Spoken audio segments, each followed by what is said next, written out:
who actually cares about us and doesn't just help us when it's politically expedient to do so. Time and time again, the mayor has shown that she truly cares about our issues and is willing to go to the mat for us over and over again. So thank you very much for that. I just want to call that out. About 3 to 4 weeks ago, the San Francisco bar owners started to notice alarming cases of breakthrough infections with staff members of ours. These are vaccinated individuals working in bars who suddenly were coming down with COVID. Thankfully, none of the cases were very serious. There were no hospitalizations, but it was enough to give us pause and to have a robust conversation. In that conversation, 3 things came up that I noticed, and it was a very robust conversation. One was how scared we were for the health of our staff members. Specifically, we have a lot of staff members who have young children. We have a lot of staff members who take care of elderly parents. And the idea that they could bring something home that could put them in danger was very scary for us and very real. We have a sacred obligation to our staff members. We know that, we feel that way, and that was really, really first and foremost in our minds. The second was the impact it was having on our businesses. If somebody comes down with COVID, even if they don't go to the hospital, they're out for at least 10 days, often more. And we're having a staffing shortage already across the U.S.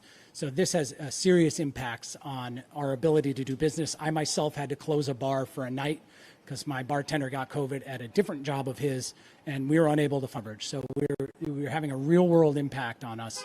And the third thing that really came up was the frustration that we felt as a community. For the first year of the pandemic, we were fighting an uncontrollable virus. It could be sort of managed, but it was kind of out of control, and we kind of had this sense of fatalism. But that was no longer the case. This is controllable now. And the bar owners were very vociferous in their feelings about individuals who can get vaccinated and are not. And the frustration was palpable. These people were messing up our livelihoods. They were putting everybody else in danger. And it was something that came up, and we floated the idea, what if we just don't let them inside? After a poll we did, over 80% of our membership responded that they would like to go through with that, and we declared that we would be only allow vaccinated individuals to hang out indoor at our establishments. It made a lot of news, but in actual practice, it actually was a little bit of a nothing burger. If anything, almost every single person who walked through our doors that we're hearing about was happy about it. They were thrilled, they were thankful, they felt safer. The only pushback we got was mostly online from a bunch of remarkably moronic right-wing trolls whose trolling was so bad I could hopefully teach them a little bit about how to troll correctly. That said, we've gone through with it. It works. It's helping to decrease the exposure for our staff members and their families and help our businesses. We know that unvaccinated individuals are 8 times more likely to contract and spread coronavirus, and we need to make sure that we keep them from exposing our staffs and their families as much as we can. Even though there wasn't much pushback, we still kind of felt like we were on an island as a group. We didn't do it thinking other people would follow. We didn't do it to change hearts and minds. If hearts and minds do change, that's fantastic. But we did it just to protect our staff and their families and try to help our businesses. But the fact that San Francisco is doing this now is a huge, huge thing for us. We're not alone anymore. The city is making a bold statement. If you want to participate in our society fully, if you want to be able to cough into the mouths of other people around you in close, tight areas, you must be vaccinated indoors if you're going to do that. The fact that we're not alone is a huge, huge, huge benefit to us, and I thank the city of San Francisco for going through with this. It's a giant deal for us, so thank you very much. Thanks for having us. Thank you, Ben, and thank you to all the bar owners in San Francisco. Thank you to Vesuvio and Janet in particular for your leadership and your work and advocacy. And as I said, the bars did this a couple of weeks ago, and the city is following their lead, which I think is truly remarkable. The example that they're setting and what we're doing to keep people safe is most important at this time. And with that, I'll open it up to questions from the press. So I think the goal for us is not to be heavy-handed with the enforcement. in many cases, based on our outreach and conversations with businesses, for the most part, people welcome this. Many of the businesses welcome this. So we're leaving this in the hands of our small businesses, but we do have members of the Department of Public Health that are out, and members from the San Francisco Police Department, you know, dealing with compliance-related issues. But the goal is to not cite people or to fine people or what have you. It's to just make sure that people are in compliance and to ask them to agree and to work with them to determine how we can get them in compliance if they're having trouble. But I think for the most part, we're gonna trust the businesses of San Francisco to do their part, to ask for vaccinations. And if we see that things are out of control with the numbers or other issues, then we'll take it a step further. But I don't think we're going to need to, because I do think that this is something that many, I saw the news the other day, a lot of restaurants were requiring vaccination cards for indoor and outdoor.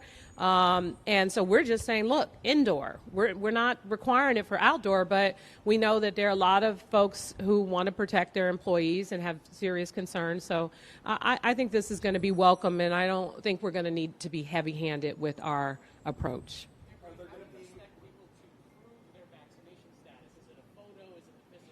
So we've given options, so you can have a photo of your vaccination card. You can actually have your physical vaccination card. You can also register with the state, and there is a way to provide proof in that way. So we're not trying to be unreasonable, because I carry a picture of mine on my phone. Just so, and just, you know, make sure you get the word out, I am vaccinated, so that in some cases, if I forget to, you know how you can't scroll and find the picture? Sometimes it takes me longer to pull up my vaccination card. But I said, look at the news, I'm vaccinated.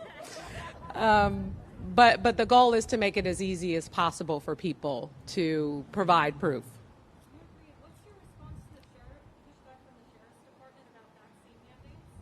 Well, I would say that, look, I get that there are some people that are concerned, but I have a responsibility to the entire city, and I have a responsibility to protect public health. So I think that if there are people who have underlying health conditions and they can work this out with the doctors and with their HR departments, it would make sense. You know, I know there are some people who have religious beliefs as well, and that's a whole conversation that has to be taken place with HR. But from my perspective, as much as I appreciate our city workforce and all that they do for San Francisco, especially during the time when COVID existed, to have an employment opportunity with the city is an absolute privilege. And I think that when we're asking people to do something like this, it is not completely unreasonable, because we don't make a lot of requests of this nature, but this is a once-in-a-century pandemic, and we have to take it a step further. And unfortunately, there are a number of employees who feel a certain way about vaccinations, and we're trying to do our very best to make sure we're communicating with one another and providing the facts and working together. But ultimately, I have a job to do for the people of San Francisco, and I'm not going to deviate from that.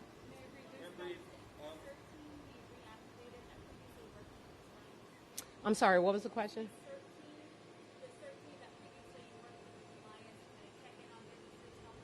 The Department of Public Health CERT team? No, it's a different. I can answer that. Yeah, let Mary Ellen answer that. Okay. Thank you. So the question was about the CERT team that went out and did education. So we will have a smaller component of that to go out to support. It will not be the same numbers as before. We have as you know, we've kind of been through this rodeo before in previous health orders. So we will have the websites the mayor talked about. The one that is going live today is sf.gov. Vax required. There'll be a toolkit. The Office of Workforce Development is going to have webinars for businesses also. And to the extent that we're able, we will have some teams going out, especially if we have areas where there's some difficulty, that will be a way. And again, our approach is not enforcement, it's education and support so everyone can come to compliance together. Yeah, so we'll still have we'll still have a way in which we can track down if there's issues with compliance. 311 is one of the places that you can go for that. Again, we will also have a, as we've had in the past, which I think has been helpful, FAQ page. And so as we have questions that come in or issues, we'll be able to address those on the FAQ. Is proof of vaccination going to be required for Giants games, and if not, why not? Dr. Colfax, you want to answer that? I'm sorry. For Giants games. For Giants? No, the vaccine requirements that we're announcing today are specifically to indoor events, indoor activities. Well, why not? Well, because again, we know that the risk of transmission of the virus is so much higher indoor in crowded events, and we want to really focus on that. That's where we think the major benefit of these vaccine mandates at this time will be most likely to have an effect. So outdoor events, outdoor dining, outdoor crowds, the vaccine, there's not a requirement in the health order. Obviously, we still encourage people to get vaccinated and to practice safe behaviors that we know slow the spread. Thank you. And I will add that for the mega events that are over 5,000 or over 10, is it 10,000, Dr. Colfax? For the mega events, you may want to talk about that a little bit. Yeah, okay. All right, so we've been listening to San Francisco Mayor London Breed there talk about this new announcement today that she made earlier this morning that most indoor spaces in the city of San Francisco will now have to require proof of vaccination for any patrons or customers. And so we're going to get reaction on the ground now. We're being joined by Fox 2's Tom Vakar. Tom, so good to see you. How are residents responding? How are businesses responding to this announcement today? Well, first of all, you have to understand that 78% of the people, the residents of San Francisco, 78% are already fully vaccinated. So they accept vaccination. The businesses obviously understand that they can't keep opening and closing. They can't keep calling people back in and then sending them home. So they support it. The restaurants feel the same way. And you have to remember one other thing. San Francisco is largely a tourist town. As a result of that, if you keep having these kinds of problems, you're turning down hundreds of millions, if not billions of dollars worth of travel business simply because some people refuse to be vaccinated or push some issue of their rights to do so, and no such right exists. It is very clear that this is something that is both legal in the same way that an airliner requiring you to wear a mask is legal, and they're just simply saying that this is what we intend to do. Now, while they do not intend to have, mask enforcement or vaccine enforcement people out there, if anybody seriously pushes this, then they will be required to do something about it, and there are consequences for it. So at this point in time, let's take a look-see, let's see how well people comply, hopefully as well as the people of San Francisco have, and we shouldn't have a problem with this. Tom, long term, do they foresee this, going for a year, 2 years? Do they have any information on, if there is a end date or a stopgap for this? But have they mentioned anything on that front?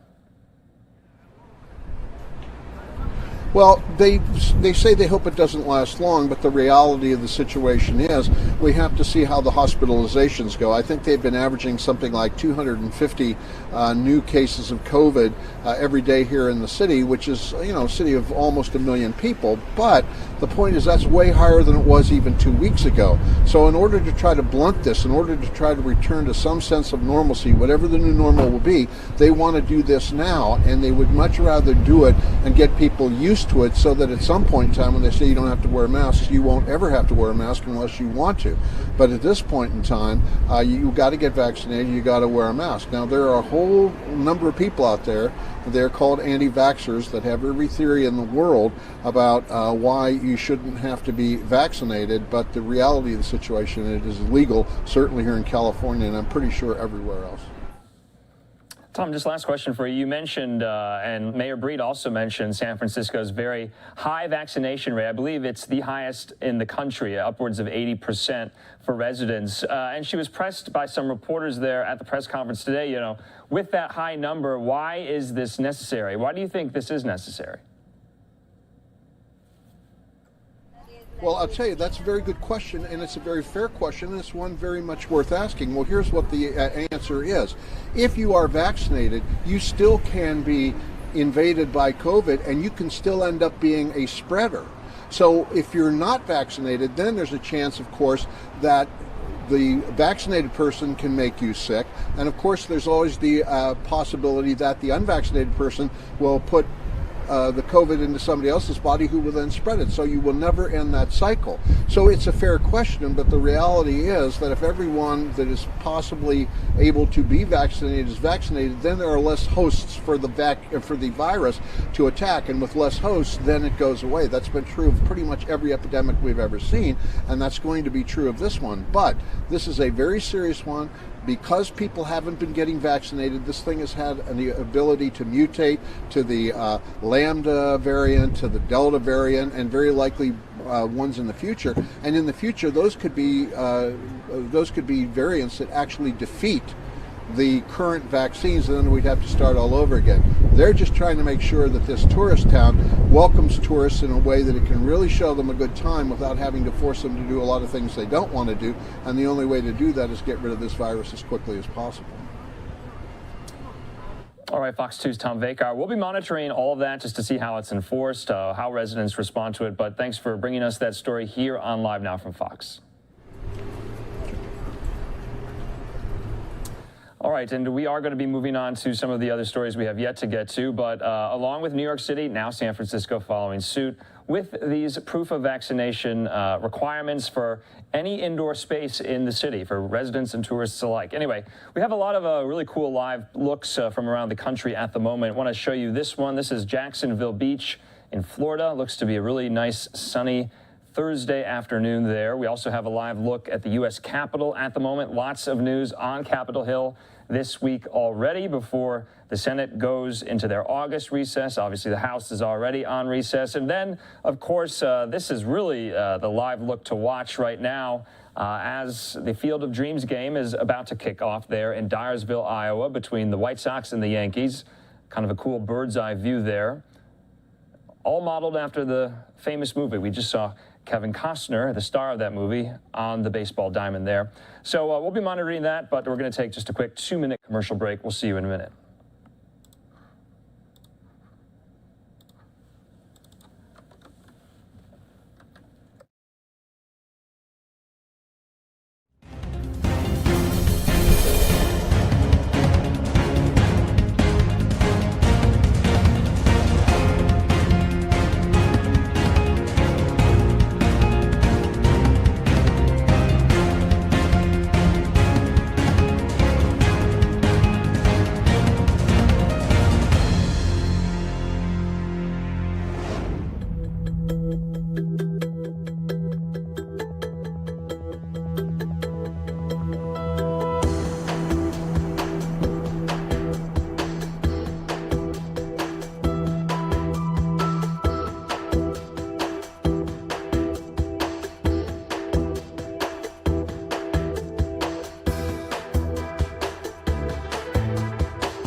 And welcome back here to Live Now from Fox. I'm Andrew Kraft. We're now going to go to Southern California, where an event earlier today held by Caitlyn Jenner. She is running to be California's next governor on the GOP ticket in the recall election that's happening in just about a month's time. Well, earlier today, she was touring a homeless encampment there in Venice Beach.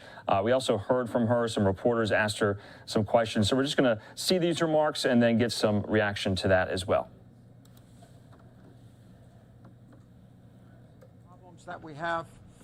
I kind of asked myself that same question. Why are we doing this? I'm a patriot. My whole family has been fighters. And I moved to this state in 1973, driving a 63 VW Bug and everything I owned in the back seat of the car.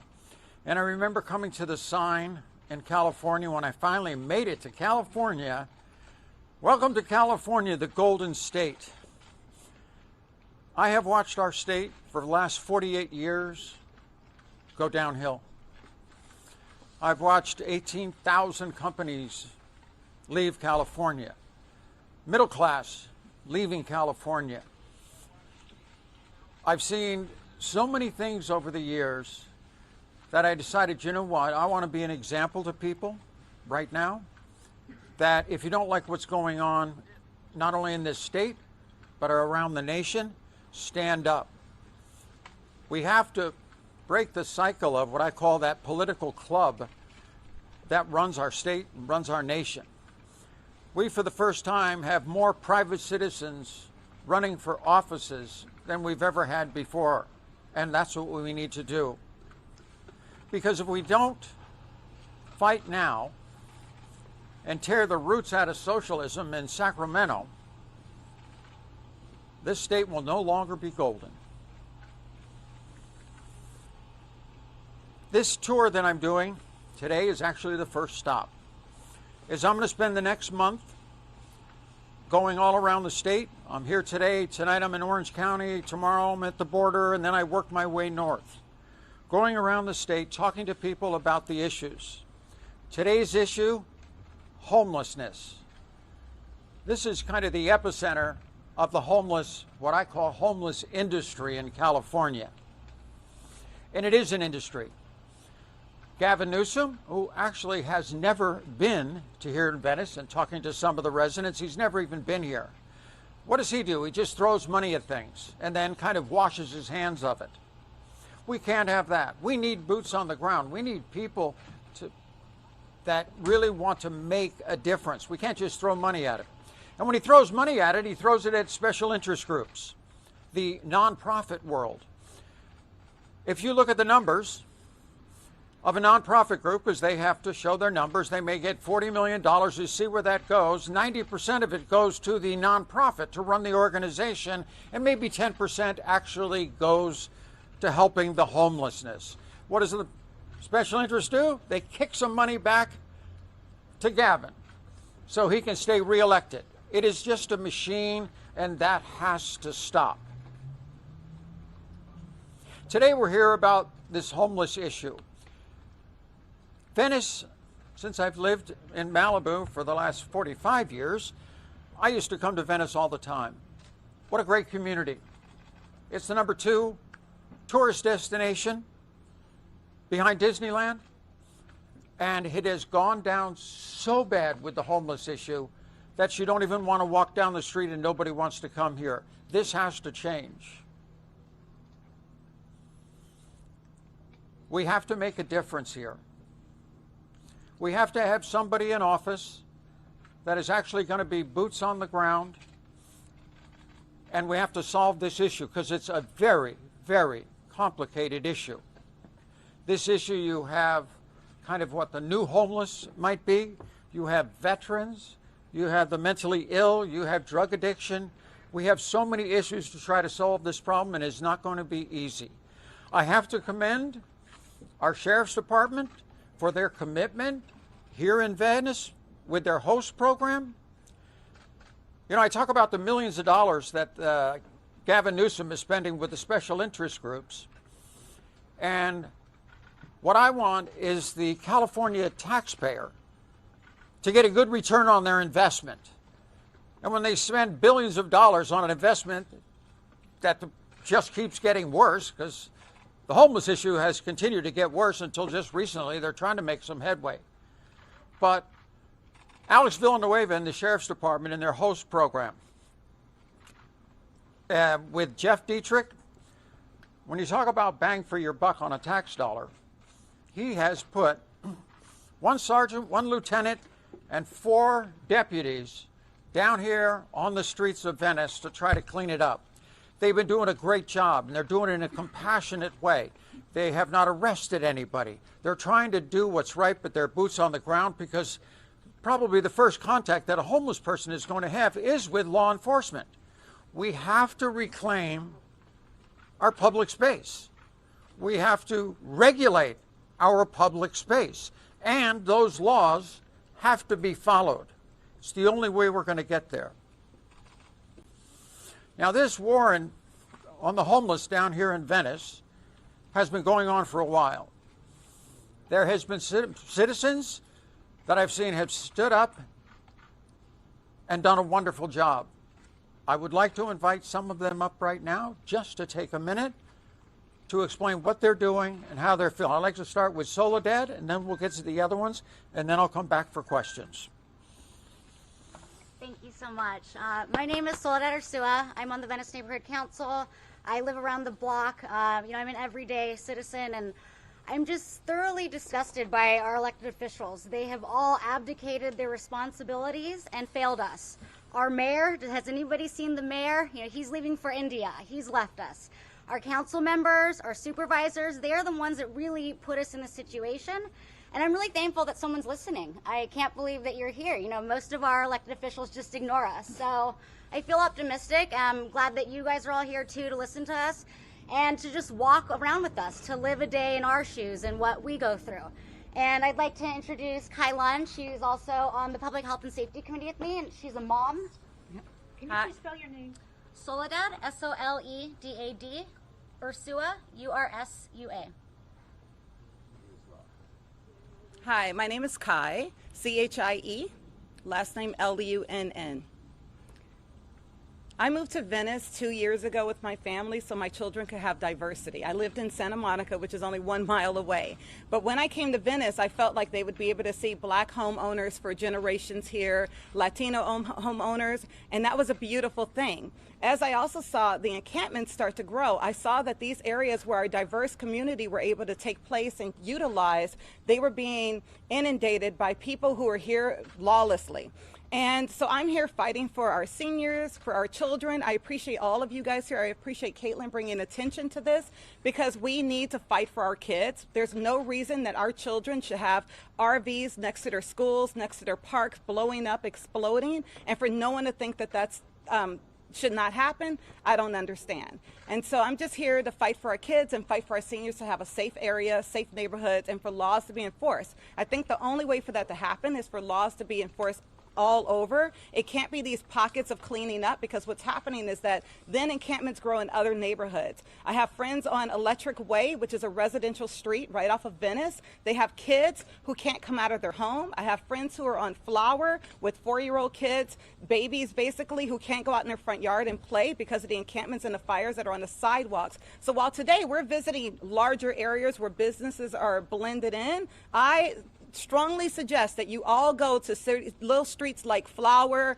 right here in Venice, to Electric Way, where these are homes that are living like my house was, within a couple of feet, basically from here to where you all are, to encampments. And that's not okay. It's not okay for kids to live this way. My 7-year-old, she still won't sleep in her own bed. She's completely in fear of all the RVs that were exploding. We had 3 RVs blow up on our street. We had multiple tree fires in front of us. I live where there's a golf course, and where this should never happen. So anyone that comes here to bring attention and to let our constituents know that they support us having a clean area to live and raise our children, but also getting drug rehab and housing for the homeless, I'm supportive of that. Thank you. And I'm also going to bring up Patrick, who's a business owner on the boardwalk. Hello, my name is Patrick Liberty. I have a t-shirt store on the Venice Boardwalk. I've been there for 35 years I also reside in an apartment building on Oceanfront Walk, and we have had encampments in front of our building, wall-to-wall tents, for over a year and a half. And I had a total open shot at the encampments directly in front of my shop, basically from about twice as far as from here to where the cameras are. And I've gotten to know these folks intimately, and I think what the problem is that those who are in charge of dealing with these people don't know who they are. They have no experience or contact with these folks, but I have. And I'll tell you one thing, you look at these tents, the tents we just walked by. A person who is sane and not mentally ill would not be able to sleep in there at night. Nobody here could sleep in one of those tents at night. You would do everything you possibly had to do not to have to sleep in a tent like that. So for starters, you've got people's minds are not quite firing on all cylinders. That's okay. I'm fine with that. That's as long as they're nice about it. Secondly, the problem that no one wants to talk about, the crazy ant down in the basement, is the fact that one of these folks is on drugs. Methamphetamine, cocaine, crack, heroin, or if the lighter weight ones are doing booze. But every single one of them is medicating their condition that they're having to live in this kind of squalor and depression and trying to, make a better way for themselves through drugs. So those are two things that no one addresses. First, that the people are not right in their minds. Second, the fact that they're using drugs. They need help. You have not one homeless problem in Los Angeles. You have 60,000 homeless problems, and each one is a human being. And human beings are complicated. Human beings, it's not a one-size-fits-all solution. You would if I was running the rehab for the for the safe encampments, I would have camps of 30 people.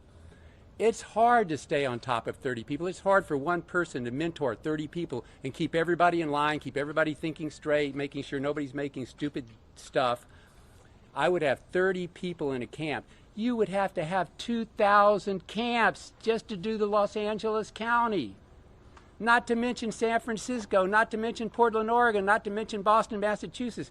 This is a huge problem, people. Everybody's just kind of sweeping it under the rug. It's going to come back and bite us in the ass. You're going to see the fabric of society come apart at the seams, man. You're going to see lawlessness. You're going to see anarchy. You're going to see things you never saw before. We've got to have a place for these folks, and we've got to have people to take care of them who understand them. And I feel that that's what's severely lacking. They don't know who they're dealing with, and they don't know how to deal with them. Thank you. As you can tell, we need serious people for serious issues. Right now, with Gavin Newsom, not even coming down here, just throwing money down here is not the solution. I'm a results-based person. I lived for results. I mean, in my younger days, I lived and died by the stopwatch. If I wasn't doing the right training and that the races weren't getting faster, I changed. All right, so we have been listening to Caitlyn Jenner, the California gubernatorial candidate on the Republican Party ticket.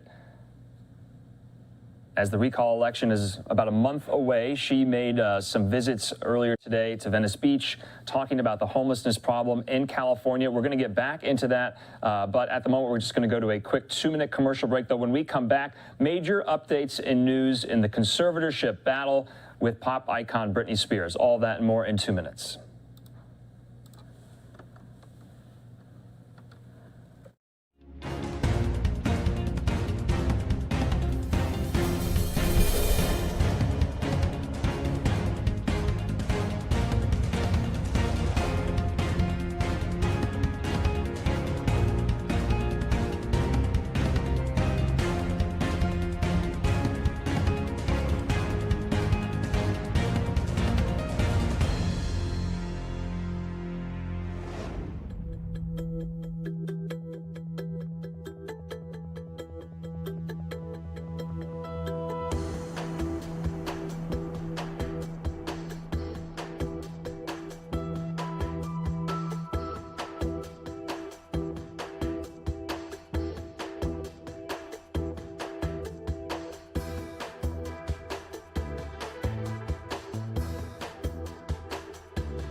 And welcome back here to Live Now from Fox. We do have some news to report on the conservatorship battle with Britney Spears. There are reports that Jamie Spears, her father, has indicated he plans to step down as the conservator of the singer's estate. Joining me right now to break this all down is Washington Post reporter Ashley Fetters. Ashley, did you anticipate this today, going through kind of these court filings in Los Angeles? What do you make of this announcement? Yeah, no, this was a bit of a surprise to me, especially given that earlier this week, the judge looked like, Judge Brenda Penny looked like she was going to maybe go the other direction on this. There was a decision handed down that that Jamie Spears would not immediately be suspended from this conservatorship as had been requested earlier in the month. So yeah, this was something that surprised me here at the end of the day, certainly. And Ashley, I just want to kind of read out just a quote from the court filing itself. It says it will be an orderly transition to a new conservator, meaning that this is not going to be immediate. He has just indicated that he is willing to step back. Isn't that right?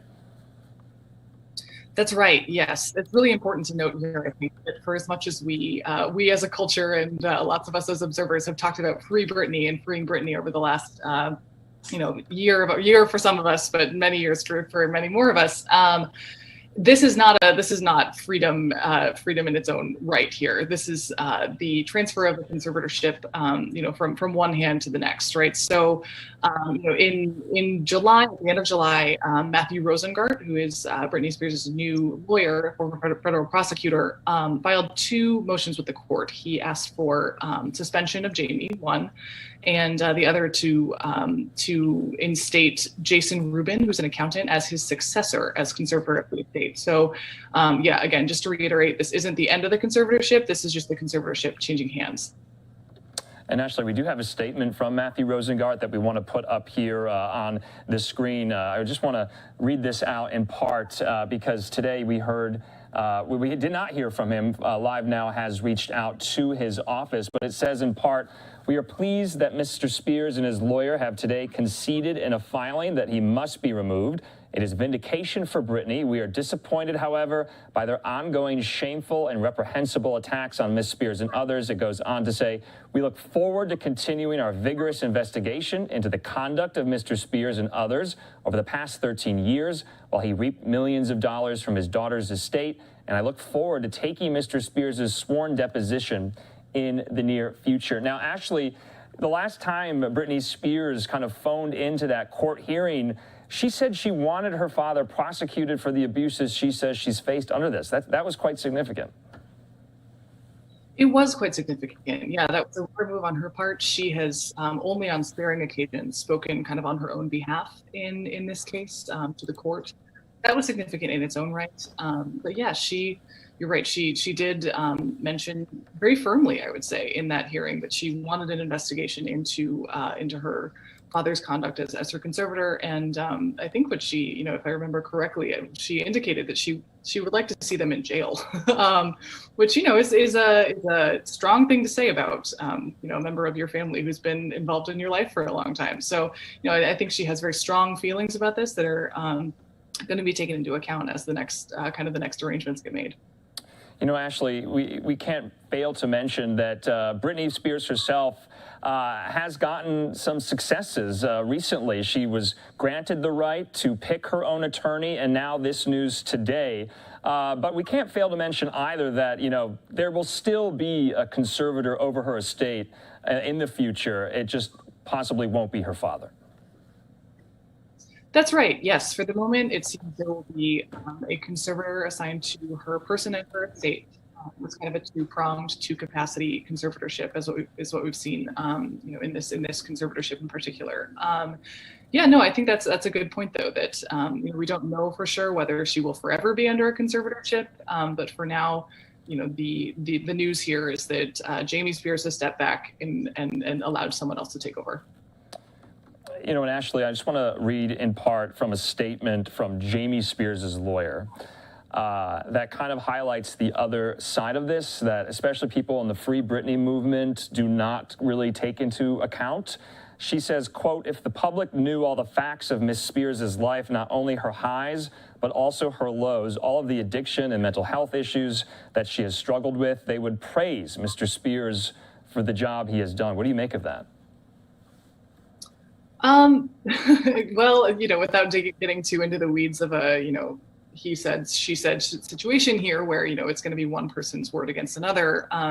It is worth considering just how much of this case has been obscured from public view, and the details of this conservatorship have been, behind closed doors, really concealed from the public. So, it is worth considering that there's a lot we don't know. We can weigh how seriously to take his word over her word here, in the proverbial sense and in the literal sense. But it is worth considering just how much of this is only going to be known to people who are close to the situation, like Britney Spears and Jamie Spears themselves. And just last question for you, Ashley. I know we coordinated this all on short notice, but let's talk about the Free Britney movement. Do you think this announcement today kind of will mollify some of their concerns? Do you think these incremental steps will serve as justice to them, that she is closer to being free, the Free Britney movement? This certainly represents a step in the right direction, is what I've seen from some of the accounts associated with the Free Britney movement today. It does seem like a lot of the animosity was directed toward, and a lot of the attention was directed toward Jamie specifically. I do think there are people who are in the Free Britney movement or associated with that movement because they have ended up there through conservatorship abuse, and are passionate about reform and more oversight on that level. So I think for some folks, this won't represent quite the victory that they're looking for. I think a lot of people are hoping for a bigger victory against conservatorships themselves. But for some Britney fans, certainly this will represent a victory. Yeah, it'd be interesting to see as well, kind of from a federal level, legislation-wise, if anything will happen to kind of reform and update the conservatorship system that's been talked about from a number of members of Congress. So any final thoughts just on this announcement today? I know you've been doing some reporting on this. We caught you quite last second, but what are your thoughts just kind of going forward? Yeah, I think you're right. I think there's going to be some ripple effects from this. I wouldn't be surprised if other people who have been under conservatorships come forward and start talking about the circumstances and the problems with that system. And like you said, it's on the Hill right now. It is one of the few truly bipartisan issues that a lot of folks are agreeing on, that this needs more oversight, more understanding, more light shed on it. So I think in the coming days and months and probably years, we will see more attention and more scrutiny on conservatorships in the United States. All right, Ashley Fetters from the Washington Post, thanks for coming here on Live Now from Fox to break that all down. We'll talk to you again. Mm-hmm. All right, so yes, just want to reiterate there, Jamie Spears, the father of Britney Spears, has indicated in a court filing via his lawyers that he plans to step down as the conservator of his daughter's estate. We will be following all of that news in the next couple of days and weeks to see if that will have any remarkable impact or effect on this conservatorship battle. So we're going to be moving on to some other stories here on this Thursday afternoon. We'll be back in a moment.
And welcome back here to Live Now from Fox. I'm Andrew Kraft. We're going to be getting into some of the news that we have been reporting all day, and that is about now a new U.S. troop presence to shore up the diplomatic mission and embassy in Kabul as U.S. troops are almost nearing the completion of their withdrawal. This is all coming as the Taliban is making increasing advances within the country. The latest intelligence assessment says that Kabul could fall within 30 to 90 days as the Taliban makes more of these advances. We're going to hear about all of this right now because we're going to play out from earlier the Pentagon press briefing. Press secretary there, John Kirby, getting most of the questions on this as they announced more troops to Afghanistan to shore up the withdrawal. Here's these remarks right now.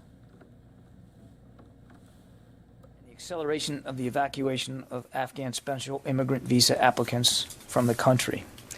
To enable this safe, orderly reduction, the Secretary of Defense has directed the department to position temporary enabling capabilities to ensure the safety and security of U.S. and partner civilian personnel. I'm going to break this down for you just real quick. The first movement will consist of 3 infantry battalions that are currently in the Central Command area of responsibility. They will move to Hamid Karzai International Airport in Kabul within the next 24 to 48 hours. 2 of those battalions are United States Marines, and 1 is a U.S. Army battalion. The next movement will consist of a joint U.S. Army Air Force support element of around 1,000 personnel to facilitate the processing of SIV applicants. Initial elements of this movement, of this element, will arrive in Qatar in the coming days. The third movement is to alert and to deploy 1 infantry brigade combat team out of Fort Bragg to Kuwait, where they will be postured and prepared if needed to provide additional security at the airport. We anticipate those forces will reach Kuwait sometime within the next week. Now, I want to stress that these forces are being deployed to support the orderly and safe reduction of civilian personnel at the request of the State Department and to help facilitate an accelerated process of working through SIV applicants. This is a temporary mission with a narrow focus.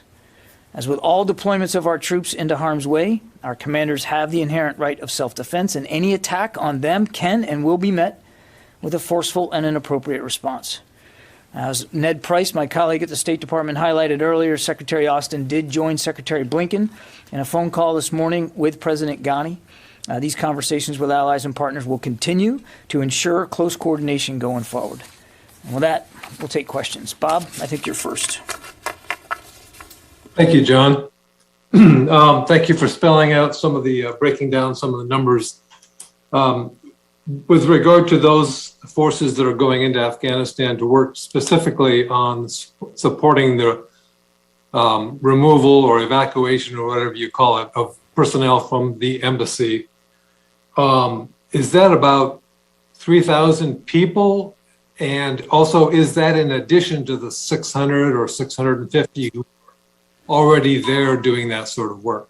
Yes, Bob. Those 3 infantry battalions will comprise approximately 3,000 personnel, and they will be in addition to those troops that are already in Kabul as we conduct, as you know, in the process of conducting our drawdown. So we still have more than 650 troops in Kabul right now. These 3,000 will join them there.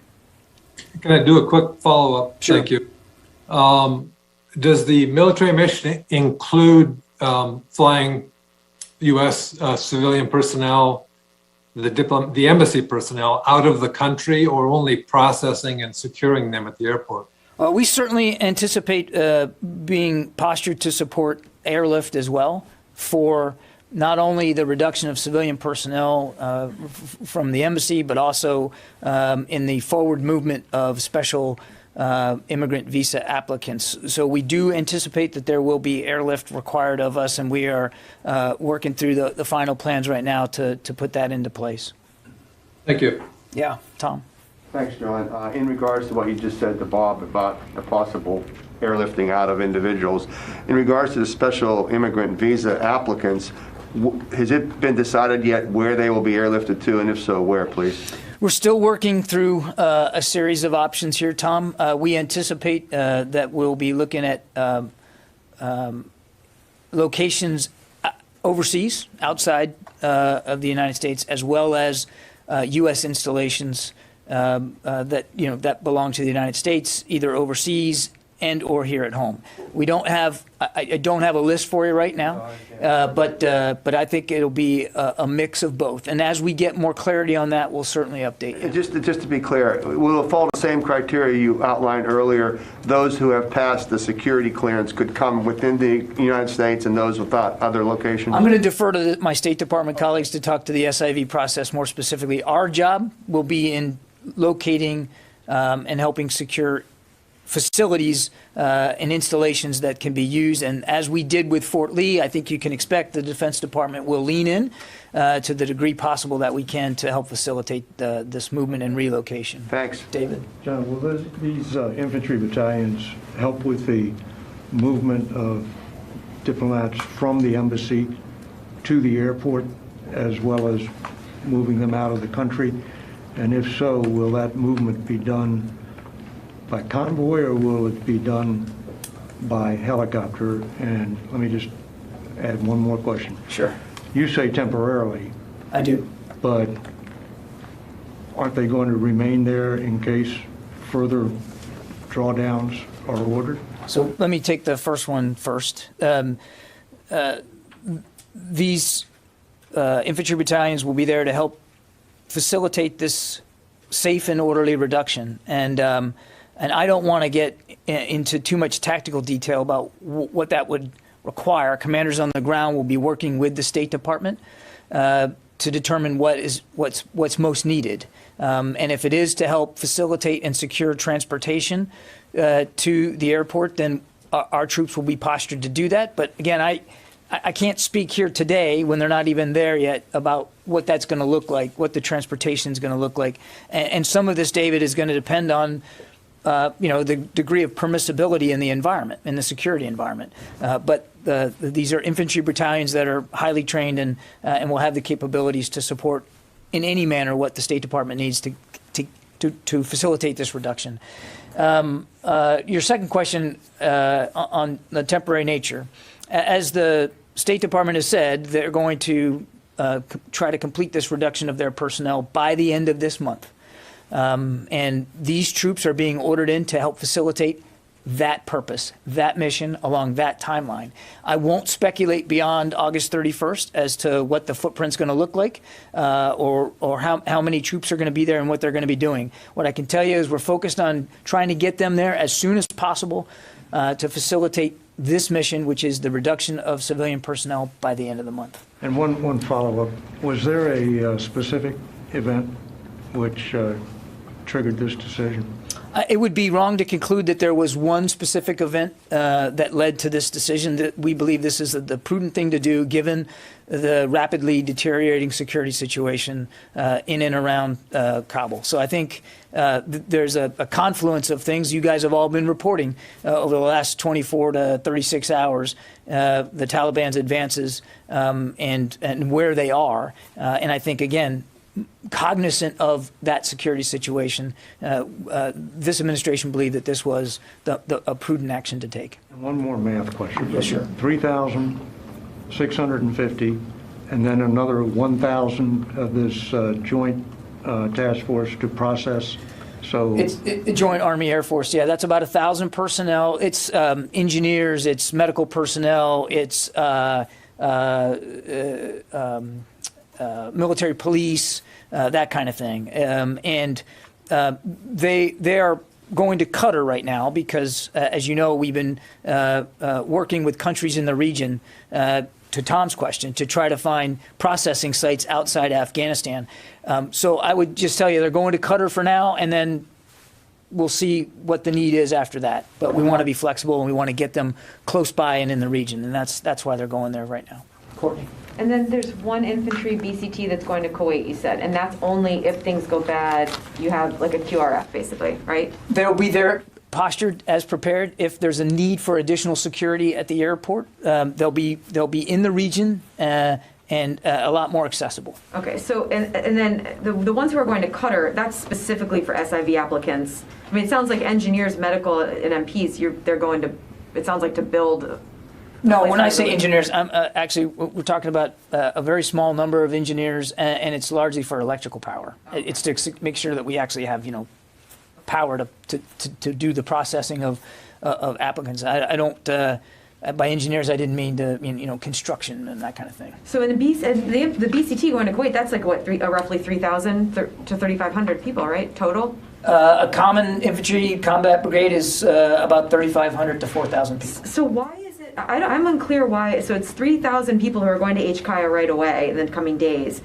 And then you have another 3,500 who will be there on standby in case all for security. I'm unclear on what they're doing. I mean, if the 3,000 going to HKIA, it's like a couple of miles from the embassy to HKIA. What exactly are 3,000 people doing? Are they just there securing the airport then? They'll be there to provide safety and the secure movement of the reduction of civilian personnel out of the embassy to help facilitate their departure from the country, to also help with the process of moving special immigrant visa applicants out of the country, and to provide additional security at the airport. Again, we believe this is a prudent measure given the deteriorating security situation. 3,000 is a lot of people, though. I mean, I'm still, can you give any better sense of, like on a day-to-day, what are they doing? I mean, it sounds like they must be, that number of people, they must be responsible for getting people to the airport, and then actually, it almost sounds as if they're coming in and taking over security at the airport, if it's that size. I wouldn't go that far, Courtney. The Turkish forces are still at the airport. The Turks are still in the lead of security at the airport. We already have some security forces, United States security forces at the airport, including some aviation elements.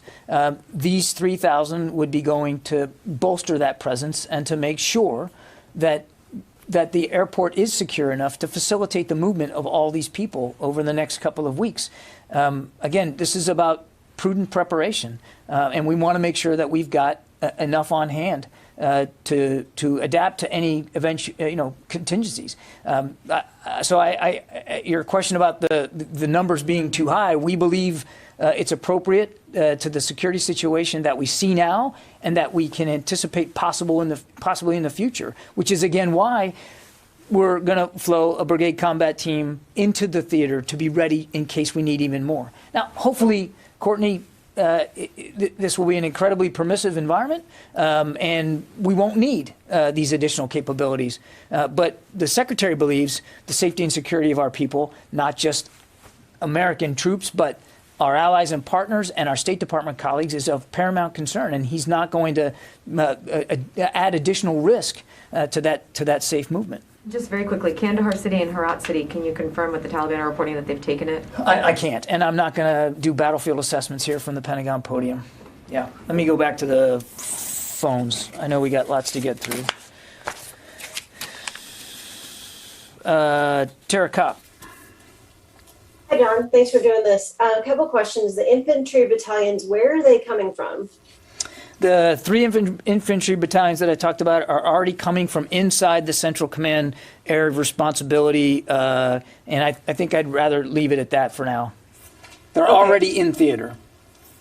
Okay, thank you. And then the 1,000 that'll be at Qatar, is the intent that they will stay at Qatar, or would they also be flying into Kabul to provide additional support if needed? Yeah, as I mentioned it to David, right now the plan is to get them to Qatar because, again, we were looking at regional sites for processing of SIV applicants. Qatar is one of those sites that we are looking at potentially being able to use. If they need to move in part or in whole elsewhere to do this job, to help with the application process, we'll deal with that at the right time. But for right now, in the coming days, they'll be heading to Qatar. And last one, besides the increase in troops, it becomes kind of a logistics issue if you don't have enough, airlift support. Is the U.S. also going to send additional planes or get additional contracted air to be able to, increase the throughput of people that can leave Kabul? As I said earlier, we do anticipate an increased need for U.S. airlift, and the Secretary has already had conversations with the chairman and with Transportation Command about these potential needs. So we do fully expect that there'll be additional United States military airlift required. I just don't have the details here today for you, exactly what that's going to look like, how many tails, and what the sorties are going to look like. But we absolutely anticipate being more involved in the airlift element of this mission. Lucas. John, what about close air support? Are you going to increase the number of drones or fighter jets overhead to protect these troops? We still have, yesterday we have, and today we have the authority and capabilities in the region to conduct airstrikes if needed. That's not going to change as a result of these new mission sets. Does this mean the U.S. military withdrawal is not going to be complete by August 31st? Again, what I said was we're aiming to facilitate the reduction of these. All right, we've been watching Pentagon Press Secretary John Kirby get a number of questions about the announcement that the military made today that they'll be sending about 3,000 troops into Afghanistan in order to facilitate and assist with evacuations of U.S. personnel there at the embassy, and also with some Afghans who have worked alongside the U.S. government and the military for the last 20 years. This, you just heard that question, will the withdrawal be complete at the end of the month? In light of this, remains to be seen. They say it will go forth. This, as the Taliban makes more and more violent advances, regaining a lot of control of the country. So we're going to be focusing on that a little bit later here on Live Now from Fox, but we want to focus again on the coronavirus, especially with more and more entities going for these vaccine mandates. We're being joined right now by Fox's Stephanie Bennett, live in Phoenix, about high schools requiring students to get the vaccine before they come back to the classroom in the fall. Stephanie, good to see you. Hey, Andrew. Yeah, a lot of things happening in the last 24 hours. Some states are now requiring vaccines for their high schoolers. Others are just leaving it optional. That's exactly what's happening here in Phoenix for all high schools. It's going to be optional to get the vaccine, but the school district is offering lots of incentives and ways for students to get the vaccine if they want it. In fact, they're having it on campus, and they're hoping kiddos will stop by even, during their lunch breaks, before, after school, just whenever they have a spare moment. It was a struggle being online. After spending most of her freshman year virtually, Camelback High School student Evelyn Morales Chavez is happy to be back on campus to start her sophomore year. The option to come in person was a lot better. She got her vaccine just before school started, and now she's hoping her classmates will do the same. Honestly, I've heard people backlash the vaccine, but it's a thing to keep people safe, and it's a good option for them to get, so I would recommend you get it. The Phoenix Union High School District is hosting mass vaccination events for anyone 12 and older. So far, they've delivered 30,000 doses since January. Last weekend, we were at Metro Tech High School. We expected between 150 and 200 vaccines. We ran out of vaccines within an hour, brought back more, ran out a couple hours later. Had over 1,000 visitors to Metro Tech High School, gave out over 700 vaccines. Now they're organizing a rotating schedule, allowing each high school to deliver the vaccines directly to students on campus. If you're under 18, you do need parent permission, just a form. Some school districts are taking things even further. Hawaii became the first state to mandate COVID-19 vaccinations for students participating in high school sports. And in California, they're the first state to require all teachers and school staff to be vaccinated or submit to weekly testing. Now, as far as masking goes, kind of putting vaccines to the side for a moment, masking, the state of Arizona has actually banned schools from requiring students to wear masks, but several schools are already defying that, including the University of Arizona, who announced yesterday that they're going to require all on-campus students and staff to wear them. Also, this school district is also requiring everybody on their campuses to wear them as well. Andrew.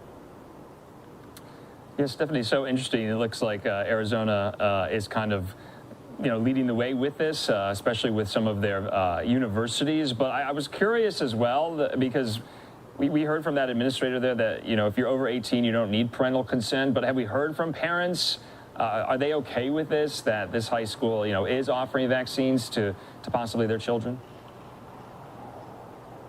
Yeah, it's definitely a talker for sure. Once those over 18s, it's a touchy subject whether parents want their students to get vaccinated or not. For those under 18, it's a little bit more controlled, as they'll need that parental consent in order to get in the first place. So it's something we're definitely going to have to be watching.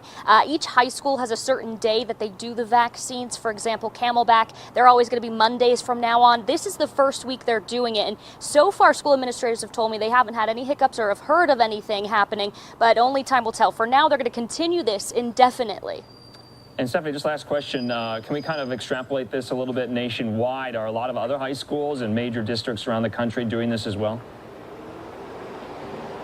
It looks like as schools go back into class, Arizona is one of the first ones in the country, then the East Coast schools start to come as well. It's something that we're definitely going to have to look into and see if more schools hop on board with this. A lot of them do have central locations. Connecticut was a huge proponent for this. They had, I think, something like 75% of their students were vaccinated in high schools. They are kind of leading the country right now because they were having some big events like Phoenix was doing, having those Saturday events for high schoolers only. So it's definitely an idea that's catching on. All right, Fox's Stephanie Bennett there live for us in Phoenix, bringing us that pretty important story as students do go back to the classroom starting very, very soon. We'll talk to you again. Thank you. All right, in the meantime, we do want to just show you a pretty cool shot we have right now of this, looks like this destroyer. Let me find out exactly where this is. So cool. This is the USS New Jersey in Camden, New Jersey. It's about a little after 8 p.m. there on the East Coast. Anyway, we do want to get back into all of the news made out of the Pentagon earlier today. We want to continue playing out the Pentagon press briefing by the press secretary, John Kirby, as he takes more questions about this announcement today regarding Afghanistan. The reduction of these civilian personnel by August 31st. So it's all lining up on the same timeline. I won't speculate about what the footprint's going to look like post August 31st because there's this additional mission set of helping process special immigrants.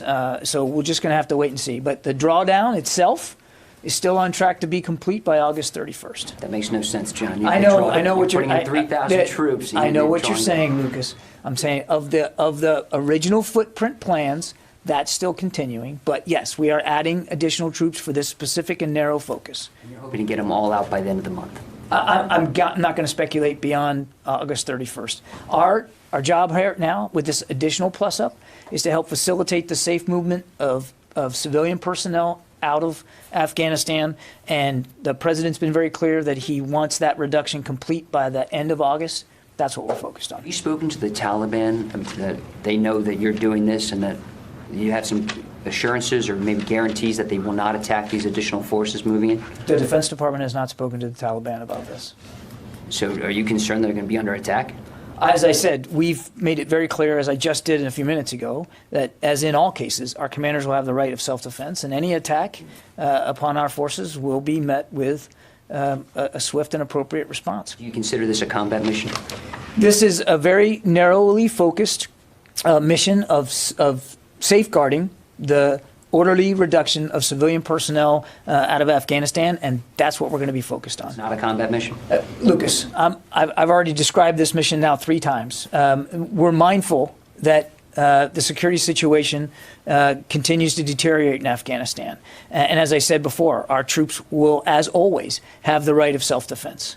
But this is a narrowly focused mission to help with to help safeguard an orderly reduction of civilian personnel. Jeff Selden. John, thanks very much. If I could follow up a little bit on Lucas's question, with all these new troops, resources going into Kabul, is there any consideration of using the Kabul airport as a staging point for what had been the over-the-horizon capabilities? And has there also been any progress on securing anything closer to Afghanistan in terms of staging or basing for the over-the-horizon airstrikes? And then secondly, how worrisome is it that a city like Herat, a city like Kandahar, where U.S. air power has been focused in recent weeks in an attempt to assist the Afghan security forces, are either falling or have fallen to the Taliban despite the additional U.S. support? I'm sorry, I didn't get that. What the question was on your second one. Sorry. Over the last couple of week or so, the U.S., we're told, has focused some of its airstrike capability on cities like Herat, on Kandahar, in an effort to bolster the efforts of Afghan security forces there. How worrisome is it that those cities appear to be falling or have fallen into Taliban hands, despite the fact that the U.S. has focused what capabilities it has on those areas? Well, obviously, no one's pleased to see that the security situation in Afghanistan continues to deteriorate and that the Taliban continues to act as if they believe the only path to governance is through violence and brutality and oppression and force, contrary to what they have said previously at the negotiating table. So, of course, nobody's happy to see that. And as we've said before, Jeff, with these airstrikes, we would provide support to the Afghan National Security and Defense Forces where and when feasible, with the expectation and the knowledge that it's not always going to be feasible. As to your first question about the airport, there is no planning and no discussion of using Hamid Karzai International Airport as a base for conducting airstrikes in and around Afghanistan. There is a small aviation element at the airport that is rotary based, and it's for the facilitation and logistics and movement and that kind of thing. Yeah, Mike. John, you have three battalions there at the airport, brigade there in Kuwait, troops in Kuwait. Who's in charge of this? Well, what's the chain of command? Do they report? Is there somebody in charge of the collected military effort, or do they report to the embassy security officer, the RSO, or? Well, as we said, we have Rear Admiral Vasely, who is in Kabul and has been placed in charge by General McKenzie to be the commander of U.S. Forces Afghanistan forward. Okay. Ashley from Janes. Yes, hi, John. Just to follow up on some of the other questions, in addition to any additional aircraft, is there additional equipment that these three battalions are going to need? And then could you just sort of walk us through how you arrived at the need for 3,000 additional troops? Well, I'm not going to get into the deliberations over exactly how these particular units were chosen. This was based on consultation by the Secretary with the Chairman of the Joint Chiefs of Staff and with General McKenzie, based on the mission set. And again, it's a narrowly defined mission to safeguard the movement of civilian personnel and to help process at an accelerated pace special immigrant visas. And so based on the mission set, we sourced a mission. And based on consultations with top military leaders, the Secretary decided that this was the appropriate amount right now, and to, again, have additional forces available closer into theater if that was required. I'm sorry, and I missed your other question. In addition to potential aircraft being sent into the country to help with the evacuation, is there additional equipment being sent in to help with transportation or anything else at this point in time? Well, as I said, we anticipate the use of additional military airlift as required, and we're working through the requirements for that right now. And these infantry battalions come with some measure of self-defense equipment, mortars, machine guns, and of course, personally carried weaponry. So, I mean, they have self-defense capabilities, but I'm not able to detail specifically what each battalion will be carrying with them, but they will obviously have the capabilities they need to defend themselves. Louis? John, one term that we've heard in the last couple of days is a NEO, non-combatant evacuation operation. Sending 3,000 personnel, another 1,000 in another country, 4,000, I mean, another 3,000 to inside. I mean, that's a significant number. Is this a NEO? And if not, why are you not calling it that? We're not classifying this as a non-combatant evacuation operation. We are, as I said at the very beginning, this is a very narrowly focused temporary mission to facilitate the safe and orderly departure of additional civilian personnel from the State Department, and to help the State Department colleagues accelerate the processing of SIV applicants. We are not classifying this as a NEO at this time. Or just follow up. I mean, there's a certain irony here that the drawdown was for 2,500 troops, and you're sending in an additional 3,000 to get out civilians, and ramping it up super quick. And on top of that, another 3,500 in Kuwait. I mean, what is the irony here for people who might be asking, literally, isn't this ironic that in order to get out the 2,500, you're having to ramp up significantly? No, I don't see. I don't share your view of the irony, Louis. This is a very temporary mission for a very specific purpose. That's a big difference than saying you're deploying for 8, 9, 12 months, forces to stabilize and secure Afghanistan, which we've been doing for the last 20 years. This is a very narrowly defined, very temporary mission. Last one. So once this mission, this very narrowly defined mission is over, there are only going to be 650 troops to protect the airport and the embassy staff? Once this mission is over, I won't get into specific numbers here, but we anticipate having less than 1,000 U.S. troops on the ground to support the diplomatic presence in Kabul, which we all agree we still want to be able to have. And I defer to my colleague, who's been very gracious. After 3 questions? Yes, thank you. Warren?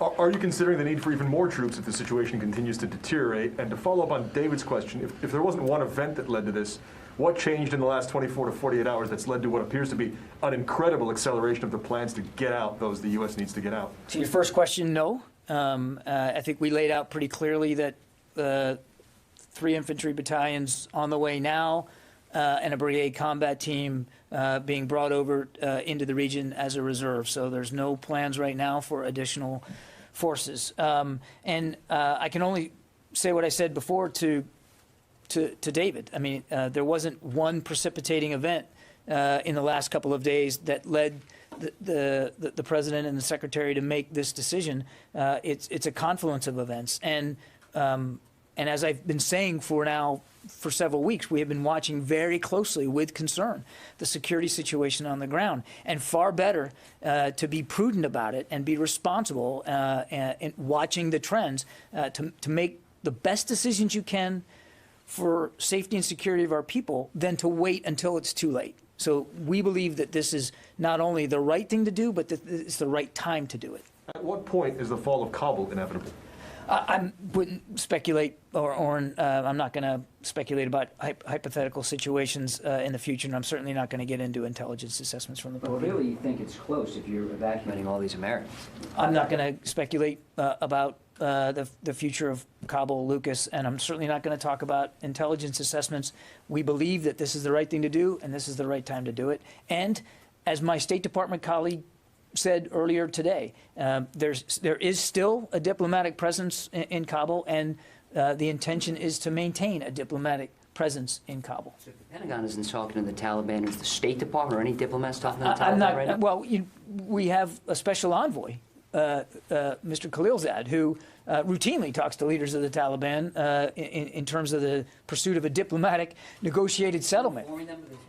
I would refer you to my State Department colleagues to speak to what Ambassador Khalilzad is doing. And why can't you call this a combat deployment? Because it's insulting for Americans watching this right now. I disagree, Lucas. I don't think that it's insulting, and I'm not sure I share that sentiment at all. This is deploying into Kabul. You telling me that the Marines and the soldiers that are about to strap it on go into Kabul, this isn't combat? Lucas, what I'm telling you is, and I've said it before, they will have the ability to defend themselves. They will be armed. Of course, they're going for a security mission. They're going for a narrowly defined mission to help secure and safeguard the movement of these civilian personnel, as well as the movement of special immigrants, or men and women and their families who are applying under that process. That's the goal. But it's not a combat mission? That's the goal. I'm being clear here. I'm responding to emails I'm getting from people in Afghanistan. This is a narrowly defined mission to, as you just said, for our diplomatic personnel and those in the SIV program. It is not for any other individuals who are not Afghans in Kabul who may have worked for U.S. agencies or who work for other governments. And the follow-up question is, at some point, without you speculating, this is a NATO mission. Is it possible that the U.S. could work with other NATO allies to evacuate other personnel? On your first question, Tom, again, I think I've characterized this mission appropriately, and I'm going to leave it at that. On your second question, this is a U.S. decision by the Commander-in-Chief to reduce civilian personnel and to have U.S. military personnel flow in to help with that reduction. So it's not a NATO mission. That said, we fully anticipate to be in close consultation with our allies and partners going forward. And if we can be of assistance to them, if they desire to make changes in their footprint, then the Secretary fully intends to make it clear to them that we'll be ready to help as needed. Thank you. Yeah. Let's see. Dan Lamothe. Yes, thank you, John. Can you clarify how this doesn't qualify as a NEO? And regardless of that, can you at least make it clear that if a NEO is needed because this speeds up, yet still you've got everything you need in place for one? Yeah, again, the purpose here is to help with the reduction of civilian personnel out of the embassy. That is not the same as a non-combatant evacuation operation where you're moving a massive amount of people who aren't necessarily U.S. government employees. It's a different operation altogether, and we're just not there. The other thing that we're going to be doing is helping the State Department, again, accelerate the process for special immigrant visa applicants. That also does not fall under the rubric of what would be a non-combatant evacuation operation. Jeff Schogel. Thank you very much. I know you're telling us as much as you can, and I know the Pentagon is committed to transparency. It is in that spirit that I ask, can you say where these infantry battalions are coming from? The New York Times is reporting the Marines are coming from a Marine Expeditionary Unit. Can you say which MU?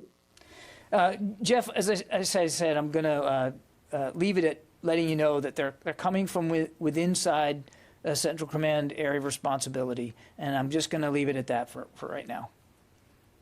Thank you. Which brigade from Bragg is going? I'm not going into detail which brigade, but it is a brigade from the 82nd Airborne. Megan, did you have a question? Okay, Sylvie, and then I'll take one more after that, and we'll have to call it a day. Okay, thank you, John. You said that you don't want to speak about intelligence, which I understand, but you can speak about image.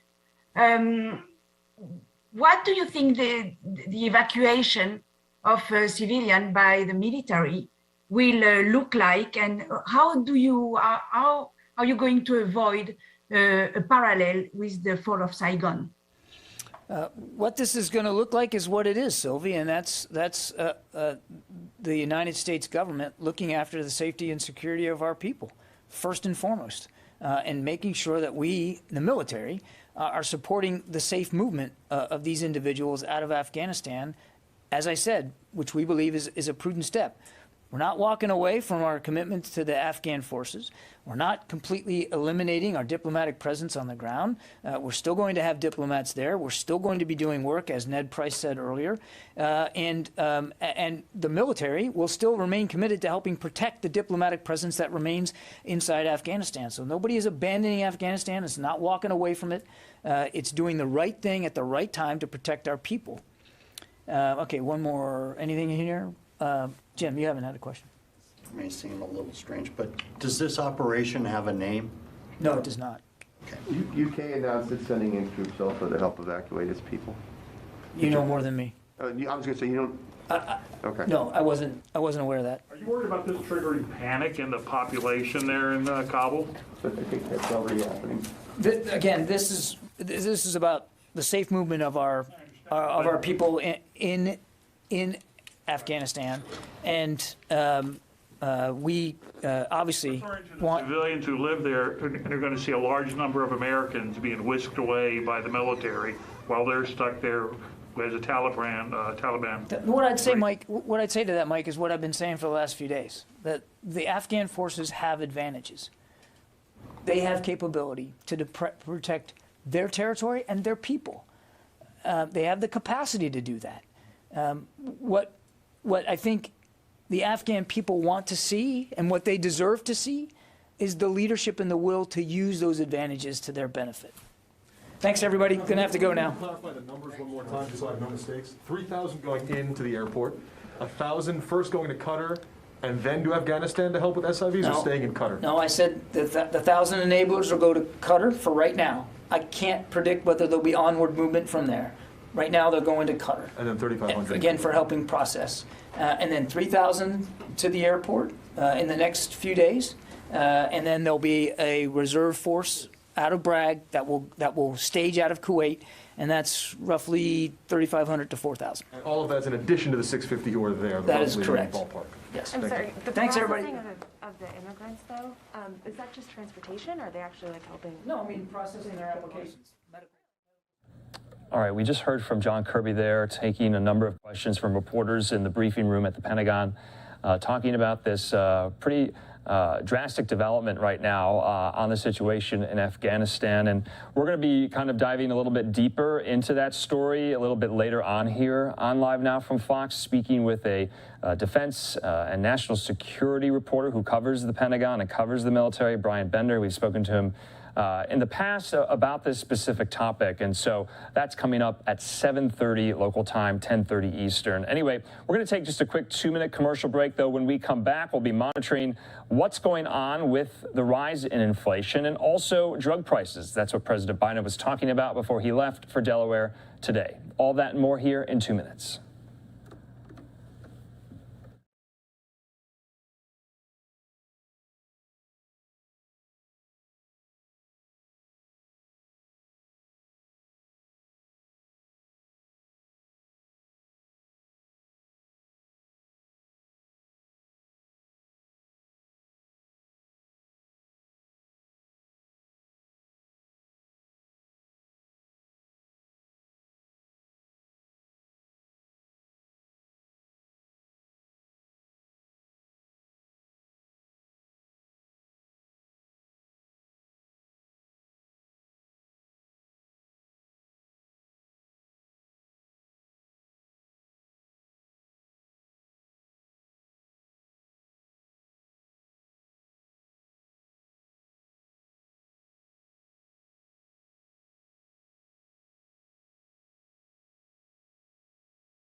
And welcome back here. You're taking a live look at the USS New Jersey there in Camden, New Jersey on this Thursday night. I'm Andrew Kraft. Thanks for being with us. We're going to move it back to Washington for now because concerns over inflation are growing as a new government report shows consumer prices are climbing. Fox's Madeline Rivera is in Washington where lawmakers are raising the alarm despite the president's belief that the price increases will be short-lived. Here's that story.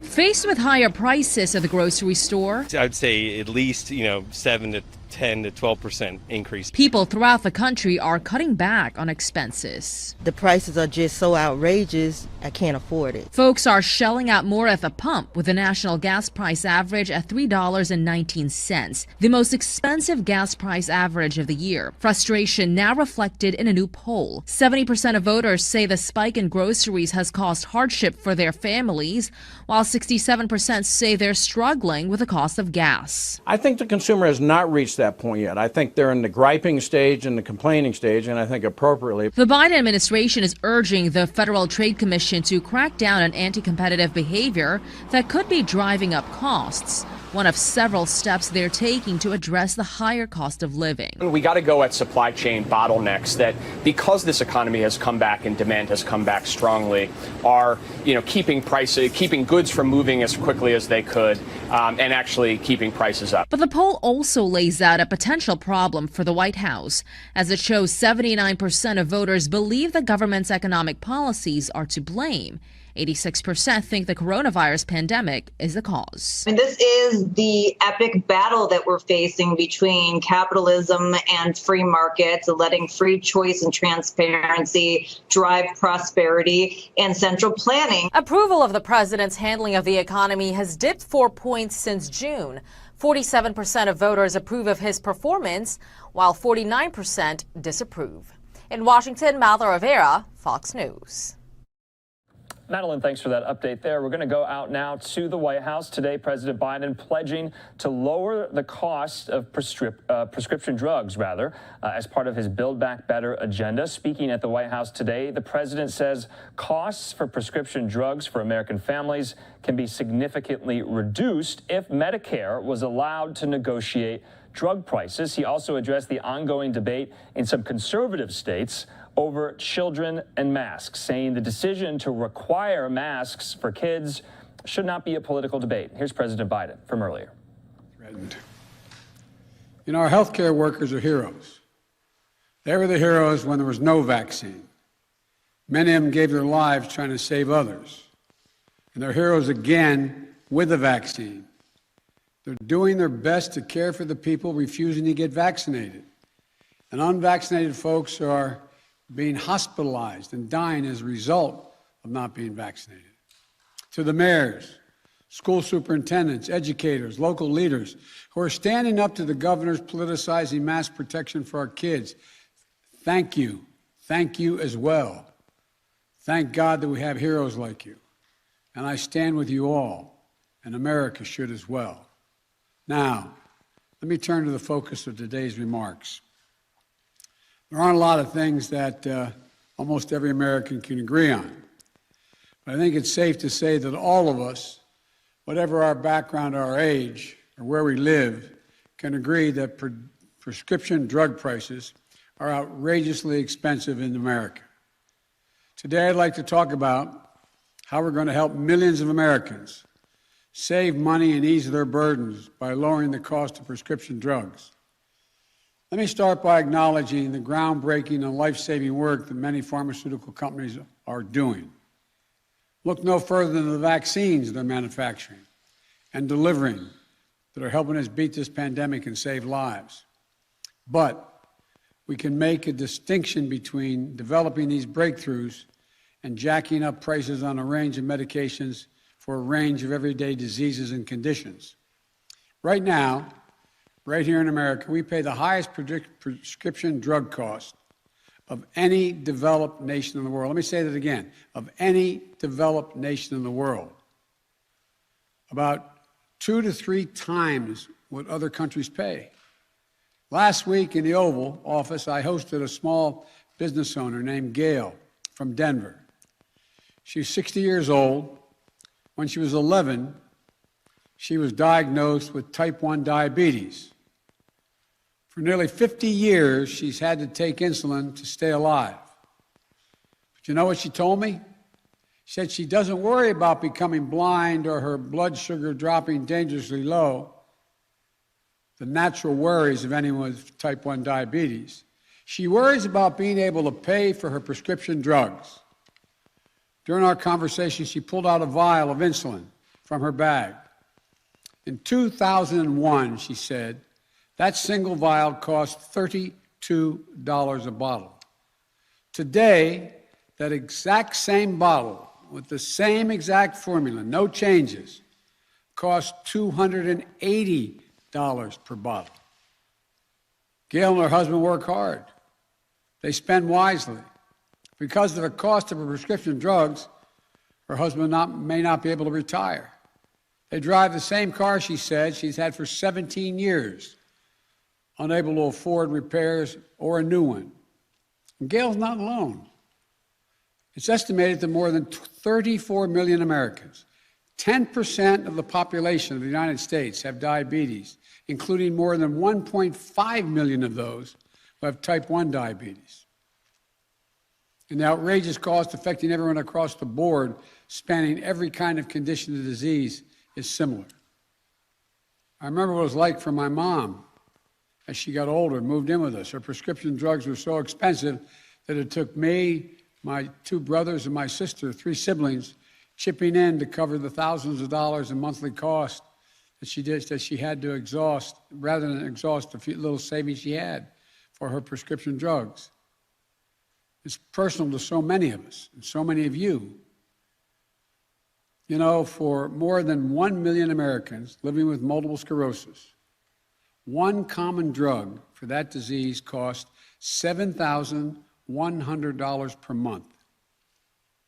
The price has gone up 1,000% over the last 20 years without any change in the drug. For more than 1 million people with rheumatoid arthritis, a common prescription drug used to cost about $1,350 per month. That was when it was introduced back in 2003. Today, the same drug costs $7,700 per month, over 5 times more expensive, without any change. For years, the price of many prescription drugs has dramatically outpaced inflation. These prices have put the squeeze on too many families and stripped them of their dignity. We forced people into terrible choices between maintaining their health, paying the rent or the mortgage, putting food on the table. I mean, literally. And that's the case for a lot of working families and seniors, even if you can get the care you need. But today, working families and too many seniors are struggling to make it work. Today, 1 in 4 Americans who take prescription drugs struggle to afford them. Nearly 30% have skipped doses, cut pills in half, or because they can't afford the cost. We have to change this, and we can. My administration has already taken significant steps to lower the cost of prescription drugs. Last month, I signed an executive order that has the effect of improving competition in the economy, which will result in lower prescription drug cost. Right now, when a drug company seeks permission from the FDA, the Food and Drug Administration, for a certain drug to get a patent, it's allowed to exclusively sell that drug without competition for up to 12 years. When that time period expires, other companies can come along, make the same exact drug and sell it cheaper. It's called generic drug. But unfortunately, it often takes a long time, years and years, for this to happen. That's why I've instructed the Federal Drug Administration to get these genetic drugs to consumers faster. This is going to increase competition, lower drug prices for everyone. Research shows the prices could be cut by 25 to 33% and save $54 billion for consumers over the next 10 years. Makes a gigantic difference for an average family. Secondly, I've ordered the FDA to work with states and tribes to import prescription drugs safely from Canada. These are drugs that the FDA has determined are safe, and they're going to make sure the drugs get to the states and tribes safely. Colorado estimates that their version of the drug importation program is going to save $35 million to $60 million a year for people in Colorado, cutting the prices down by more than 60% for the cost of the same drug. These things, and by the way, you know, the company that's making these drugs and charging exorbitant prices are selling the same drug in other countries at considerably lower prices. It's not like there's another company always making this drug. Same outfit. These things by themselves will be a great help. But to really solve the problem, we need Congress to act. That's what my Build Back Better plan will do. You know, there's long been talk, a long time, since the days when I was back in the Senate, about giving Medicare the power to negotiate lower drug prices. Now, Medicare takes care of millions of people. Medicare, my plan is going to allow that. Every other type of health care service, from the cost of a doctor's, how much a doctor can charge for a visit, hospital visit, crutches, wheelchairs, Medicare is allowed to negotiate and say, we'll pay no more from the Medicare than the following amount for those things. As I've said before, the only thing Medicare is not allowed to negotiate are prices for prescription drugs. My plan gets rid of that prohibition. The proposal I made while I was running for president is that Medicare should negotiate drug prices across the board. Congress is currently debating a more narrow vision, letting Medicare negotiate some of the most expensive drugs, particularly from those companies that don't face competition for that drug.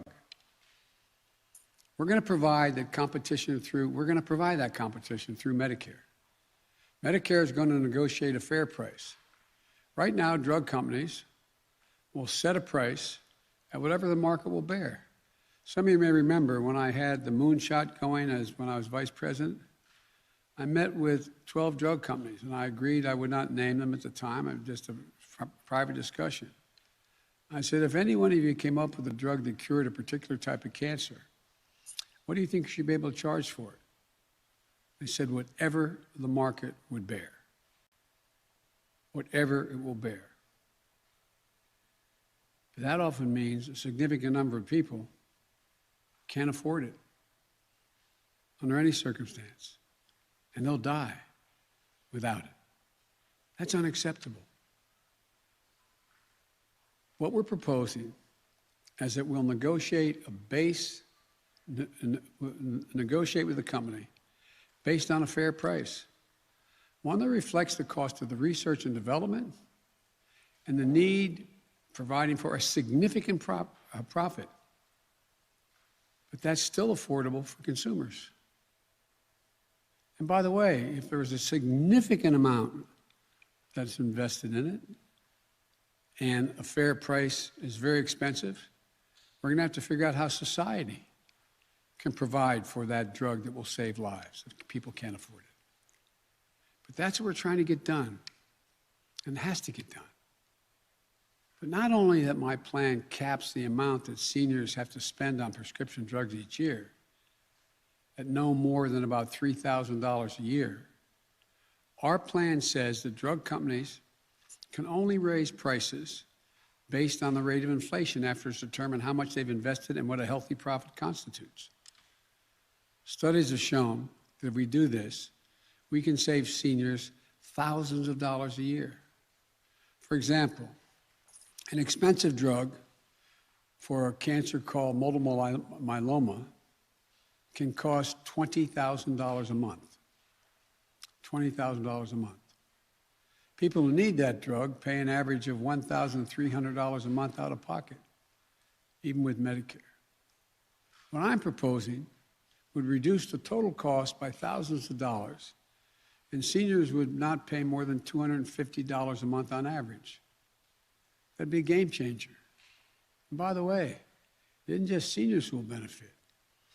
This would lower prescription drug prices for all Americans, and here's how. If Medicare prices are available to private insurance companies, then it would reduce the cost of employer-based health insurance coverage. What that means is, once Medicare negotiates a lower drug price for its beneficiaries, an employer-based plan shouldn't have to keep paying whatever the drug company demands. They should get access to the same drug at the same price as Medicare. So if you're not on Medicare, you get your prescription drugs through your employer-based plan, your plan should pay the same price for that drug as someone on Medicare. It means drug companies would have to sell their drugs to all distributors at the Medicare price or face up to a 95% excise tax. The savings for employers and employees would be billions of dollars a year. We don't have to stop there. My plan expands Medicare by adding dental, vision, and hearing, which would make a world of difference for millions of people. We can take some of that savings, create it when Medicare is no longer forced to overpay prescription drugs, and use it to pay for these additional benefits and reduce premiums, improve access for people with coverage on Medicaid and the Affordable Care Act. You know, at the same time, we can invest in medical breakthroughs that will also reduce the cost and save lives. Right now, when Americans overpay for prescription drugs, too many pharmaceutical companies don't use the profit nearly enough to innovate or research. Too many companies use it to buy back their own stock, inflate their worth, drive up CEO salaries and compensation, and find ways to box out the competition. In fact, according to one study, from 2016 to 2020, pharmaceutical companies spent $577 billion in stock buybacks and dividends, $56 billion more than what they spent on all research and development over that same period of time. Look, folks, they should be able to make a significant profit. Why should we be paying 2 or 3 times what every other country in the world is paying for a similar drug? There's so much we can do. For example, at the Defense Department, those of you who cover the defense area, there's something called DARPA, the Defense Advanced Research Project Agency, set up exclusively within the Defense Department to seek out the cutting-edge research projects that enhance our national security. An outfit that came up with the internet, GPS, and a lot of stealth technology, a lot of things. I'm proposing we do a similar thing. I propose we spend $6.5 billion for a similar agency within the National Institute of Health, the NIH, called Advanced Research Project Agency, ARPA-H, like DARPA, to help speed cutting-edge research on how to detect, treat, and cure diseases like Alzheimer's, diabetes, and cancer. It's personal to so many people out there, and we can do this. I'm not criticizing companies who aren't prepared to spend billions of dollars on certain projects to research. I get it. But if they're not, we should, to make sure the Americans are covered. And here's one other big thing that will help millions of Americans afford their prescription drugs: getting them affordable health insurance. If anyone's worried about getting health insurance during the pandemic, there's help today. For those who get their insurance through the Affordable Care Act, we're covering more people with better benefits and with the premiums 40% lower. That means the average premium has been cut from $104 a month to $62 a month. $62 a month for quality health insurance that covers doctor's visits, hospital care, prescription drugs. In fact, 1/3 of the consumers are buying plans through the Affordable Care Act for less than $10 a month. Earlier this week, I announced that more than 2,500,000 Americans have signed up for coverage under the Affordable Care Act since I called for the special enrollment period during this pandemic. Folks, if you don't have insurance, you can still sign up under the Affordable Care Act through Sunday, August the 15th. Just go to healthcare.gov today and get covered. To all those folks expressing concern about rising costs for families, I urge you to support these basic reforms that will allow drug companies to still make billions of dollars, as they have a right to do, but will address one of the largest out-of-pocket expenses that families face: prescription drugs. We can do this. Let me close with this. I've long said health care should be a right, not a privilege in this country. With my Build Back Better plan, we have an opportunity to come together and get us even closer to that reality. And the American people support it by overwhelming bipartisan margins. This isn't a partisan issue. Alzheimer's, diabetes, cancer, they don't care if you're a Democrat or Republican. This is about whether or not you and your loved ones can afford prescription drugs you need. I look forward to Congress getting this done. And there's another area, this is another area we can come together and make a difference in people's lives. Thank you. May God bless you. May God protect our troops. Thank you. Afghanistan lost. Is Afghanistan lost? Are you planning to evacuate Americans from the embassy? So there you have it, President Biden right there with his remarks talking about prescription drug prices, trying to lowering them, all a part of this Build Back Better plan under the Biden administration. We're going to take a 2-minute break. When we come back, we're going out to Chicago as we're getting some updates from Governor Pritzker. We heard from him today. Actually, let's just pull up that tweet really quickly, just to kind of give you an idea of what to expect in the next hour or so here. He signed 3 bills today that he says will provide first responders with protection and resources that they need to make sure that their work is safer. A big conversation right now for all first responders as police officers are really having some trouble out on the streets, especially in the state of Illinois. When we come back, more details on that and more on Live Now.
And welcome back here to Live Now. I'm Daytona Everett. Outrage this morning after the man accused of illegally buying the gun that killed Officer Ella French was released from prison this morning. Fox 32 in Chicago has the story. Straw purchases have long been the way that guns have funneled into the hands of those with felony convictions in Chicago, then to the streets, then to deadly incidents. Well, there is outrage this morning after the man accused of illegally buying the gun that killed Officer Ella French is released on bond. Federal prosecutors say it was a straw purchase. That's where someone buys a gun somewhere else, then gives it to someone who's not supposed to have a weapon, often with deadly consequences. Yeah, and we've got some great insight on this from Jeffrey Kramer. He is the senior managing director of Guidepost Solutions, but he's also a former federal prosecutor. Thank you so much for coming on to give us your perspective on this. Certainly. Well, we know that this is a major focus of the federal strike force, tackling gun violence here in Chicago. I want you to first explain, though, what is a straw purchase? How does it work? And how hard is it to trace? Sure. So a straw purchaser basically is someone buying a gun for someone else. In this case, he bought it and gave it to somebody in Chicago because they couldn't get it themselves. So it's basically a middleman, if you will, but breaking the law when you do it, because when you buy a gun, it has to be for you, not selling it to somebody else. And as far as tracing the gun, well, they all have serial numbers. The problem is a lot of ATF officers and policies have really been watered down, so it may become harder to trace these guns in the future. A judge let the man accused of buying that gun that killed Officer French, let him go. Superintendent David Brown blasted that judge. Were you surprised by that judge's decision? You know, I was. And in different districts and different judge, if that defendant had been in the Dirksen building in Chicago with the same charges, I think it's fair to say he'd still be behind bars right now. But he wasn't. So while there should be some uniformity in the federal systems, we don't see that within the different districts in the state. He was released on the lowest bond possible in a federal court, $4,500 signature bond, basically putting up no money.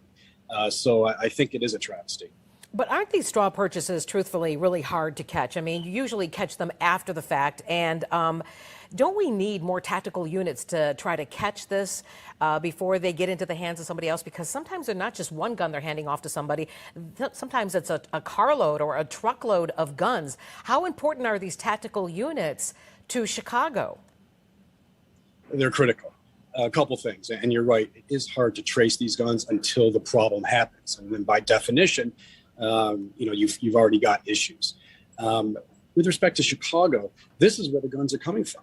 Given the laws of Illinois and the laws of Chicago, the guns aren't being sold in Chicago. They're being sold in Indiana. They're being sold in Georgia. They're being sold in Mississippi. And they're coming up here. That's the problem. So it isn't just gun laws and enforcement of gun laws within the city of Chicago. It's the other states that impact the murder rate here. With respect to task force being able to track down purchases before there's a problem, before the gun gets handed off to somebody that shouldn't be. I think there are things that can be done on the front end when guns are purchased to ensure that they really are going to the final user, if you will. What are some of those things? Well, it's a problem that society has to figure out what we want to do. It's tracing the guns. So in other words, if someone buys a cache of guns legally, not doing anything illegal, but some follow-up to make sure that person still has the guns 6 months, a year, 5 years from now. Because the fact is, I can buy a whole boatload of guns right now, give them to somebody, and nobody knows who has those guns until they're used in a crime.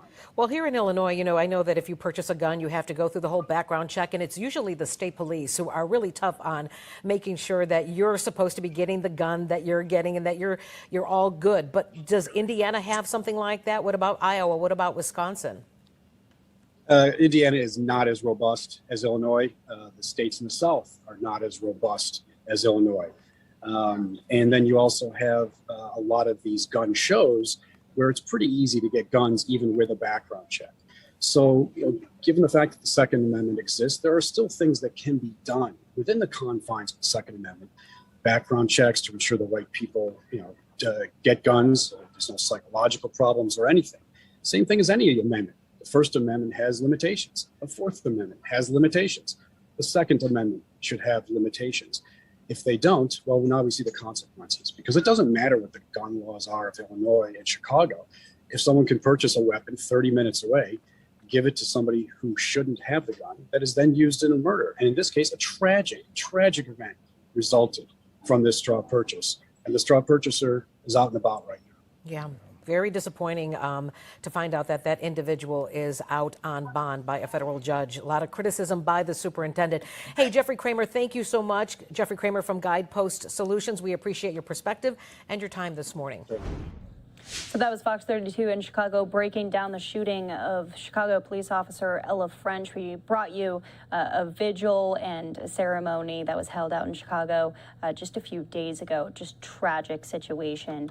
Governor Pritzker, though, coming out today and signing a few different bills talking about the safety of first responders out on the job, also signing through legislation that would be a wake-up call for people who are distracted while driving, saying that this could be someone else's worst nightmare. No text is worth any of that. Here's proceedings from earlier today with the governor.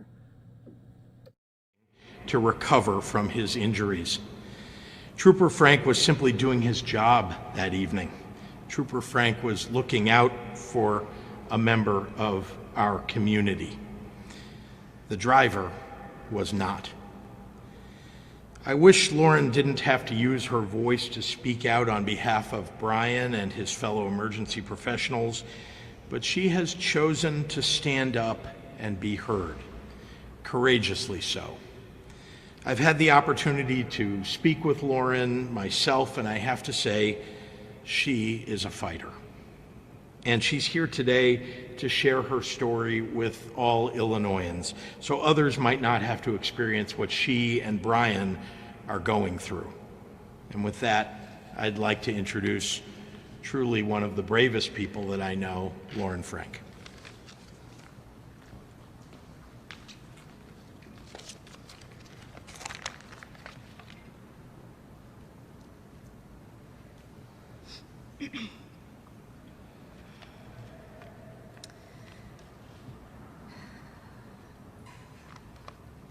Well, I'm honored to be here today for the signing of the updated Scott's Law bill. I wish I didn't have to be. But on behalf of my husband, Illinois State Trooper Brian Frank, and our families, I'm here to tell you our story in hopes that it can make a difference towards some change. Change that could save lives. If it saves even one, then sharing this difficult reality will be worth every tear that was shed writing it and reading it to you today. Scott's Law is roughly a 900-word piece of Illinois legislation that most residents of Illinois have probably never read or even heard of. As the wife of an Illinois State Trooper, I hadn't. There are pamphlets at the DMV and signs we pass on the highway. Sometimes we see or hear about it on the news. Slow down, move over, something like that. And then life goes on. But on February 15th, our entire life stood still. We woke up that morning to a winter storm warning, and I begged Brian to stay home, something he would never consider even on a sick day. He is part of a criminal patrol team that isn't required to handle crashes, but their unit decided to help support the districts that were shorthanded that day. They didn't need to work, but they chose to go anyway. My husband Brian was headed home to me when he selflessly stopped to assist one more crash. He was in a marked squad car with his lights activated. Despite the unsafe driving conditions due to the snow and the below freezing temperatures that day, someone still made the choice to drive recklessly, and that person crashed into Brian's stopped squad car at 80 miles an hour. I got the phone call that every spouse of a first responder dreads, and all they said is, "It's bad, but he's breathing." Brian suffered a severe traumatic brain injury. Despite the initial devastating prognosis from the doctors, he lived. Today, Brian remains in a minimally conscious state. The roller coaster that we've been on for 6 months has been excruciating, and it was all preventable. In the past 6 months, 178 days, we've encountered 35 doctors, 4 hospitals, 3 brain surgeries, 2 emergency room visits, 12 ambulance rides, and 8 weeks of therapy. Through all of that, I've been left deprived of relaxing days at home with my husband, nights going to bed by his side, hearing his laugh or his smile. Worst of all, I've had to survive every heartbreaking hour without the reassurance from the one person I love the most that everything is going to be okay. He does not intentionally respond to me, and I miss him every day. For anyone that is not familiar, the world of brain injury is heartbreakingly unpredictable. It's nothing like you see in the movies where they're sleeping and then they just wake up, despite how badly I yearn and pray for that to be true. For a whole week, Brian stayed in a medically induced coma, intubated and on a ventilator. On March 11th, he began to breathe on his own, but remained in a coma. In the spring, he emerged to a state they call unresponsive wakefulness, which is formerly known as vegetative. Just recently, he emerged to a minimally conscious state. And while the progress is exciting, the setbacks are devastating, and the unknowns of our future are overwhelming. The daily grief sits heavily on us as we wait and watch Brian fight for his life to come back to us. And again, this was all preventable. These things are scary to experience, they're hard to hear. It's easy to live in fear, but we, Brian's family, friends, peers, and community are choosing to look at this through the lens of faith. Faith that there's a greater plan and purpose for Brian's life. And in that way, I count us lucky because Brian is alive, and that means there is still hope for his recovery. But it is not forgotten that so many other Illinois state troopers have lost their lives making the ultimate sacrifice while serving the public. 21 years ago, Scott's Law was established and named after Lieutenant Scott Gillen. The law is Scott's Law, but it is also Brian's Law. It's Trooper Brooke Jones's law. It's Trooper Christopher Lambert's law. It's Trooper Gerald Ellis's law. It is Trooper Ryan Palmer's law, and far too many others to list. Today, the law is changing in word, speech, and consequences so that we may change our actions and spare the trooper wife or husband, parent, sibling, friend. It's also to spare yourself. You don't want to be the person who walks around with this burden of guilt and responsibility for the rest of your life, knowing that such an accident is preventable. Brian has come a long way since February 15th, but he still has a long way to go. So does the law. The changes being made today are a step in the right direction, but there's more work to be done. 17 troopers have been hit this year. Brian was number 4. The lives of the men and women of the state police, the people you see standing behind me, they deserve more. They deserve to be protected the way they protect us, by the public and the state. How many more troopers need to get hit before we consider their safety? Who here will be next? I urge you to go home and tell your family about Scott's Law. Tell your children, tell everyone you know who drives, the importance of moving over for our police and first responders. The motto of the Illinois State Police is integrity, service, and pride. There are more words that come to mind when I think of the Illinois State Troopers, especially Brian. Romans 12:10 says, "Be devoted to one another in love and honor one another above yourselves." Trooper Brian Frank, my husband, my best friend, the love of my life, embodies these verses completely. He is devoted to others in love. He values and honors others above himself. He is selfless and humble. He looks to protect the interests of others. Our first responders count the lives of others as more precious than their own. They risk their lives for us every single day, and the simplest thing that we can do is honor them and count their lives precious too by slowing down and getting over. But I challenge you, is this the best we can do? These changes to Scott's Law need to be the starting point of a new and bigger commitment to serving our officers better. The responsibility to do more and do better is not just in the driving hands of Illinois motorists. Honoring Scott's Law is only one aspect of the defense for our officers. It starts well before that, with proper funding to ensure every officer's equipment and squad car is the most capable the market has to offer in withstanding damage. It continues after that with unparalleled medical care for officers injured in the line of duty, with coordination on behalf of that officer that removes location, length of stay, and cost from being a burden and stress to the officer's family. It is woven throughout in getting back to a state and a country that doesn't just see a uniform or a cop, but instead sees Brian, a husband, a son, a brother, a godfather, an uncle, and a best friend. Someone who has already saved countless lives and who has a lifetime of saving more ahead of him. We owe it to honor those fallen and injured, to put their best interests first.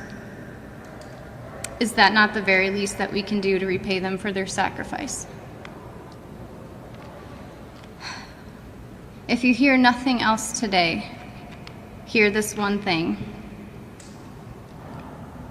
There is no greater love than laying down your life for another person.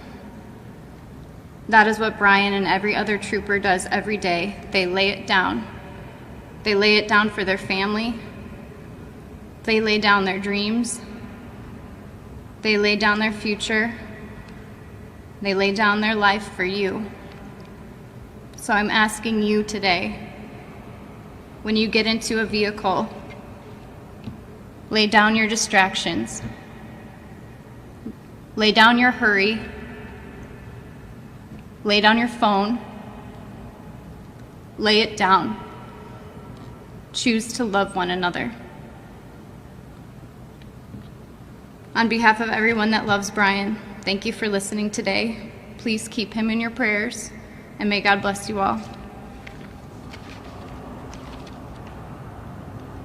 Representative Hurley.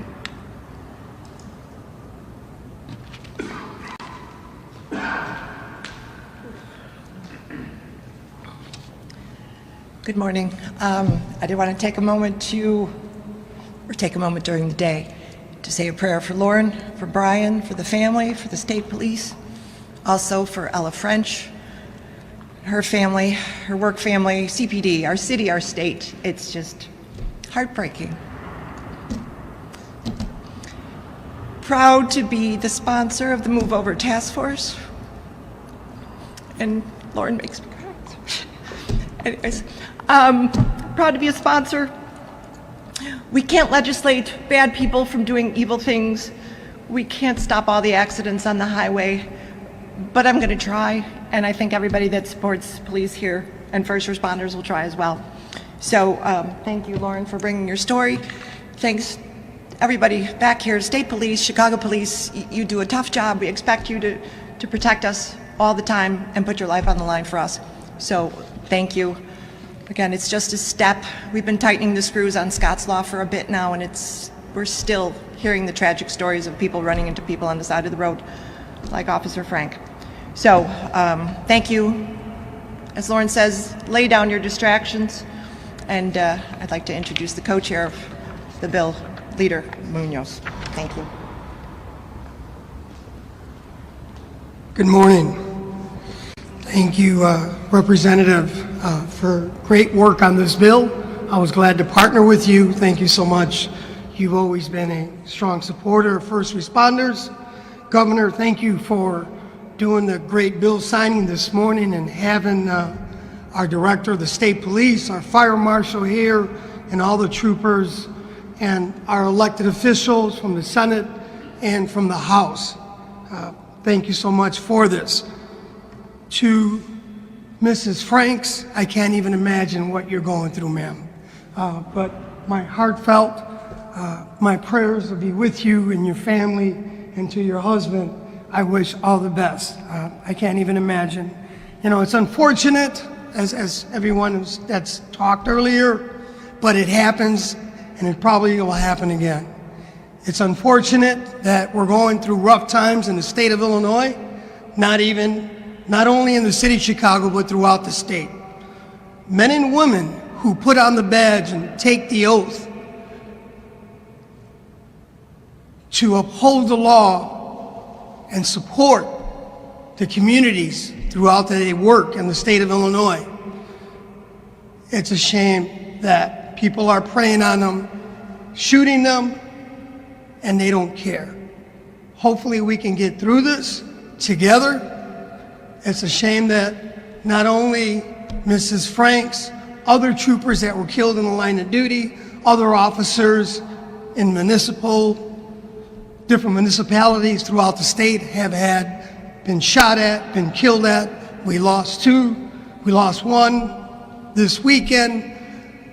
Young lady, 29 years old, God bless her and her family. She gave the ultimate sacrifice.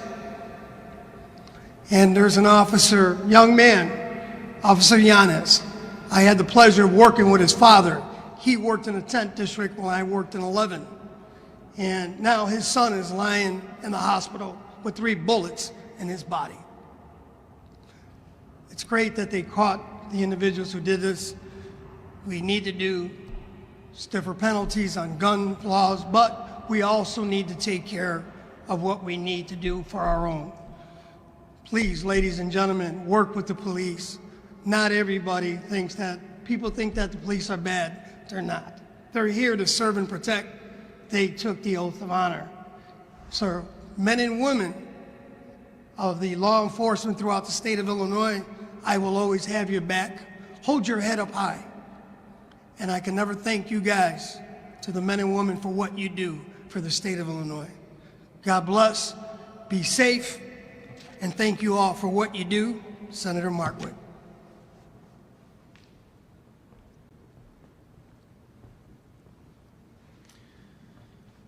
Thank you, Senator Munoz, and thank you to all of the people that stand behind me, first responders, and people who champion their causes. It is an honor to stand with you here today. My bill that the governor is signing today is about providing better mental health resources for all first responders. And I will tell you, over the course of the last couple of days, I have had countless discussions with first responders. And most of those conversations have revolved around the challenges that they deal with in their jobs. The weight of the world is on our first responders at this time. Their jobs are so difficult. And you know, everything we do in government is an attempt to reform, to make things better. And sometimes they do, sometimes they don't, sometimes they do for a little while and things change. And we have to be constantly diligent to make sure that we're attending to things. I don't know what was done a couple of decades ago before I got here, but I know what's happening now. We have an epic shortage of police officers throughout our state, whether it's state troopers or Chicago, the city of Chicago, or police officers in small municipalities. We have a shortage. And that, coupled with a global pandemic, rise in violent crime, a rise in shootings and gun crime, city of Chicago canceling days off, officers working 12-hour shifts in the most difficult situations, it's no surprise that officers are dealing with substance abuse problems, mental health problems, and we see rising suicides amongst first responders. This is terrible. This bill is one measure to try and provide resources to them so that they can confidentially reach out and receive the help that they need. And I'm grateful to the governor for his signature on this bill, but I also want to take a moment to thank him for other initiatives that he has signed as well. Earlier in the budget, thanks to the advocacy of Kevin Graham from the Police Memorial Foundation, we were able to dedicate $2 million to actually not just provide resources, but to actually deliver that mental health service to police officers in the Chicago area. The governor previously signed House Bill 1777, which removes the uncertainty of what happens to an officer when they get injured, allows for a more clear and a more effective process for duty disability benefits.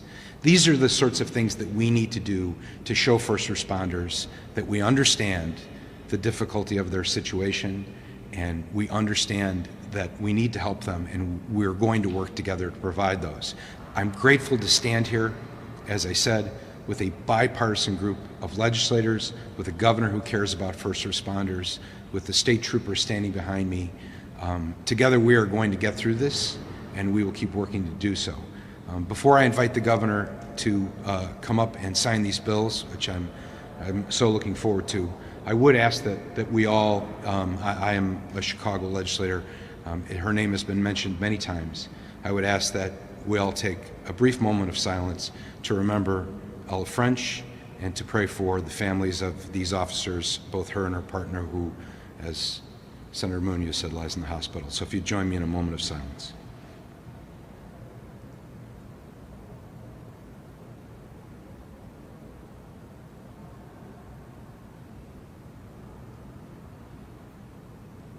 Thank you. And with that, I would turn back to the governor for the bill signings.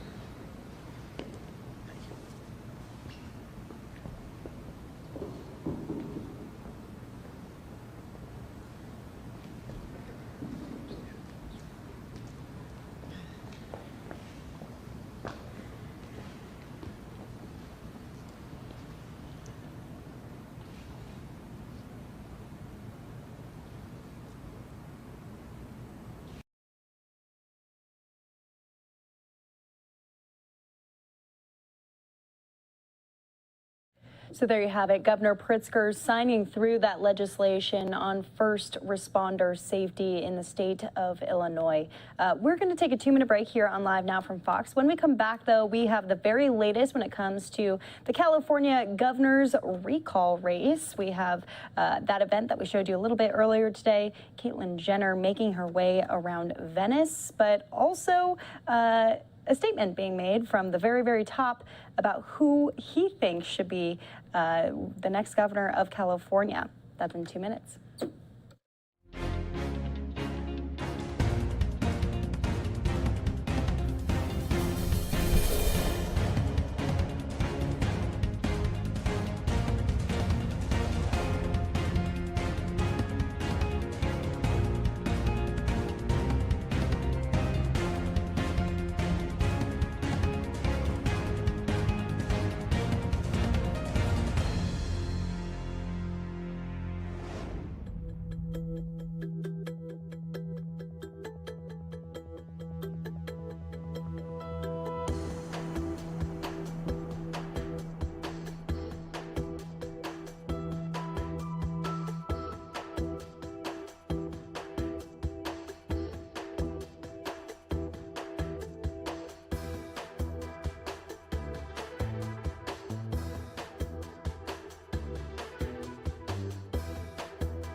Welcome back here to Live Now from Fox. You saw a little screenshot right there of Caitlyn Jenner. We'll get to that in a moment, but an update from President Biden talking about the California recall election, tweeting out saying that Governor Gavin Newsom is leading California through unprecedented crises. He's a key partner in fighting the pandemic and helping build our community back better. To keep him on the job, registered voters should vote no on the recall election by the 14th and keep California moving forward.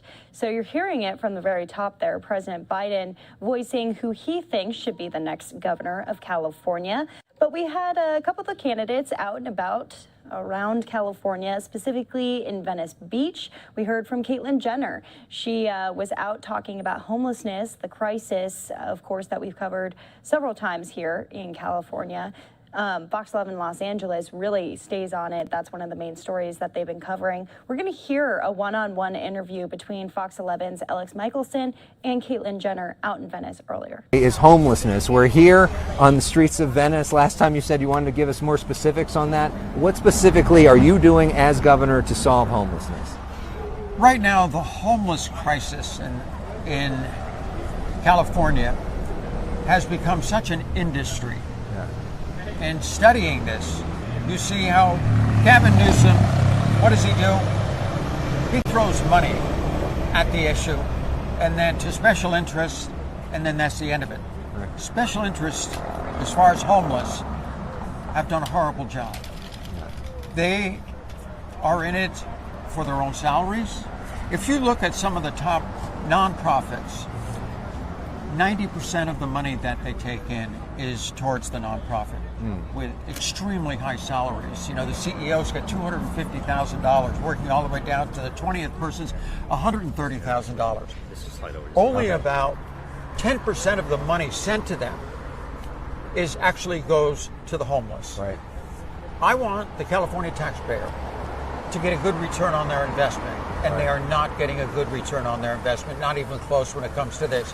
Plus, special interests. If they solve the homeless issue, they don't have a job anymore. Right. So there's no incentive to do that. I am in the future, I am a results-oriented person, okay? Yeah. Special interests have to show the money they're spending and where they're spending it, but they never say how many souls they've saved, how many people they've gotten off the street. The next round of budgeting would be determined by the results that they get. Their programs actually working to solve the homeless problem. That would be by far the first thing I would do. So essentially have some sort of evaluation process before you give more money? Is that's what you're proposing? Well, they wouldn't get the money if they're not doing the job. If we send them millions of dollars and nothing gets done, they're not going to get the money next time. We're going to go with the organizations that actually gets results. Now, down here in Venice, Alex Villanueva, the LA County Sheriff's Department, has done a phenomenal job. They've really worked hard with boots on the ground and doing it. To be honest with you, is it the Sheriff's Department or is it the LA City, the other city? Folks? They've had to fight the city and so on in many ways, but the Sheriff's Department's been down here. The first contact that a homeless person probably has with anybody is with law enforcement, okay? They're on the ground. Right now, his host program, they have a sergeant, a lieutenant, and 4 deputies. And they are down here on the streets actually getting things done. When you talk about 4 people that are already sheriffs getting things done here on the streets, you talk about the taxpayer getting a good return on their investment. That is a good return on your investment. They are doing an extraordinarily good job, and we have to continue to support that. We are making progress here in Venice. Not close to getting it done, but we are making progress. We need to take Venice and use it as an example as we move forward about what we can do throughout the city. And that process is, they're doing a good job. Clearly there's a lot more that needs to be done when you look around. There is absolutely a lot more has to be done. I mean, you just look at this, all this that's going on here. But we are cleaning the beach up. It's slowly getting cleaned up. There's a ways to go, but we're slowly getting it cleaned up. And honestly, I contribute so much of that to finally the city coming around with the pressure from the Sheriff's Department, coming around and actually starting to get things done. It has to be a priority, and you have to do things that are right, and we have to spend the California taxpayers' money wisely.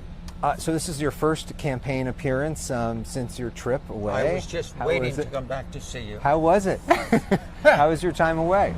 Oh, the time away was fine. I mean, I had an obligation before this campaign even started, and I've been actually on this campaign since last April and talked to you a long time ago. I've been doing this for a while, but I had a contract that I had signed beforehand, and you know, all of the candidates that are running up against Gavin Newsom, they all have jobs.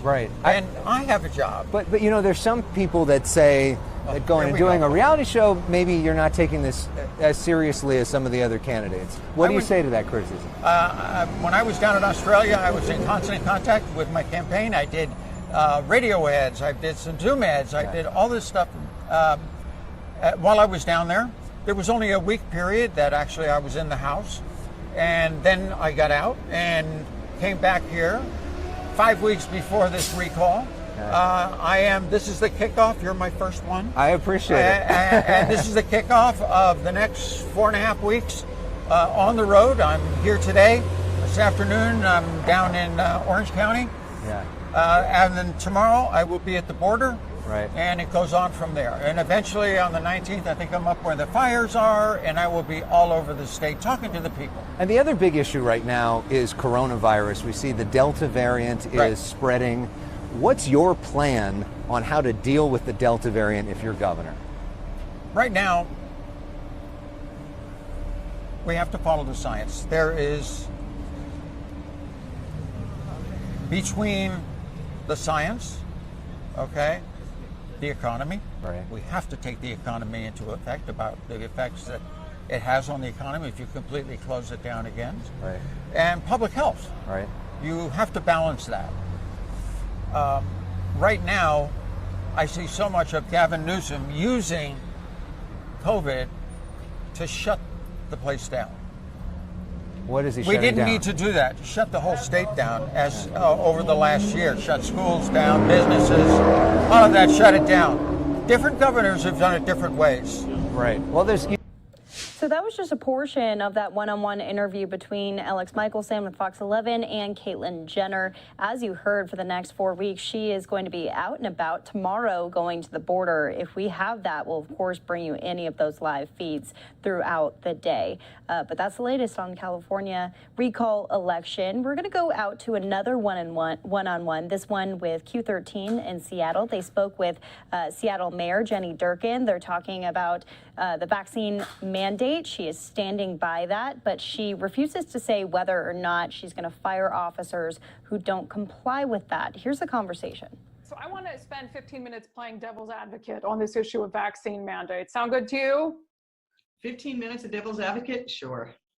Okay, let's start. This it's my understanding this mandate applies to about 12,000 City of Seattle employees. Do you have any idea how many of them are actually not vaccinated? We think the majority of our employees are vaccinated, but the context is everything on this. Right now, the City of Seattle is probably the safest city in America. We have almost 83% of people who've started at least their first vaccination. But if you compare where we were last December or August with where we are now, we haven't had anyone die of COVID in the City of Seattle for over a month. We were having at least 2 a month during this time last year. Vaccines work. And as a city, we've got to be committed to making sure that we not just make ourselves safe, but that we're protecting everyone else. We know without a doubt, Brandy, that this is a pandemic of the unvaccinated now. That is what's driving the numbers. And the thing that I fear the most is the population that is most unvaccinated, not by choice, are those people who aren't eligible for vaccinations, our children.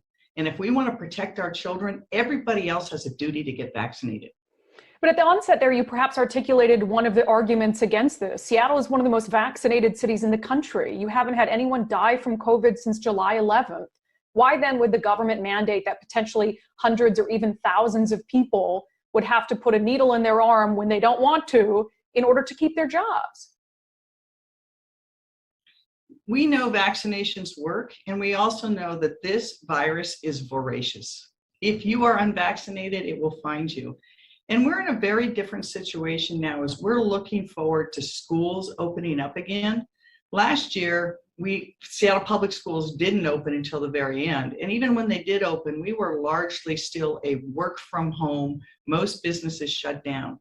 We're now coming together in ways, and there's no border at the City of Seattle. People come here from all over the world, from all over the country, and from all over the state. If you're vaccinated and you are exposed to this virus, your chances of having significant disease are clearly diminished, but you can still carry the disease and give it to others. We want to protect our kids. We want to protect the people of Seattle. We want to protect those most vulnerable. And that means doing your part in getting vaccinated. Now, there is an exception. If someone has a generally held religious objection or a medical reason why they can't get vaccinated and they can document that, we won't require it. But other than that, it is really a matter of public safety, and it's a matter of civic duty, protecting the people around you. But again, as it pertains to protection, going back to my question, Seattle is one of the most vaccinated cities in the country. King County is one of the most vaccinated counties in the country. You haven't had a death from COVID-19 since July 11th. We have met and exceeded the goal you set for the city when it came to vaccinations of 70%. So why then would the government feel the need, when we haven't had a death since July 11th, to mandate that individuals put a vaccine in their bodies that they clearly do not want to receive? Again, it goes back to what are people's obligations and what is our obligations to make a safe workplace. We know that vaccinations work, and we know that if we jeopardize the safety of people in our community, it has impacts on a whole range of other people. When someone decides not to get vaccinated, they're not just deciding they're willing to run the risk of getting sick. They're saying, I'm willing to run the risk that I'm going to make you sick, or I'm going to make a coworker sick, that I might have to go to the hospital. We're seeing hospitals fill up again in the state of Washington. Excess patients come here to Seattle. There's places in the state where the ERs are so full that if you're in a traumatic car accident, you can't go to the hospital. So this is not just a matter of what a person's individual liberty is. It really goes to the social contract of what we should be doing together. We know that that is important. We know it's a matter of public safety. And we are seeing now that this Delta variant is more infectious than we've had before. It will expose more people, it makes them more sick, and we're now seeing nationally that it's having a much greater impact on children. More and more pediatric hospitals are showing kids coming in with serious disease. You've mentioned school getting back in session. You mentioned the risk to kids who aren't eligible for a vaccine. One of the only state workers that aren't subject to this are teachers. If we're so concerned, why would that be the case that teachers do not have to get a vaccine, but people in other jobs do? As you know, there's separate elected government entities, and I am not in charge of Seattle Public Schools. Those workers work for Seattle Public Schools of the various school districts. So I really think those questions have to go to the schools. I think that we know that vaccinations work. We had a great partnerships with Seattle Public Schools, and because of that, you know, our 83% vaccination rate includes those 12 and older, because we went into the schools and used that place to make sure that we could get people eligible vaccinated. When the age is lowered again, we'll partner with them again. So I think what their rules are for their workers, you have to ask them. But I think that government has an obligation. First and foremost, we serve the public. And you can't serve the public fairly and safely if you might give them a disease that could kill them. So do you believe teachers should be mandated to get a vaccine if everybody else is? I think it is important that those people working with our children and most vulnerable populations get vaccinated. And so we know right now that that's going to be schools in large part. So I think the school districts right now are looking at how to do that, whether masks are sufficient or not. But again, yes, I think that teachers should be vaccinated, just like nurses and doctors and people who have that first line duties to take care of the most vulnerable. And unfortunately, right now, our children are the most vulnerable population, and it's not by choice, it's because they're not eligible for the vaccination yet. You talked about people who are not getting vaccinated, making that choice for others. Their decision not to get vaccinated could have a negative consequence on someone else who is perhaps not eligible for the vaccine. One of the prevailing arguments against this mandate that I have heard from people on the right is that people on the left often talk about a woman's right to choose what happens with her own body, yet here you are mandating what other people do with their bodies. What do you say to that criticism? They're not at all related. And again, you gotta follow the science. Forcing a woman to make certain choices about her individual health that don't impact her coworkers, her neighbors, her children, her doctors, her patients. But they would argue that it impacts her unborn child. I'm telling you, devil's advocate, what people on the right are saying. So I think that, I think these arguments are making something that is a healthcare decision about safety and trying to make it a political decision. And I think that's irresponsible. I think that as an American, you should be doing everything you can to protect everyone in your community. And if you decide to make the selfish choice not to vaccinate yourself, it'd be fine if you lived on an island and you came in no contact with people, but you don't. You come in contact with family members, children, or people in the grocery store who then go back to their children. You have to go to the ER. So it is undisputable what this virus does. If you look at the data on the areas where people are not vaccinated, no one can make the argument that it isn't impacting communities. You just can't. It's just a fact. So this isn't one side of the divide or another. There are some truths in society. And one of the truths is this virus, if you're unvaccinated, it will find you. And if you get sick, you will get other people sick and you will have to go to the hospital. In talking about truths, again, I go back to one of the other truths is we are nowhere near when it comes to hospitalizations and deaths where we were last year at the height of this pandemic before people could get vaccinated. We have met and exceeded your goal for vaccinations, haven't had a death since July 11th. So I think a question people have is, where does this end? King County Executive Dow Constantine said yesterday, I quote, "A healthy King County depends on every eligible resident getting vaccinated." So should we expect that this will stop with government employees? Or if every eligible resident needs to be vaccinated in order to ensure the county is healthy, should people who don't work for the government be expected that soon you will mandate they get a vaccine?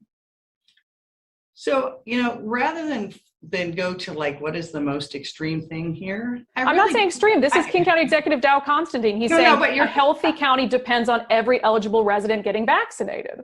Yeah, and I think that makes sense. I mean, look, if, we've compared this virus at times to other great challenges for the generation. People try to compare it, for example, to World War II and what would you do?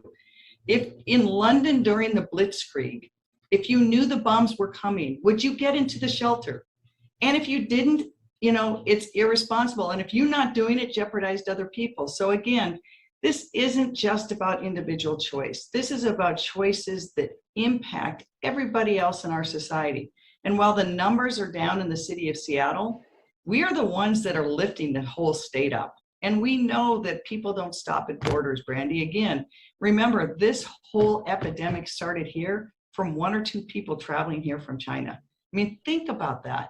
And so our job as government is not just to be focused on what's going to happen today, but how do we make sure the virus doesn't get out of control tomorrow?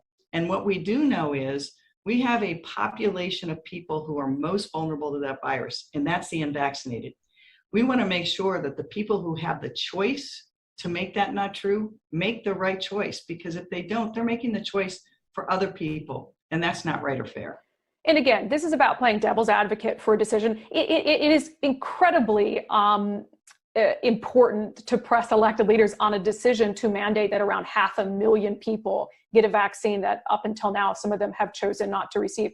I always start every segment on vaccinations by saying, I have received a vaccine. I did so at the first available opportunity, but I've also spoken to public employees, including some of your employees who do not want one. And that brings me to the Seattle Police Department. We are at a time of record low staffing, at a time when crime is going up. Do you mean to tell me that come October the 18th, you will fire Seattle police officers who do not have a vaccine? My best, what I believe is going to happen is most police officers are going to get this vaccination. But if they don't, what I've seen and see, Brandy, you can have your hypothesis. Mine is the opposite of yours. Mine is that I've seen in the last year, Seattle Police Department is working harder than it's ever worked under some of the most difficult circumstances to serve the public. And they do it at great risk to themselves. And so I believe that people, when faced with the choice on, is this important to the community, are going to make the right decision. And people can take, any extreme example they want and say, but what about this? Would you do it? I really believe that people are going to respond. And the basis for that is because they have so far. Every time we've asked people to do the hard things in this city, they've stepped up and done it. And I believe the workers will do that as well. And so we will have exceptions. Like I said before, if there is sincerely held religious belief against it or a medical reason that you can't get it. But otherwise, we have to make sure that as we serve the public, we aren't in the position that maybe the people that actually make the public sick. That just isn't right or fair, particularly when we know 12 and under cannot get vaccinated. So if they get sick, they will not have the protections that the vaccine gives, which is not just the protection of preventing illness, but making sure it's not extreme. And so I'm asking every city worker to do the right thing for the children in our city. And I believe they'll step up. Respectfully, it's not an extreme thing for me to say, are you going to fire SPD officers on October 18th? That is what you have put forward, that get a vaccine or you might not have a job on October the 18th. And it's also not a hypothesis. I have emails from Seattle police officers saying, I will not get the vaccine. I am willing to lose my job. So again, come October 18th, for SPD officers who decide they are not willing to get the vaccine, will they lose their jobs?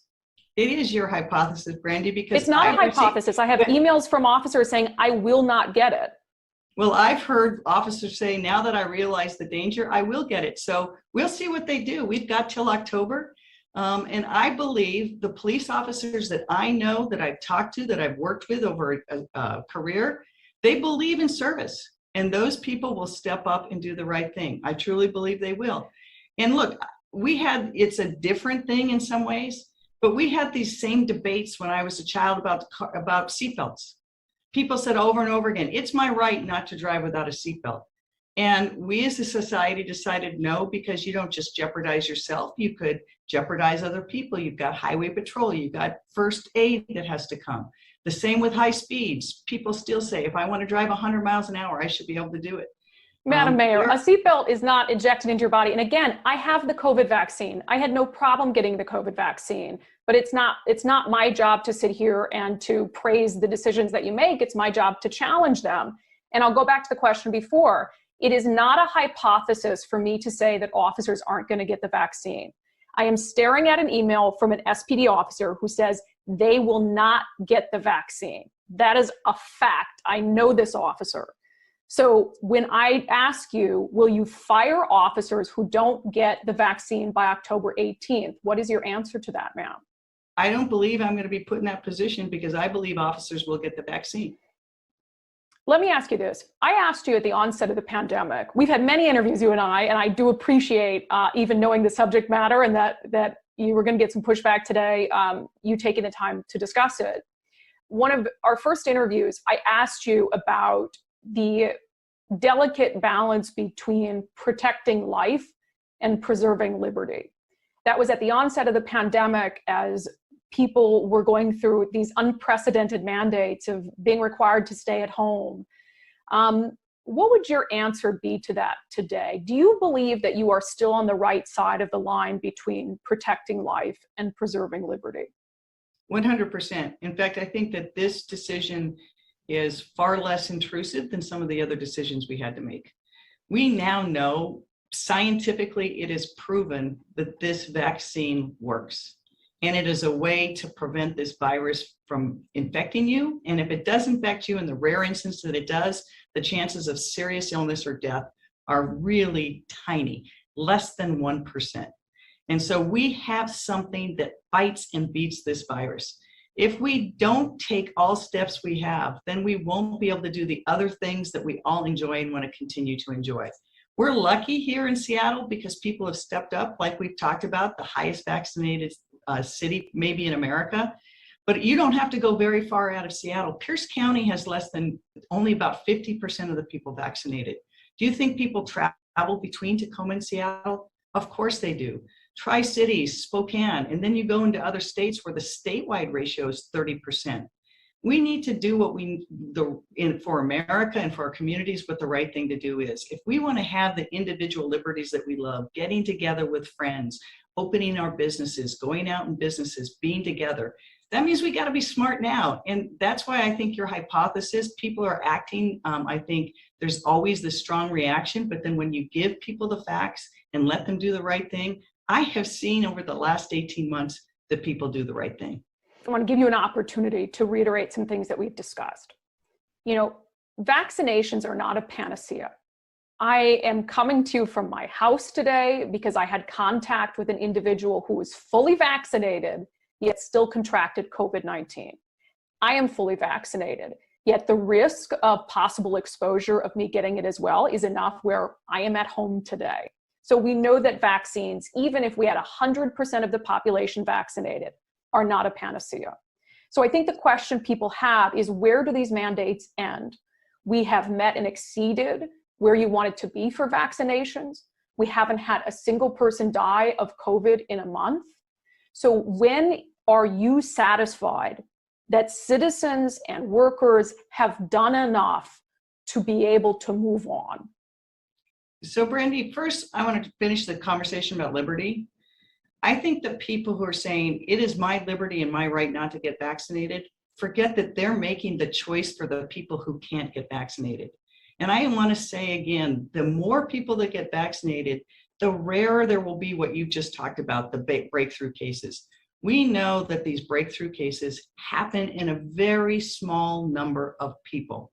But when you get it, you can still transmit it. So the more people that are vaccinated, the less likelihood that we can transmit it to people who cannot get vaccinated.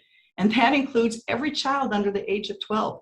And so as people are making the decision for their own liberty and their own, I don't want to get it, I just want them to be really cognizant to know you're making that decision for everybody's 12-year-old, 10-year-old, 11-year-old, and infant. Because if you do contract it, you can spread it. That's just a fact. And so what is the end? The end means that we don't all talk about who has to do what.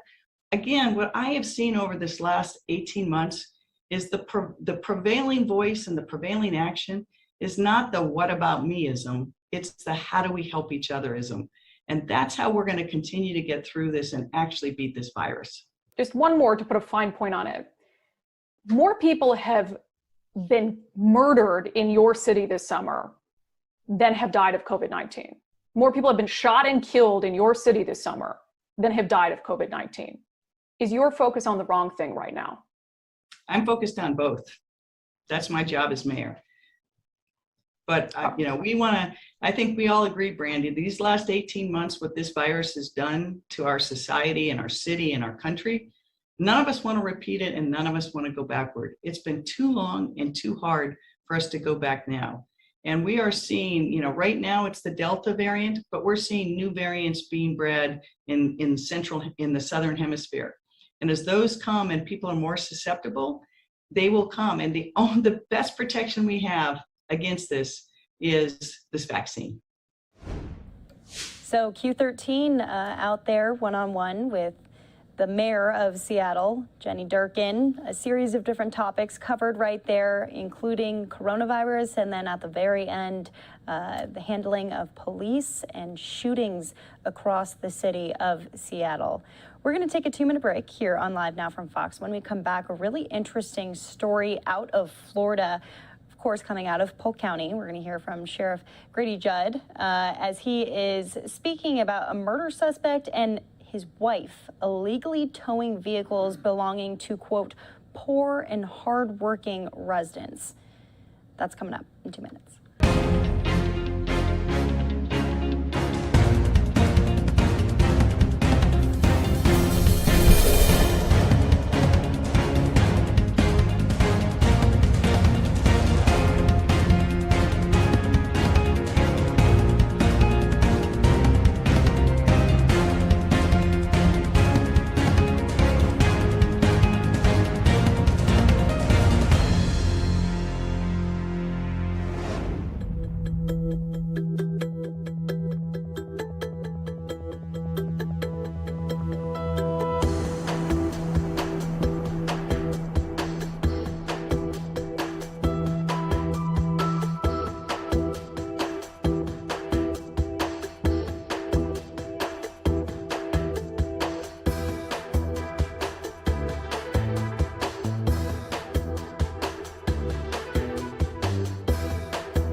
Welcome back here to Live Now. We're going to go out to Polk County in Florida in just a little bit. We're going to stay in Florida, though, but we're talking about the Census Bureau as they released their 2020 data. The Fox 13 Tampa team takes a look at the biggest surprise specifically for the Sunshine State. It is the most detailed portrait yet of how the United States has changed over the past decade. The Census Bureau just released its 2020 data today. Now state lawmakers will use that trove of information to redraw Florida's political map. Which will, of course, shake up the state and also political races all around the state, too. Our political editor, Craig Patrick, joins us now with a closer look at the numbers and what this is all going to mean, Craig. Well, this new trove of data tells us a lot of different stories. One of the big ones, of course, is that Florida will gain one new congressional seat due to its growth over the past 10 years. And the data released today will give us a much better idea of where that seat and district will likely go. While state lawmakers can try to add a congressional seat anywhere they want, the census stats will likely place it somewhere in central Florida along the I-4 corridor, and putting it here would require changing the makeup of some, if not most, of the districts to the Orlando and Tampa Bay regions. Now, in terms of politics, Republicans control the process of redoing the map, and the nature of partisan politics combined with prior history suggests that Republicans will try to draw the lines in such a way to favor themselves and squeeze out Democrats. What they'll try to do is to draw as many seats as possible that have Republican majorities. They're not allowed to draw districts that favor a particular party or candidate under the state constitution, but they did it anyway in the last round of redistricting until the courts made them comply with the law. And if watchdogs challenge the maps they draw in this round, the courts will have to make the final call on that yet again. For now, one of the biggest surprises in the data is that Florida will only gain one U.S. House seat. Statisticians expected Florida to gain 2, but our state may have been shortchanged by an undercount in the census. The numbers do show Florida and other states in the South and West grew at a faster rate than the nation at large, but the projections suggest we gained many more people than the census counted for several reasons. For example, there was a shortage of paper census forms last year, and the pandemic made it harder for some to access online computers in what was our first census conducted mainly online. Plus, former President Trump's failed push for a citizenship question may have chilled response from illegal immigrants, and Trump's appointed census managers ceased counting efforts weeks earlier than they planned. And the Bureau's analysts warned that cutting processing time could lead to serious errors. Bottom line is lawmakers on both sides say Florida appears to have lost out. You would have thought Florida would get 2. Now, from initial report, it could be within less than 100 of why they missed off on that, and you thought Texas would get 3. They both got 1 less. You thought New York would lose an extra, and they did not. And after 10 years of explosive growth in Arizona, a state expected to gain at least 1 seat gained none. In terms of the likely political calculations, it means Republicans will likely gain ground in the U.S. House, but not as much as experts expected and that Republicans hoped. But gain nonetheless, because the population movement the past 10 years has been away from states, the Middle Atlantic and Upper Midwest in particular, that have skewed toward Democrats and more toward the Sun Belt that is skewed, of course, toward Republicans. Yeah, so when do we think that they'll actually finish up this map and we'll all get to see it? The states will all work in different order, some far ahead of Florida, but Florida is on track, so say the leaders in the legislature, to get it done on time. That'll take us into next year's regular session starting in January. All right. We look forward to seeing it, that's for sure. Thank you, Craig. Fox 13's Craig Patrick breaking it down per usual. Let's stay in Florida and go out to an update with Polk County Sheriff Grady Judd, as the owners of a Mulberry towing company, a husband and a wife, are both facing charges after illegally towing vehicles from a mobile home park. One of those owners previously charged with murder. Here's the latest. A couple of minutes and outline what I think is a wake-up call for everyone that may be in the business to rent property, have signed contracts, and I want to ask everyone to take a deep dive into their heart and their soul about, are you really running your business ethically and morally as well as you can? And here's what occurred. Stoll Mobile Home Park signed a contract with a towing company called Strapped Towing Recovery, and the purpose was so that Stoll could keep the mobile home park clean. For those of you who may not be familiar with running mobile home parks, it's easy to collect derelict vehicles, and as a result of that, people don't want to live there. So Stoll was being responsible when they signed a contract. But you can have a contract, and then you can have a contract. So on May the 15th and 16th, our contract company called up and showed up and began searching the community for any vehicle that was in violation of the ordinance. Well, they made a tow on the 16th. It's interesting, they showed up late in the evening, and they towed a Suzuki from the carport. Now understand, these folks had their vehicle in their carport, backed in, but it did not have a tag on the vehicle. So the employees of strapped towing were actually going not only through the park, but walking up in people's carports and looking to see if the vehicle had a tag on it. The vehicle was operational and running. It was this particular vehicle was a Suzuki, and strapped backed up and starts to tow the vehicle out of the parking lot.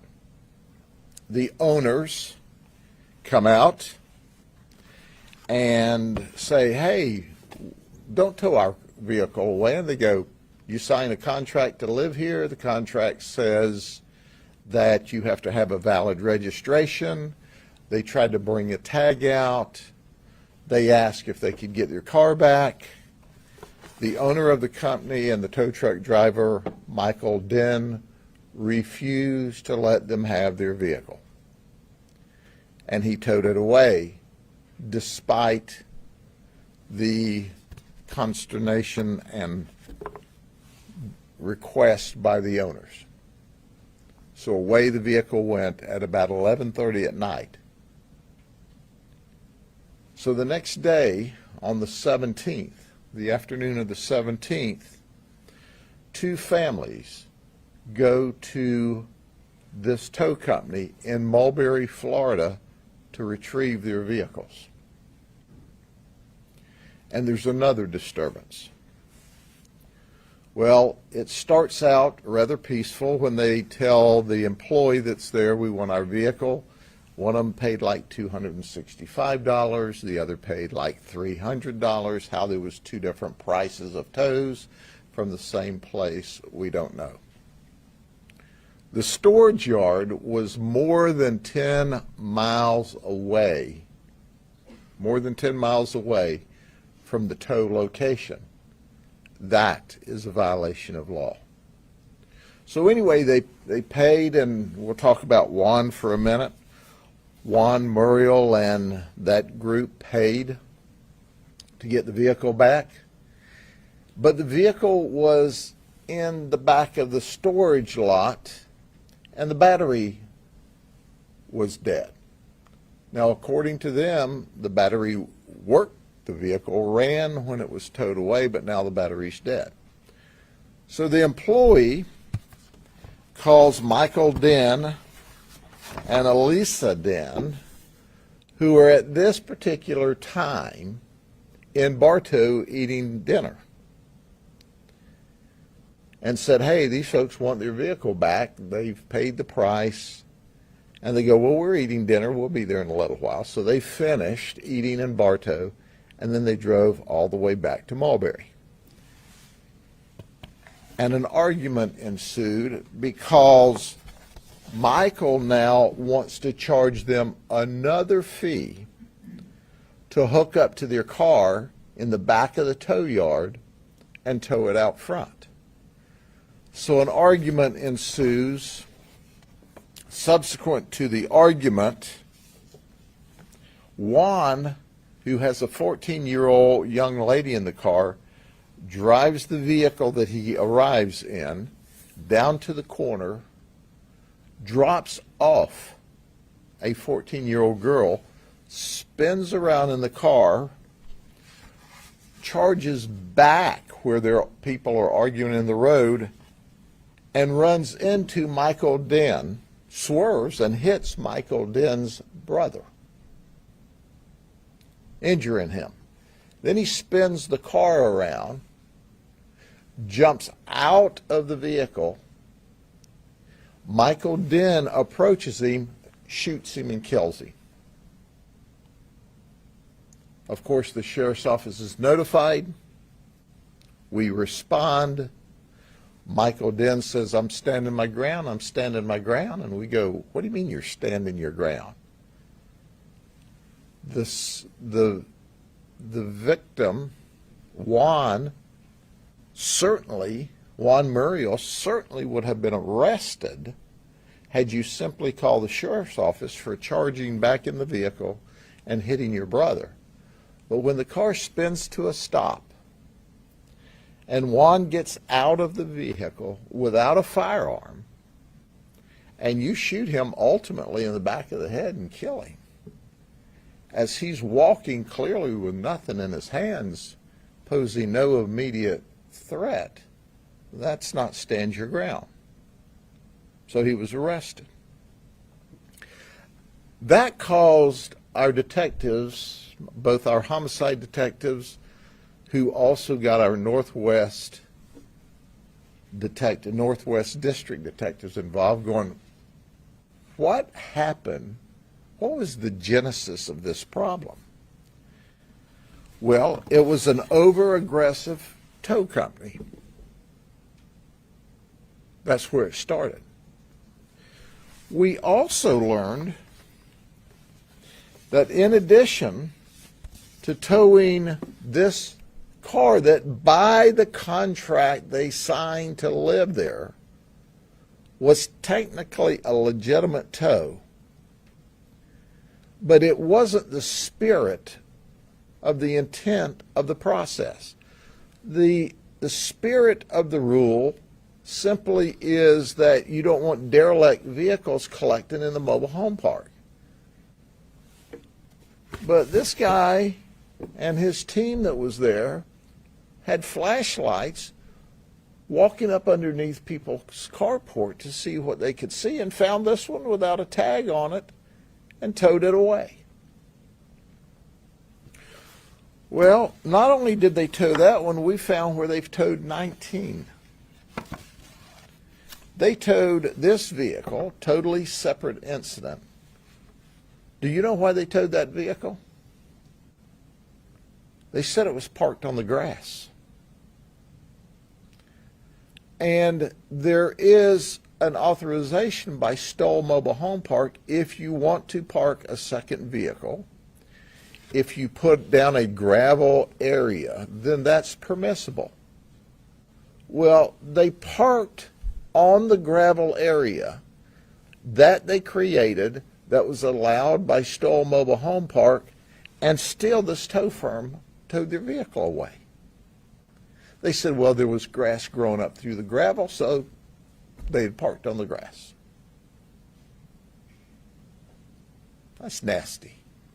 I just, like in Polk County vernacular, that just ain't right. So we got to investigating, and our detectives did a remarkable job. There is a law that says that a tow truck has to have specific markings on the side. Name, address, DOT numbers. Newsflash, this didn't have any markings on the side. Further investigation revealed that, yes, some tows were technically, contractually appropriate, but then look how the people got treated when they came there and paid their $265 and $300. That's what caused this entire event to deteriorate into what was ultimately a shooting and us charging Michael with second-degree murder. Well, guess what? Yesterday was the next phase of an investigation by our property crimes detectives when we arrested Elisa Den and Michael Den, who owns Strapped Transport Towing and Recovery Company, with 19 counts of towing outside of a 10-mile radius. That's a third-degree felony. Elisa was charged with 2 counts of improperly marked tow vehicle. Michael was charged with 19 counts plus 2 counts, plus He was charged, it's a felony, because the state law says, hey, if in the process of the tow, the people want their vehicle back, you have to tell them and offer a reduced fee of no more than half price to let them have the car back. Now, I want you to think about this for a minute. Had Michael Dinn, even though he was technically correct, even though he was ethically and morally bankrupt when he towed that vehicle out from under the garage or the carport, had he followed the law and given them the opportunity to pay half the fee that night, that murder the next day never would have occurred. His brother never would have been hit. And when they came to get the car and paid the money, and he and his wife showed up mad and wanted to charge him another fee for bringing the car back from the back of the lot. And how did the battery get dead overnight? I'm suspicious. Who knows how that occurred? So we arrested them. And you know what? We towed the tow truck that Elisa was driving. So after we towed the tow truck, we put Elisa in the back of a patrol car and strapped her in and put her in the county jail. You see, she was driving the tow truck this way, and then we put it on the back of another tow truck and towed it this way. And then we put her in jail. Well, we didn't put Michael Dinn in jail because he's already in jail for second-degree murder. So we went down and added on a lot of other felony charges. So while I understand Stoll has a responsibility to keep the park neat and tidy so that people will want to live there, and certainly that live there have a right to live in a nice, clean environment, this is an example where I don't think Stoll did its due diligence and hired what I consider a fly-by-night towing company that clearly, unequivocally didn't follow the law and took advantage of hard-working, poor people just trying to make ends meet. So there you have it. You get the gist of it out of Polk County. The husband and wife both arrested behind bars. We'll keep our eyes on that story as we get a lot of wild stories out of Polk County. Want to go now to Arizona, where a woman, her car went out of control. Luckily, she's safe tonight, but Fox 10's Justin Lum shares her story. Imagine getting into a crash with another car. It's a stressful situation. Are you okay? Is everyone else involved okay? Is your car okay? Well, now your car has a mind of its own. It's in an intersection, spinning out of control. So dangerous. No one's in the car. You may have seen this freak incident via social media, or like this guy behind the camera on your morning commute through Central Phoenix. Isabella Weathersby is the driver of the 4Runner. She says initially she was making a left on 7th Ave near Glendale, yielding for oncoming cars, but the light turned red. Light goes red and I'm in the intersection, so I need to move. And I turn, and then that's when the guy comes up and we crash. Weathersby says that's when she literally lost control of her car. My fender dug into one of my tires, and so my tire was turned, and so I couldn't turn my wheel back. She says her brake and emergency brake did not work. Meanwhile, her car was spinning and she began to see smoke.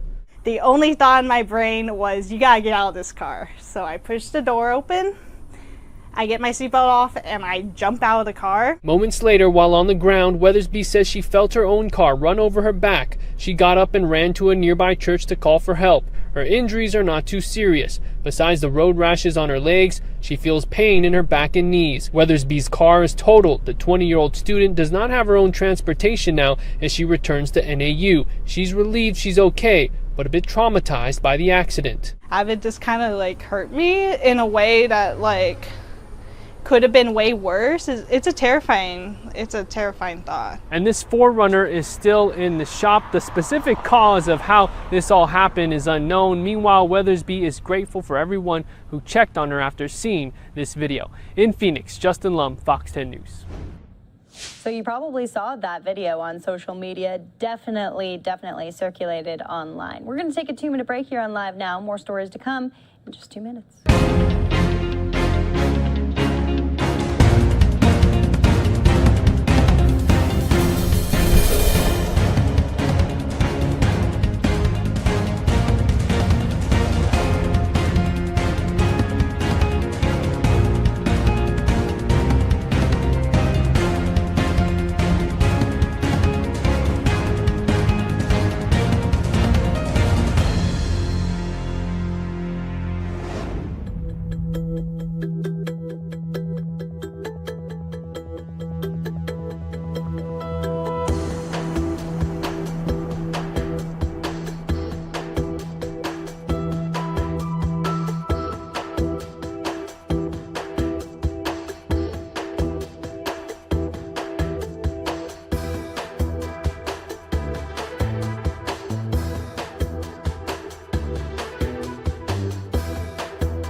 Welcome back here to Live Now from Fox. A look from the Bay Area right now. No particular reason that I'm bringing you this shot except for the fact that it is absolutely gorgeous out there. It's 7:15 in California. Sailboats rolling through, enjoying a nice, beautiful sunset on this Thursday evening. Well, we got more to get to here on Live Now from Fox. We were talking now about consumer prices just continue to keep rising. Don't you feel like everything is a lot more expensive nowadays? Fox 13 in Tampa breaks down why and possibly if that could change in the near future.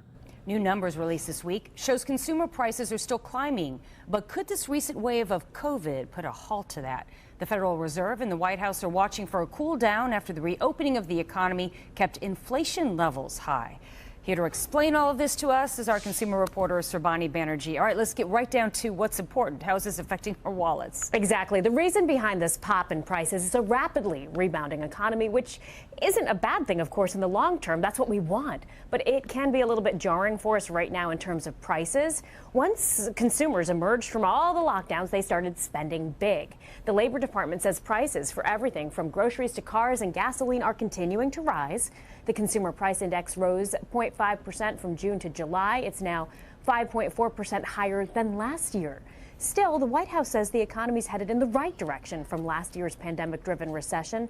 Things could always change, though. These latest COVID-19 developments have created uncertainty once again about whether workers will even return to offices as planned. In fact, prominent companies like Apple and Google, they've decided to postpone calling their employees back. So how is this new variant affecting the economy? It's affecting everything from restaurants to air travel. According to OpenTable, which is a restaurant reservation platform, the weekly average number of seated diners was down 8% this past week compared to 2019 levels. And that's a reversal from late June when dining activity surpassed 2019. Chase also tracked credit card spending, and it showed that air travel purchases have slipped in recent weeks. Now, that's not necessarily bad for you as the consumer because it means that airlines are put in a bind and maybe prices will come down. The Labor Department says airline fares did drop slightly in July, and that reverses the sharp rise that we saw in recent months when air travel demand recovered. So yeah, look for some flash fare sales to drive up business on their end. Jump on that. Always like those sales. So supply chains, though, I imagine they're still disrupted. And I hear now that's impacting toys. Shipping problems are to blame for this one as well. Toy execs tell Fortune magazine that the disruption is even worse than last year when many ports were closed. A lot of toys are made in China, and now seaports are getting bottlenecked, which means some toys are expected to be delayed for as long as months. Those that do make it to the shelves will likely cost more. It's because manufacturers are running up costs to try to combat the supply issue and the freight costs, so they're negotiating prices right now with retailers. According to the Wall Street Journal, some popular toys are already seeing price jumps. LOL dolls, for example, they're up $12 from $10, and little tykes went from $29 to $35. Experts say toys are usually on the shelves, early fall, but you might not see some till late October. Yeah, another sign of the times. All right, thanks, Bonnie. And now out to New York, where the resignation of Governor Cuomo is now renewing calls for the renaming of a local bridge. Here's Fox 5 in New York with the latest. It was one of his proudest achievements as governor, one that Andrew Cuomo fought for years, renaming the Tappan Zee Bridge after his father. An accomplishment for Cuomo, who celebrated his pet project when it opened back in 2017. But there was still major pushback from both sides of the bridge. In fact, many still kept its original name. Under the circumstances, I do believe it should be changed back to the Tappan Zee. Now, following the allegations against the governor and his resignation in 2 weeks, a growing number of lawmakers want this $4 billion bridge to be once again named back to Tappan Zee. The governor, while he had the benefit of recognizing his father, let's be serious, he did that for himself. And if he could have named it the Andrew Cuomo Bridge, he would have. Republican Assemblyman Mike Lawler introduced legislation to take the Cuomo name off back in March. I'm getting broad bipartisan support within the Assembly, from self-identified socialists all the way to conservative members and everybody in between. And for those who still make their way across it every day, well, they feel the same way. It should not be Cuomo's father's name. The truth is the truth, and it comes out. We reached out to the governor's office but haven't heard back. Assemblyman Lawler says any name changes to this bridge wouldn't happen before January, when he can finally bring his bill to the Senate floor for a vote. Meanwhile, the residents in this community say there is some historical significance to the original name, Tappan referring to a Native American tribe, and Zee meaning sea in Dutch. But for now, the Mario Cuomo Bridge still stands. We're in Tarrytown. Richard Giacobas, Fox 5 News. And continuing now on Cuomo, Lieutenant Governor Kathy Hochul holding her first press briefing just yesterday, but people are still talking about it. Here's Fox 5 in New York with more. I'm ready for this. In 12 days, Lieutenant Governor Kathy Hochul will lose the lieutenant in her title and gain the responsibility of leading a state facing plenty of challenges. She has already gained the spotlight. The face of the Western New York native adorns the front page of pretty much every newspaper in sight today. The moment has met her. It's not something we expected or asked for, but I am fully prepared to assume the responsibilities as the 57th governor of the state of New York. Hochul took pains to distance herself from the 56th governor, Andrew Cuomo. I think it's very clear that the governor and I have not been close, physically or otherwise, in terms of much time. And so I've been traveling the state and do not spend much time in his presence or in the presence of many in the state capitol. Last week, Attorney General Letitia James released a report outlining the governor's sexual harassment of 11 women. The report also details a toxic work environment. At the end of my term, whenever it ends, no one will ever describe my administration as a toxic work environment. Hochul promised to purge the Capitol of anyone who furthered that toxicity. No one who is named as doing anything unethical in the report will remain in my administration. As Hochul prepares to assume the state's top office, impeaching Cuomo has not been taken off the table. The Republican members of the Assembly Judiciary Committee released a statement calling for the completion of the impeachment probe, which, in addition to the sexual harassment claims, is also examining whether state resources were improperly used to help publish the governor's book and his handling of COVID deaths in nursing homes. Hochul would not take a position on impeachment, which could disqualify Cuomo from running for statewide office again. That is not the purview of the New York State governor to dictate to the New York State Assembly or to the Judiciary Committee on what actions they should take next with respect to anything, particularly impeachment. It will soon be Hochul's purview, though, to lead a state still in the throes of a pandemic with all of its accompanying medical and economic challenges. I will fight like hell for you every single day, like I've always done and always will. The conversation also continuing when it comes to infrastructure. We're going out now to Fox 32 in Chicago as they're talking about next steps and how it'll affect the state of Illinois. Well, it's not a done deal yet, but it looks like the president's infrastructure bill might just pass. It means a big influx of cash for states, including Illinois. Yeah, we know that our bridges and roadways are in need of repair, but there are other parts of this bill that could be, well, we could very well see the trickle down into your own very household. Congresswoman Marie Newman is here right now to share more with us. Good morning, Congresswoman. Good to see you again. Good morning, and thank you for having me. Are you surprised that this bill even passed out of the Senate in the first place? I mean, given the lack of unity we've seen so far in Congress? Well, I think there's a little bit of a magic in the air. I do think that while I'm not completely surprised that it actually happened, because it's been a long time in coming, I think one of the pieces of magic that President Biden brings is true bipartisanship. And I think that's critically important in these days. It's one of the things that my office holds the spirit of, is making sure that we do bills with our colleagues across the aisle so everybody has a voice. But I am thrilled that we are where we are to get roads and bridges fixed, lead out of our pipes, and making sure that we have broadband for everyone. Very excited. Let's talk more about what's in this bill, because, of course, we hear about the roadways and the bridges as well. But what do you want people to know about the other items that go beyond those roadways and those bridges? Yeah, you know, what's great about this bill is that it is very climate action driven. I think we've seen just this week that it was quite a climate week, and there is no denying the climate crisis. So the electrification component and the bolstering of our electric grid, everything from EV chargers and on down, is very significant. In addition to that, and just as important, is that we are providing support to our transit agencies to make them stronger, greener, but also convenient, accessible, and allow people to get to their jobs. One of the reasons that we've seen some of this labor shortage is not only that folks have trouble getting childcare, but also that, you know, it's just hard. We have transit deserts throughout the nation. I have 3 or 4 in my district, so that will help with all of that. Yeah, but there are concerns that this was more than just about potholes and bridge repairs. I mean, honestly, that needs to be done. But others are concerned. Yeah. Some of your fellow congressmen and senators, they're concerned that this is a massive bill and that this is really going to hit taxpayers very hard, and that it paves the way for an aggressive push by progressives who couldn't get the Green New Deal in the first place, and that this is just another way of doing that, achieving that. What are your thoughts on that? Well, this is not the Green New Deal. The good news is there is climate action there that is tangible, will work, and drive jobs. The other thing is that the pay-fors are already allotted for, which is why I think our Republican friends were glad to hear that the Democrats were working on a way to pay for it. That's all paid for. No one no individual over $400,000 will have any level of tax increase in any way. But what will happen is the largest of the large companies, so the Fortune 1000, will start paying their fair share, those folks that are not paying their taxes.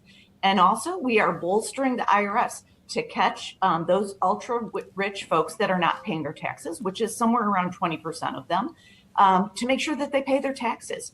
So we've done a bunch of good things. We've made a more transparent and accountable system. We've paid for it, and we're taking care of all of the critical fix-it-first issues and preparing for the future with broadband and making sure we're addressing climate action. So it has nothing to do with driving a certain agenda. It's what's right for the country and what's right for all Americans. I think President Biden says it right? That there are not Republican bridges and Democratic roads. They're American roads. And Americans should be very excited about this investment because it will drive something like 2 million jobs per year. And will also ensure that we regain our competitiveness. Right now, we're 13th in the world in terms of transportation infrastructure. We've got to change that, and we've got to do it now. Did not know that. Congresswoman Newman, thank you so much for your time this morning and joining us. All right. Well, thank you and have a great day, guys. You too. as well. It is. Fox 32 in Chicago with that report right there. The Homeland Security Secretary was down on the southern border today, meeting with those on the front lines of the migrant surge right now. He's also revealing new Customs and Border Protection numbers, and they're a little bit higher than expected. Fox's Lauren Blanchard in Washington with more on what the Biden administration is doing to curb this surge on the southern border. We are encountering an unprecedented number of migrants in between the ports of entry at our southern border. Homeland Security Secretary Alejandro Mayorkas down at the southern border. He announced more than 212,000 migrants were encountered in July. That number, a 13% increase over June. A majority are single adults who are immediately turned back. We confront challenges and we meet them. From October to now, 1.3 million migrants have been encountered along the border, 67% of those along the Texas border. Democratic Representative Henry Cuellar says Border Patrol needs more help. They're strained, they're overworked, they don't need just a pat in the back, they actually need the resources. As border communities have had to deal with overflowing migrant centers and COVID-19 infections. This is a tragedy. It's a public health crisis. It's a national security crisis. A new Fox News poll finds only 35% of voters approve of the president's handling of the situation. 57% disapprove. Many Republicans blame the Biden administration and their rollback of Trump administration policies for the surge. Congressman Chip Roy says Secretary Mayorkas needs to go. We've had enough of it, and the secretary needs to go, and the president needs to go after him if he won't do his job. Next week, Secretary Mayorkas heads to Miami. Last month, he warned Cubans and Haitians not to try to come to the U.S. illegally by sea, saying they would not be allowed if they tried. In Washington, Lauren Blanchard, Fox News. And speaking of Secretary Mayorkas, let's listen in to him as he spoke earlier in Brownsville, Texas, talking about the surge. We can to provide them with the resources they need to do the work in the way they feel most proud. I want to introduce to you Raul Ortiz. With more than 29 years of service in the United States Border Patrol, Chief Ortiz will become the Chief of the Border Patrol effective this Saturday. Also want to introduce to you Dr. Pritesh Gandhi, the Department of Homeland Security's Chief Medical Officer. At the very outset, I want to communicate very clearly that the situation at the border is one of the toughest challenges we face. It is complicated, changing, and involves vulnerable people at a time of a global pandemic. I want to provide information to you, the facts, the challenge we face and why, and our plan to meet the challenge. That is what we do. We confront challenges and we meet them. I also want to take a few minutes to debunk false information that has been spread. Before I provide the latest numbers, and they reflect an increase in encounters in between the ports of entry, I want to explain who the migrants are, the composition of the migrant population, and the processes we follow. First, let me start with the unaccompanied children. As I think all of you know, in the prior administration, Title 42 authority of the Centers for Disease Control was used to expel unaccompanied children regardless of their age. And that is a practice that we discontinued immediately in the Biden administration for humanitarian reasons, because in fact they are just children, some so very tender of age. These children are eligible to make a claim for asylum or to pursue special immigrant juvenile status in court proceedings under our laws. We, in the United States Border Patrol, transfer them to Health and Human Services for their care, custody, and control as quickly as possible to unite them with a parent or legal guardian here in the United States before they make their claim for asylum or their claim for special immigrant juvenile status. You will recall in March of this year, we experienced a tremendous crowding in our Border Patrol stations of unaccompanied children, and I said then that it was a challenge for us, that we had a plan to meet that challenge, and that we were executing on that plan, and that it would indeed take time. That is what we did, and we cleared the Border Patrol of the overcrowding of the unaccompanied children in execution of our plan. Next, and of course I should say that of course we have unaccompanied children still in Border Patrol custody, but we are moving them much, much faster than we did in March and under the 72 hours that is required by law. Next, we have the single adults. Single adults, the great majority of single adults are expelled under the Title 42 authority, the public health authority of the Centers for Disease Control. They are processed very quickly, turned around, and sent back. If they are not expelled, they are placed into removal proceedings, which are immigration enforcement proceedings. They are prosecuted for removal and are removed unless they make a successful claim for relief and establish that they are entitled to remain in the United States under the laws that Congress has passed. Finally, the third category of individuals are families, individuals who comprise family units. They are expelled under the Title 42 authority unless we are unable to do so. For example, in certain parts of Mexico, they have no longer any capacity to receive expelled families. And in that instance, we place the families in immigration proceedings, in immigration enforcement proceedings for removal to the United States, and they are removed unless they make a claim for relief under United States law, and that claim is ultimately successful. We are encountering an unprecedented number of migrants in between the ports of entry at our southern border. A few points. We have seen surges in migration before. We've seen them in the past, and migration surges are not new.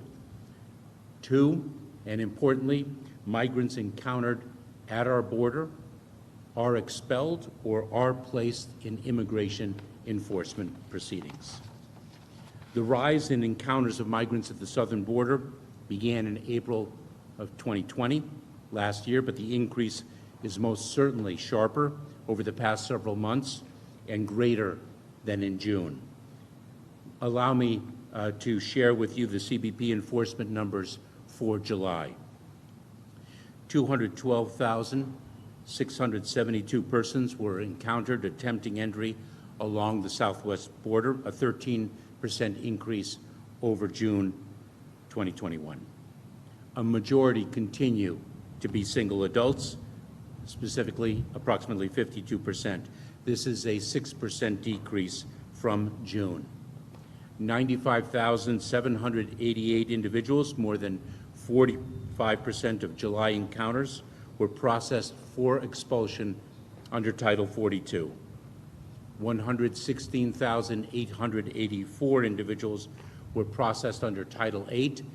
Those are removal proceedings, immigration enforcement proceedings, as distinct from Title 42 Public Health Authority proceedings under the CDC's authority.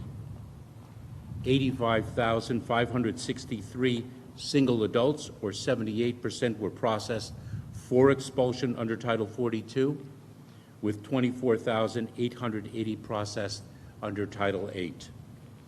Lastly, 9,948 family unit individuals, or 12%, were processed for expulsion under Title 42, with 73,018 processed under Title 8.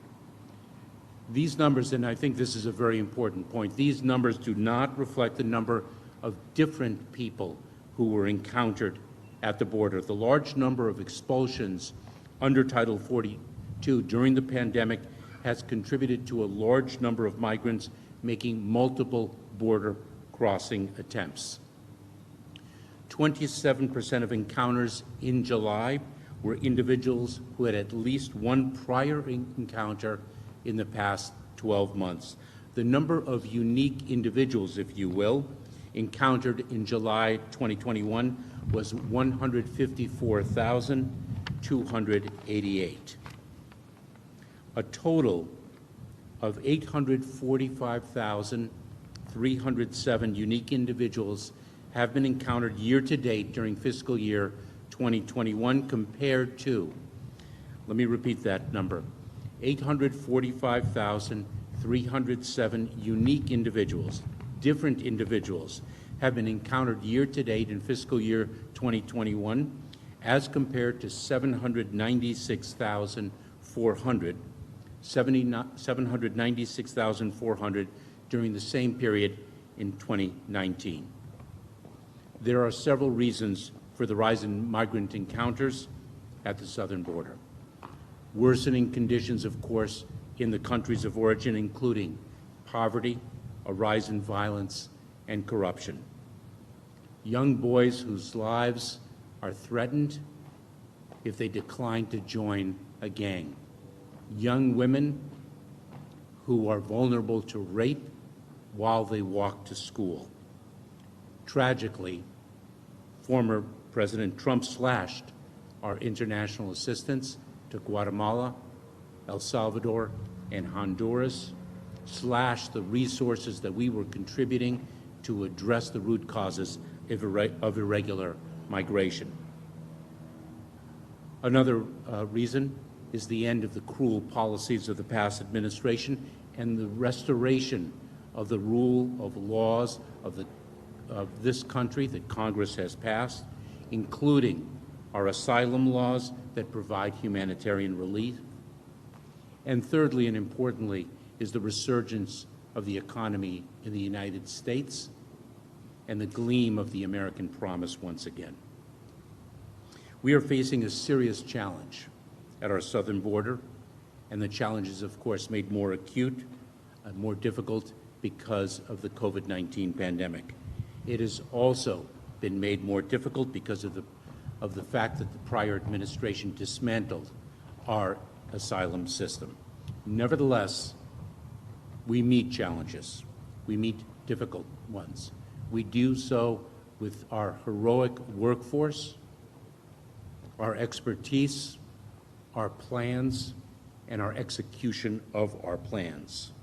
Here again, just as we did with the challenge of unaccompanied children in March of this year, we have a plan, we are executing our plan, and that takes time. Our plan has 4 pivotal parts: addressing the root causes, rebuilding and building safe, legal, and orderly pathways for migrants to apply for relief under our laws without having to take the perilous journey north. Improving security, management, processing, and other measures at our border, and attacking the smugglers. We've done a great deal, and we need to do more. We are doing it with our partners throughout the federal government in an all-of-government effort directed by our president, and we are partnering with law enforcement, community-based organizations, and many others. Let me speak of the actions that we have taken, or at least some of the actions that we have taken in each part of our plan. First, in addressing the root causes, the effort that our Vice President is leading. On her trip to Guatemala, Vice President Harris announced that USAID and the U.S. International Development Finance Corporation will provide up to $48 million in U.S. government resources to advance the economic security opportunity in Guatemala. On July 29th, the U.S. government launched our strategy to address the root causes of migration in Central America, which guides our whole-of-government effort to improve the security, governance, human rights, and economic conditions in the region. USAID already has launched a series of new initiatives to promote good governance, and expand opportunities that will enable the people of El Salvador, Guatemala, and Honduras to build better futures in their home countries. This includes the region-wide $5 million regional challenge to advance gender equality. In Honduras, nearly $24 million to expand employment opportunities and promote civic and election participation and integrity. In El Salvador, nearly $12 million to help small businesses recover from the impact of COVID, as well as new multi-year solicitations for up to $115 million to address crime and violence, including gender-based violence, and provide opportunities to youth and others. In Guatemala, more than $19 million to strengthen anti-corruption efforts. These are but a few of the examples of the efforts that are already underway to address the root causes of irregular migration. Let me speak about what we have done and what we have underway to build safe, legal, and orderly pathways so that people do not need to take the perilous journey north. On June 10th, the U.S. government announced more than $57 million in funds to support urgent humanitarian needs of vulnerable refugees and migrants in Central America. The Department of State opened the first Migration Resource Center in Guatemala to provide individuals with protection screening and referrals to asylum, refugee resettlement, and parole options. And I had the privilege and opportunity to visit the Migrant Resource Center in Guatemala last month. The President issued a new fiscal year 2021 presidential determination on refugees that created 5,000 slots for refugees from Latin America and the Caribbean. On March 10th, our department, the Department of Homeland Security and State, reopened the Central American Minors, or CAM, program to reunite children who are nationals of El Salvador, Guatemala, or Honduras with their parents in the United States. On June 15th, we announced the expansion of the Central American Minors program. That was a program that was working and that President Trump dismantled. DHS set aside 6,000 H-2B visas for temporary non-agricultural workers for nationals from Honduras, El Salvador, and Guatemala. On July 29th, last week, the U.S. government, we launched the Collaborative Migration Management Strategy, the first of its kind, to strengthen cooperative efforts to manage safe, orderly, and humane migration in North and Central America. We are also, as I mentioned, improving processing at the southern border and implementing other measures, not only to stop recidivism, but to tackle the challenge in other ways, including to strengthen enforcement. We have deployed additional personnel to the southern border. We have increased lateral flights of migrants to address capacity constraints in Mexico. Our expulsion flights are now increasingly moving into the interior of Mexico, so recidivism is not as easy. We are doing so in collaboration with Mexico. We are prosecuting individuals who've been previously removed from the United States because they have unsuccessfully made a claim for relief under our laws. We are undertaking expedited removal proceedings. Under our law, we have in certain circumstances the ability and the capacity to accomplish the removal of individuals who do not qualify to remain in the United States, to do so more expeditiously, and we are using those authorities. In partnership with the Department of Justice, we are proceeding in accelerated fashion with immigration court proceedings to deliver justice more rapidly without compromising due process. We are working with Mexico to increase interdictions. I visited Mexico with other officials in the administration, but 2 days ago, to speak about how we can more effectively partner together and what more they can do in the context of our overall relationship as close partners. We have increased our law enforcement operations in partnership with the Mexican authorities. I met again with the Attorney General of Mexico, as well as north of the border here in the United States, in an all-of-government effort, working in task forces both within the Department of Homeland Security and with our partners in the Federal Bureau of Investigation, in the Drug Enforcement Administration, and other law enforcement agencies across the federal enterprise. We are prepared to do more as the situation warrants.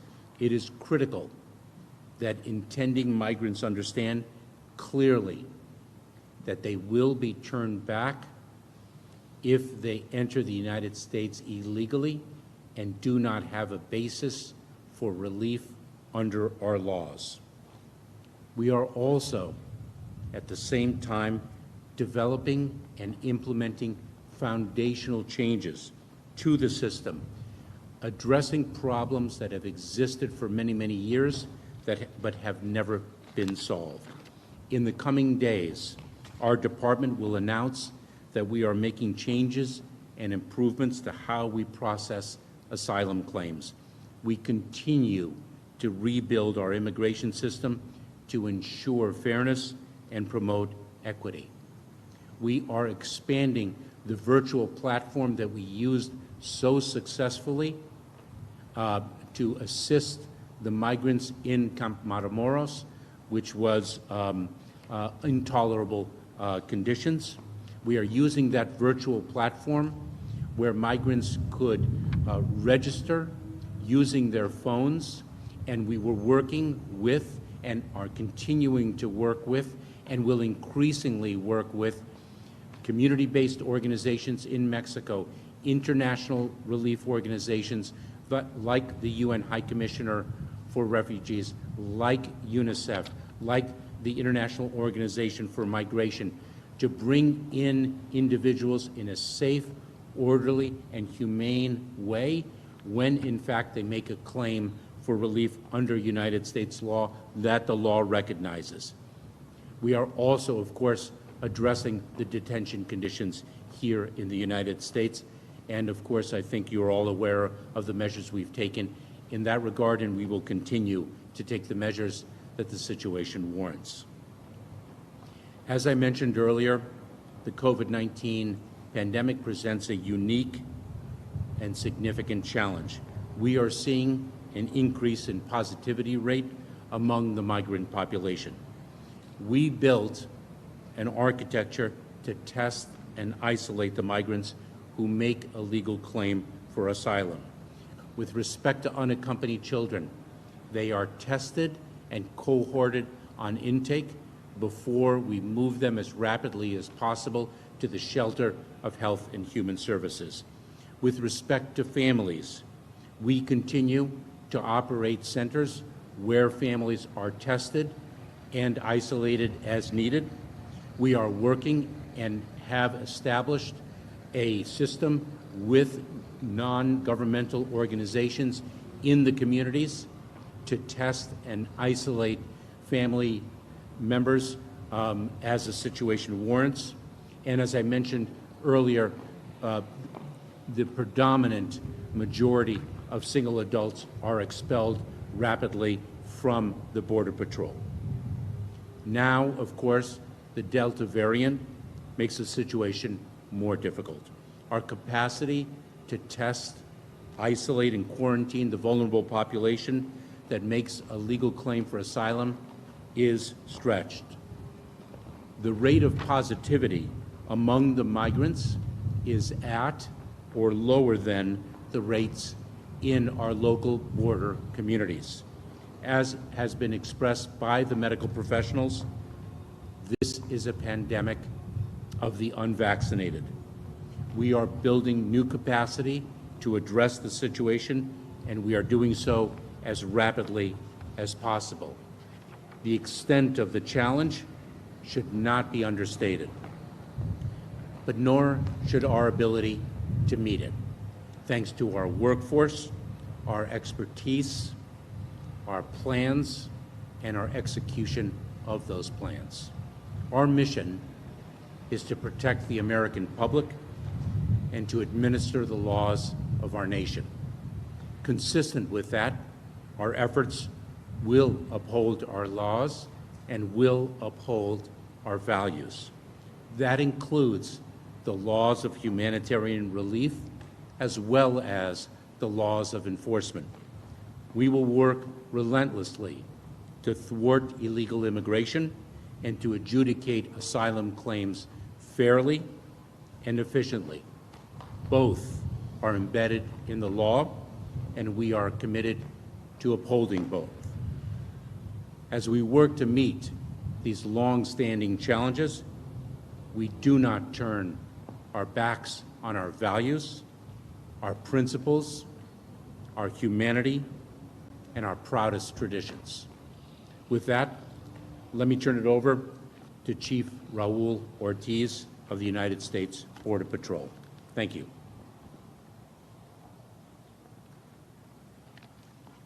Thank you, Mr. Secretary, and thank all of y'all. You know, what we've seen today has certainly been an opportunity for the Secretary to meet with our men and women that are out there on the front lines. We've met with our Border Patrol agents, our volunteer force, our other agency partners.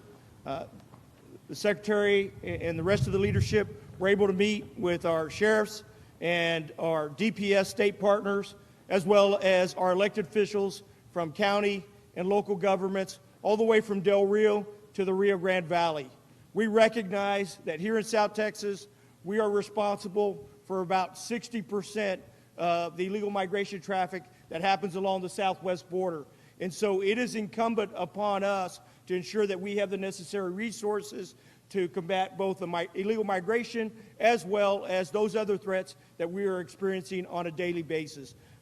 Secretary, I'm grateful that you have allowed me to lead the men and women. I'll be the 25th Chief of the United States Border Patrol, and I take that responsibility with tremendous pride, not only in what I'm going to be able to provide in support for the men and women of the United States Border Patrol, but as well as to be able to advocate for those resources that are needed here in South Texas and across the 2,000 miles, as well as our northern border and our coastal sectors.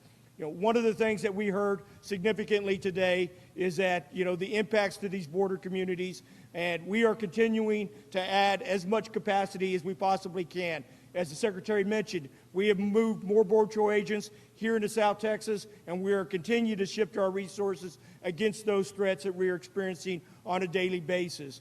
I was mentioning to the Secretary earlier, when I was a young agent back in 1996, Brownsville was the busiest place in the country, and we have managed to turn that around. We will do the same thing with this current migration that we are experiencing at this time. We will have an opportunity to certainly impact, but we're going to do it in a humane way, and we're going to do it with tremendous dignity, not just for the populations that we are encountering, because it is a complex situation. The demographics of the people that we're encountering are much different than when I started 30-plus years ago. What we're experiencing now with unaccompanied children, family units, migrants from countries that we traditionally don't experience these tremendous flows from, or what our Border Patrol agents are faced with each and every day. And then you compound that with this COVID threat, and in any given day, I may have between 300 and 400 Border Patrol agents that are in a quarantine status. And as you know, I wear this black badge over my black band over my badge because we've lost 8 Border Patrol agents in the line of duty to COVID or to other events, and one is too many. And so as we talk about migration, there are other threats that exist out there. Our Border Patrol agents are working tirelessly in between the front lines. We have seen increases in seizures in methamphetamines, fentanyl, cocaine, and just over the last week, in this sector alone, agents, Falfurrias Checkpoint, 78 pounds of cocaine. That's cocaine that would have made it into our inner streets had it not been for the diligence and hard work of the men and women of the Border Patrol.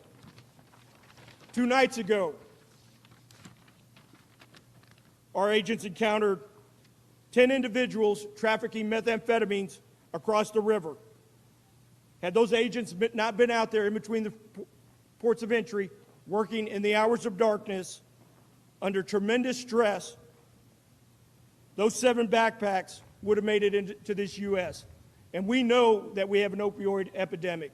So on top of dealing with the tremendous flow that we're experiencing right now, our agents continue to go out there and perform their border security, national security mission each and every day, and they do it with tremendous pride. And I couldn't tell you enough that, you know, the professionalism exhibited by those Border Patrol agents is amazing. And one of the things that the Secretary was able to convey to him is that, to all of them, is that he's going to continue to work hard to make sure that they have the necessary resources to perform their mission. We're going to get more technology out there in between those ports of entry, and we're going to ask for more agents so we can ensure that we have the right amount of personnel, technology, and a good strategy to take the fight to the cartels and continue to make sure that we dismantle these criminal organizations before they make it to the immediate border area. Thank you very much, and thank you, Mr. Secretary, for your support.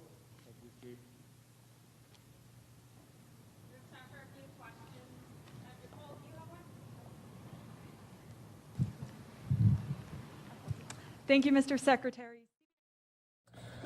All right, we're just going to move away from this and go to commercial, but we've been listening to DHS Secretary Alejandro Mayorkas down in Brownsville, Texas, earlier today in the light of the news that July had the most illegal border crossings in 21 years. That was the highest number in 21 years there in July, more than 200,000 crossings that Border Patrol has to deal with. So we're going to be moving on to some other stories here on this Thursday night. Thanks for being with us. When we come back, we'll be talking about the worsening situation in Afghanistan as U.S. troops withdraw. Well, more troops are going there in the next couple of weeks. We'll have more on that in 2 minutes.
And welcome back here to Live Now from Fox. The Pentagon announced today that it is changing gears and sending troops back to Afghanistan. But officials say they will not be there long and will just be helping get Americans out of the country before the end of the month. The shift comes as the Taliban continues its takeover of cities in Afghanistan. Fox News correspondent Lauren Blanchard is in Washington with the latest. We believe that this is the right thing to do, and this is the right time to do it. After 19 years and weeks before the U.S. was set to bring home remaining troops from Afghanistan, the Biden administration has announced 3,000 additional troops will be sent in to help evacuate American diplomats, embassy staff, and their families. This is a very narrowly focused mission of safeguarding the orderly reduction of civilian personnel out of Afghanistan, and that's what we're going to be focused on. The Pentagon says it will be temporary and not a combat mission. It comes as the Taliban has swept through and taken control of at least a dozen provincial capitals from the Afghan government. Republicans, including Senator Mitch McConnell, says Afghanistan is headed toward a, quote, massive, predictable, and preventable disaster. So nobody is abandoning Afghanistan. It's not walking away from it. It's doing the right thing at the right time to protect our people. The former Secretary of State under President Trump also criticizing the administration's actions. Well, it looks like this was poor planning, poor leadership. Big strategy depends on planning and execution. Looks like there's a bit of panic. The State Department says the U.S. will push for a peace agreement between the Taliban and Afghan government, and they are still weighing America's diplomatic location going forward. The embassy remains open, and we plan to continue our diplomatic work. The troops' main mission will be at the Kabul airport, helping evacuate embassy personnel and providing security. In Washington, Lauren Blanchard, Fox News. Lauren, thanks so much for being joined right now by Brian Bender. He reports for Politico on all things the Pentagon and the military. Brian, thanks for being with us here on Live Now to discuss this tonight. First question, though, what did you make of the Pentagon press briefing today? Just kind of watching the press secretary, John Kirby, kind of explain the rationale for this. What were your just key takeaways? Well, I mean, I think you referred to as former Secretary of State Mike Pompeo calling this panic. I'm not sure that's quite right. I mean, I think the Pentagon has anticipated that things could get messy, probably will get messy as the remaining U.S. troops withdraw. But clearly this is happening a little bit quicker maybe than they anticipated. In other words, the Taliban is on the move and taking over all of these parts of the country, moving potentially on Kabul itself. And, there's a large number of American civilians in a fortress in Kabul, diplomats and other State Department personnel that obviously need to get out of there before that happens. And so, here's the Pentagon's response to that. You don't move 3,000 troops anywhere overnight. So clearly this was kind of planned, or there was at least a strategy in place. But I think they're employing it much more quickly than maybe they thought they might have to. They're being very careful and very, aware that the optics of this looks really bad. Yeah. So, that's why John Kirby today at the Pentagon podium kept saying this is a very limited mission, short duration. They're going in, they're going to provide security, they're going to help with the logistics here to get these people out quickly, and then, then the mission will be done. And so, I think they want to send a message that we're not getting sucked back in to the quagmire of Afghanistan. We're still withdrawing, we're getting out, we just need to do this to complete the task. Yeah, and Brian, we've seen just in the last couple of hours news that both the UK and Canada are also kind of following suit. Do you anticipate the United States, eventually having to close our embassy in Kabul? Well, I think there's no doubt that there are plans already underway to dramatically reduce the American diplomatic presence there. We haven't cut off ties with the Afghan government. We're not cutting off diplomatic relations. So the U.S. obviously will still have a presence there. Lost in a lot of this debate is the fact that 650 American troops are set to stay in Afghanistan indefinitely. To secure the U.S. embassy and, provide that sort of umbrella that Marines, in most cases, provide to every embassy, the U.S. has around the world. So, we're not completely abandoning Afghanistan. I think that's true, and John Kirby says that from the Pentagon podium. And so, will we have a big, huge fortress there like we've had for, almost a couple decades now? Probably not. It'll probably be a very small contingent, very highly protected and defended in case the Taliban does take over. Yeah, and Brian, we've heard a lot in the past couple of weeks and couple of months in light of the August 31st deadline that, especially by pundits, that this is a slow-moving disaster. Now today, they have now said this is a very, very fast-moving disaster, especially for the Biden administration. That 12 now provinces, provincial capitals rather, in Afghanistan out of 34 are under Taliban control. How do you think this has been for President Biden's foreign policy? He has a long track record of foreign policy decisions that, when he sat on the Senate Foreign Relations Committee and as vice president. What does this say, though, about his worldview?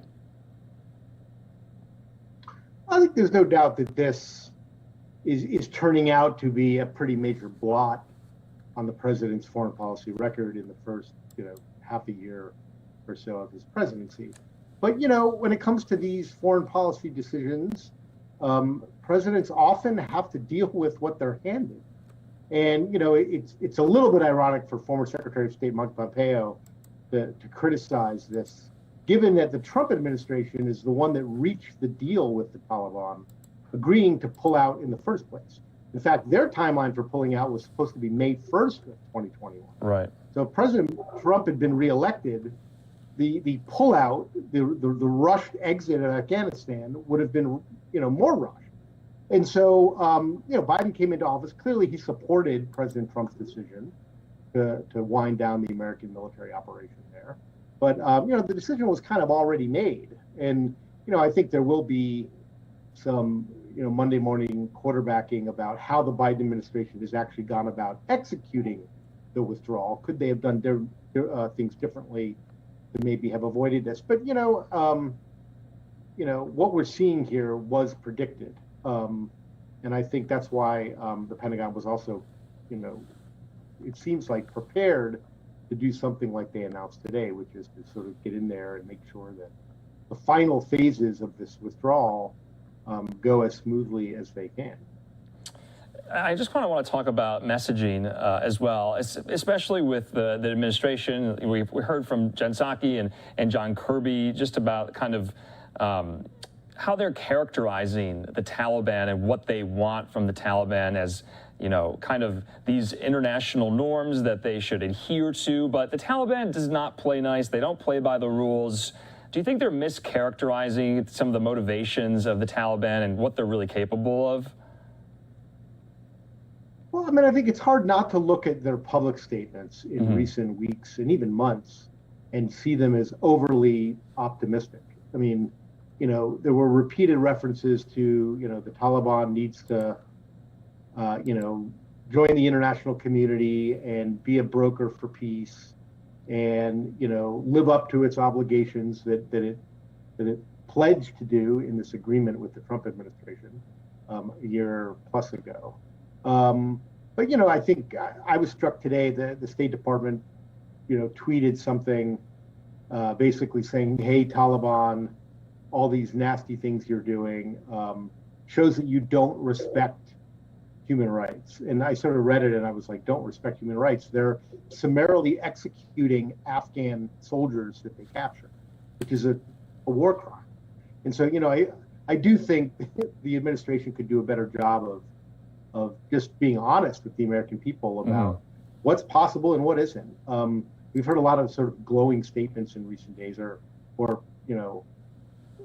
like I said, optimistic statements about, the Taliban may yet still, change its ways. There's no evidence that the Taliban is going to change its ways. And Brian, we know the Taliban does not want Ashraf Ghani in power. And so do you kind of foresee, the United States offering asylum to Ashraf Ghani if it gets to that point? I know some of these questions sound quite alarmist, but these are possible scenarios. That's a good question. It seems hypothetical. I don't know. That question sort of makes me think that I think the United States right now in pulling out and deciding that we can't really manage the affairs of Afghanistan anymore, is kind of the last country in the world that should be dictating who should run Afghanistan and who should not run Afghanistan. We don't have a great track record of betting on the right horse in these cases. So, it'll be interesting. I think someone will probably take him and give him asylum. Maybe the United States would. But hopefully it doesn't get to that point. I mean, it's not a foregone conclusion that the Taliban takes over the country and that's the end of any democratic Afghan government. But I do think what comes next is certainly not going to be anything that the U.S. would like or is going to have any control over, really. No, you're totally right. Obviously, this has not happened yet. A lot of people are talking as if it already has happened, and hopefully it does not. But President Biden, kind of wanted to coordinate this with the 20th anniversary of the 9/11 terror attacks coming up. And we've been in Afghanistan for 20 years. I was 10 years old on 9/11. I just turned 30 last week. So for many people, especially my generation, we have grown up with this. For some of the people right now who are kind of comparing this to, 1975, fall of Saigon, do you think that's a little overblown at this point? Or do you think that, if this does take place, if the Taliban does make more gains and encroaches on Kabul, that we have been there for 20 years all for naught? Yeah, I mean, obviously the analogy of the fall of Saigon is one that people have brought up. I think the imagery of it kind of is similar. People worried about their safety, trying to flee the city, whether Americans or the local population. But, the end of the Vietnam War, you have to remember that, hundreds, sometimes thousands of American soldiers were dying every month. We don't have that in Afghanistan. In fact, I think it's been like a year or more since there's been a KIA, an American soldier killed in Afghanistan. So there hasn't been this public clamoring, protest in the street like there were during the Vietnam War to get America out of this. So I think that's a huge difference. But I think, at the same time, I think probably the biggest parallel is what happens to the Afghans who have helped us these past 20 years and have risked their lives, to support the U.S. and NATO countries who've been there.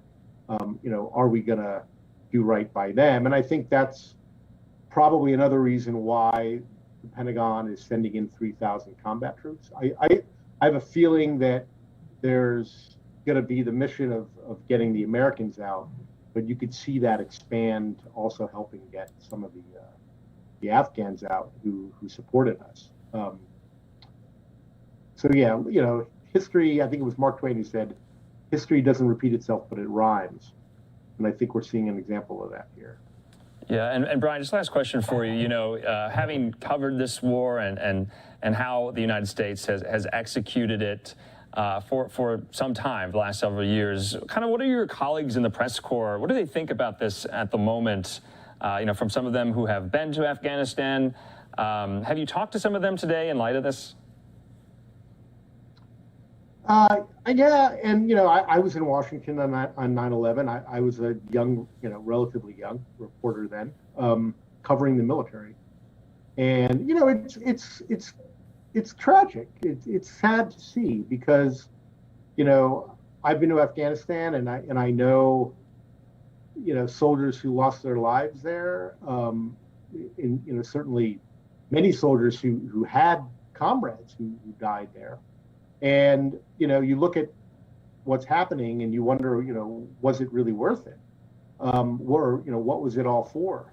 Not to mention the trillions in American treasure that we spent, a significant amount of it, by the way, trying to train and prepare the Afghan security forces to withstand a Taliban onslaught like this. And they've completely and utterly collapsed. So, I mean, it's on the one hand, it's depressing, but it's also jarring that this is showing us sort of how much some of what we tried to accomplish really didn't stick.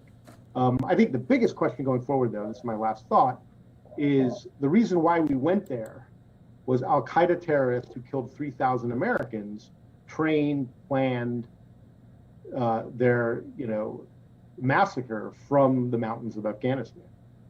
Does that start to seep back in? In other words, do terrorist groups that really have America in its sights here in the homeland, do they start to thrive again there? Because I think that's going to be the real test of whether this withdrawal was the right thing to do or the wrong thing to do. If the answer to that question is yes, we may have to go back in some significant numbers.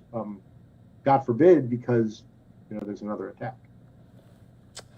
All right, Brian Bender from Politico, thanks so much for coming here on Live Now from Fox to really break down all of those details from that announcement today. We'll talk to you again. Thanks, Andrew. All right, and right now we do want to play out for you the State Department briefing from earlier. State Department spokesman Ned Price talking about a number of the things that we have been talking about all day here in light of this announcement by the Pentagon. Let's hear the State Department's response to it as well. That our first responsibility has always been protecting the safety and the security of our citizens serving in Afghanistan and around the world.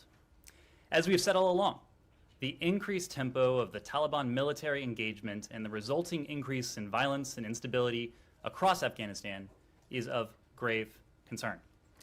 Our embassy in Kabul has been on ordered departure since April 27th, and we've been evaluating the security situation every day to determine how best to keep those serving at our embassy safe. This is what we do for every diplomatic post in a challenging security environment. Accordingly, we are further reducing our civilian footprint in Kabul in light of the evolving security situation. We expect to draw down to a core diplomatic presence in Afghanistan in the coming weeks. In order to facilitate this reduction, the Department of Defense will temporarily deploy additional personnel to Hamid Karzai International Airport. Secretary Blinken, together with Secretary Austin, had an opportunity to speak with President Ghani to coordinate our planning earlier today. Let me be very clear about this. The embassy remains open, and we plan to continue our diplomatic work in Afghanistan. The United States will continue to support consular services, and that includes the processing and operations of the Special Immigrant Visa Program, and will continue to engage in diplomacy with the Afghan government and the Afghan people. Additionally, we will continue our focus on counterterrorism. At the same time, our efforts to relocate interested and qualified Afghan SIV applicants will continue to ramp up.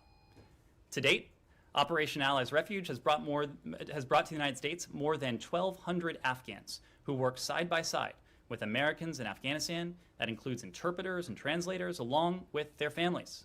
Additional flights will begin landing daily, and you're going to see the total number grow very quickly in the coming days and the coming weeks. We'll begin implementing these measures soon in close coordination with allies and partners. For operational security reasons, I can't go into further details on the next steps, but as we have long said, we are committed to supporting Afghanistan and its people. That commitment remains. Just on the logistical thing on the flights that you just mentioned, on that they'll be landing daily, you gave some numbers a couple days ago, 2 days ago maybe? Right. 995? I think we were at 995. Is that still the number? Or we were at 1,200 as of today. Oh, I'm sorry. Did I miss that at the opening? Sorry. And these new flights starting daily, like today? They'll start daily in the coming days. Our focus is on increasing the tempo of our relocation operations. As we've said, we have a sincere responsibility to these brave Afghans in many circumstances, in many cases at great personal risk to themselves, have worked with the United States over the past 20 years. We're going to honor that responsibility and increase the pace of those relocation flights. Okay, and I'm sorry I missed that. And then on the embassy, when you say it will remain open, will it remain open in its current location? Well, let me be very clear, because this is a point I want to leave no uncertainty about. The embassy remains open. We continue our diplomatic work, our diplomatic mission in Afghanistan. We will continue to do the priority functions.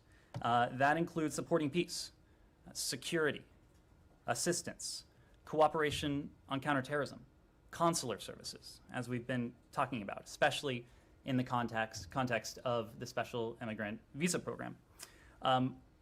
We are always, as I said at the top, reviewing the environment in especially complex operating environments. And of course, that includes Kabul. And so today's announcement is really a continuation of one of our most important responsibilities. And that is doing all we can to ensure the safety, security, the welfare, the well-being of our people. As you know, we went on ordered departure in Kabul on April 27th with an eye to the security environment. But since then, and going forward, we are going to continue to prioritize these key areas, knowing that our partnership with the Afghan government and our partnership with the Afghan people will be enduring, and so that will continue. But that doesn't, sorry, but my question was, is the embassy going to remain open in its current location? The embassy remains open. Matt, we are always, we are all. The second part of the question, will it remain open at its location, or is it going to the airport? We are always evaluating the situation on the ground. We are planning for all contingencies. This was a contingency, in fact, that we had planned for. So I'm not going to entertain hypotheticals. I'm not going to go into what additional contingencies may arise. But it's very important to say that our embassy remains open and our diplomatic mission will endure. Yeah, but it's not a hypothetical. Is the embassy staying at its current location, or is it moving locations to the airport? Christina, Or anywhere else? the embassy remains open in its current location. I'm not going to entertain hypotheticals from there. Okay, all right. My last one, and I'll let everyone else go because I know, but my last one is the people who are being drawn down, the staffers who are leaving, are they flying out commercially, or is it that's what the military is going in to do?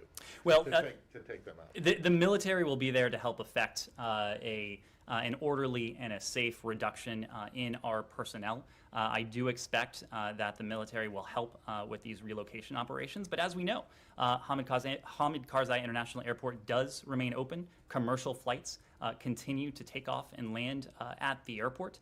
So the military is not the only way in or out of Afghanistan. The situation is such, though, that you don't think that these people are safe getting out of the country on a commercial flight?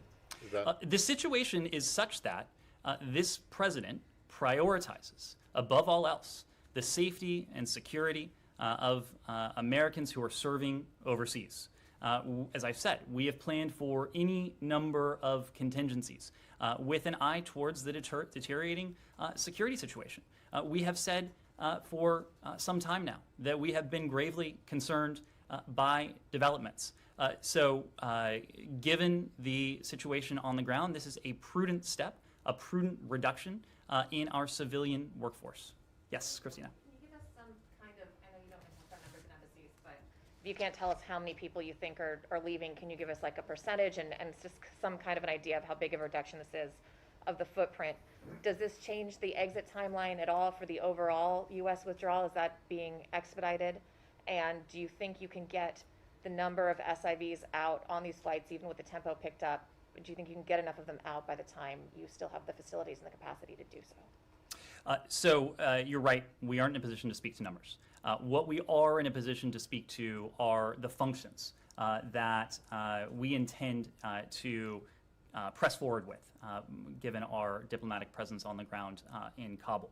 And so that includes engagement with the government of Afghanistan. It includes engagement with the people of Afghanistan, specifically our efforts to press forward with diplomacy, security, assistance, counterterrorism cooperation, consular services, including the processing of SIV applicants. So I'm sorry I'm not in a position to detail numbers, but those functions are what we're prioritizing and what we intend to carry forward with. What kinds of staff are leaving then? If those are the ones, people to do that are staying, who's leaving? So staff who are leaving, staff involved in this reduction of civilian personnel, include, for example, those who may be able to perform functions back elsewhere, whether that's back here in the United States or elsewhere. It includes staff who may not be necessary to continue with those core functions. So we are taking a very close look at our staffing footprint, arrayed against this set of priorities, knowing that we are committed to an enduring relationship with the people of Afghanistan, committed to a diplomatic relationship as well. And so we're taking a very close look, and we'll start that reduction in civilian personnel in the coming days. Kylie. It is not different. You know, as we've said, this is we went on order departure in April. We have undertaken a reduction in staffing since then. We obviously haven't detailed numbers, but as we have said, including in the context of SIV processing, we determined, for example, that there were people based at the embassy who could have been based back here in the Washington, D.C. area, who could help adjudicate the chief of mission level processing for SIV applicants. Now, what is true is that we are going down to a smaller diplomatic presence given the security situation. But as you've said, our overall status has not changed. We have been on order departure since April 27th. We've taken prudent measures since then to reduce the size of our footprint in Afghanistan with an eye towards the security environment. That's what we're doing here. Yes, Kylie. You said that today is a continuation of what has been happening, but it appears very clearly to be a preparation for a full evacuation of all U.S. diplomats from Afghanistan. So what is your response to that? My response to that is that's not true. This is not a full evacuation. This is not... Preparation, I said. We are, and I think it's a very important distinction between planning and contingency planning. Right now, we are, the embassy remains open. We will continue to have a diplomatic presence on the ground to fulfill these important functions. Now, of course, the safety, the security, the welfare, the well-being of American citizens serving overseas is of the utmost priority to this president. So, of course, we are undertaking prudent contingency planning. That's precisely what we did to lead us here today. We have watched as the security situation has changed. We have watched very closely. Not only have we watched, we have engaged in planning exercises to prepare us for an eventuality like the one we're talking about today. That's what we'll continue to do. And what message does this send to the people of Afghanistan today who are facing these threats from the Taliban, these military offenses, that the U.S. is not only military withdrawing, but also taking out some of their diplomatic personnel? Well, the message we are sending to the people of Afghanistan is one of enduring partnership. We have said from the beginning that the United States will be a committed partner to the people of Afghanistan. And you can measure that in any number of ways. Today, of course, we are continuing to have a diplomatic presence. Our embassy remains open. Our diplomatic engagement on the ground will continue. That will allow us to fulfill the consular services, the humanitarian support services. And on the topic of humanitarian support, you look at what the United States has invested in the people of Afghanistan, not only in recent days, but of course over the past 20 years. On June 4th, we announced more than $266 million in new humanitarian assistance for Afghanistan. That sum total brought the total U.S. humanitarian aid for Afghanistan to nearly $3.9 billion over the course of our involvement in Afghanistan. That will not change. Even given the more difficult security environment, we can continue to provide humanitarian support. We can continue to provide humanitarian assistance.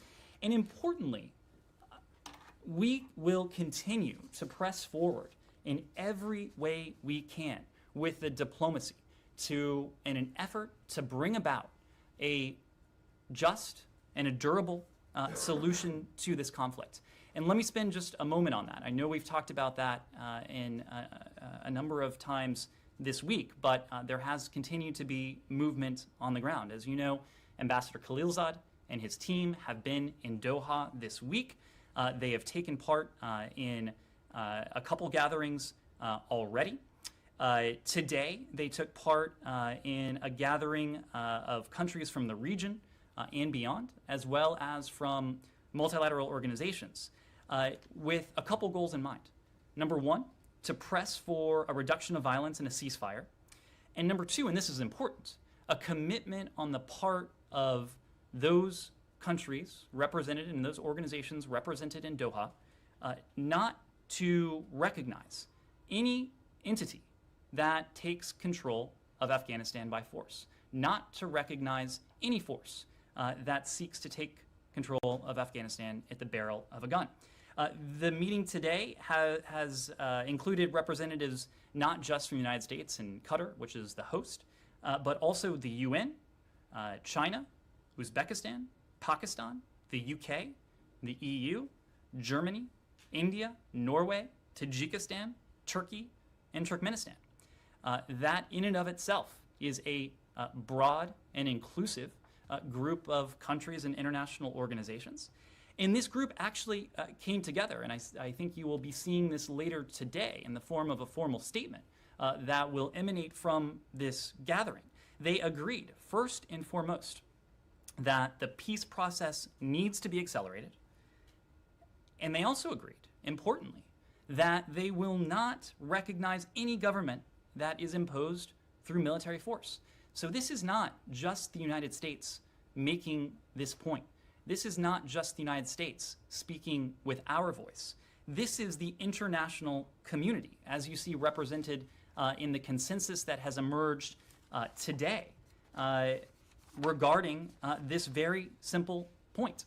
Any force that seeks to take control of Afghanistan with the barrel of a gun, through the barrel of a gun, will not be recognized, will not have legitimacy, will not accrue the international assistance that any such government would likely need to achieve any semblance of durability.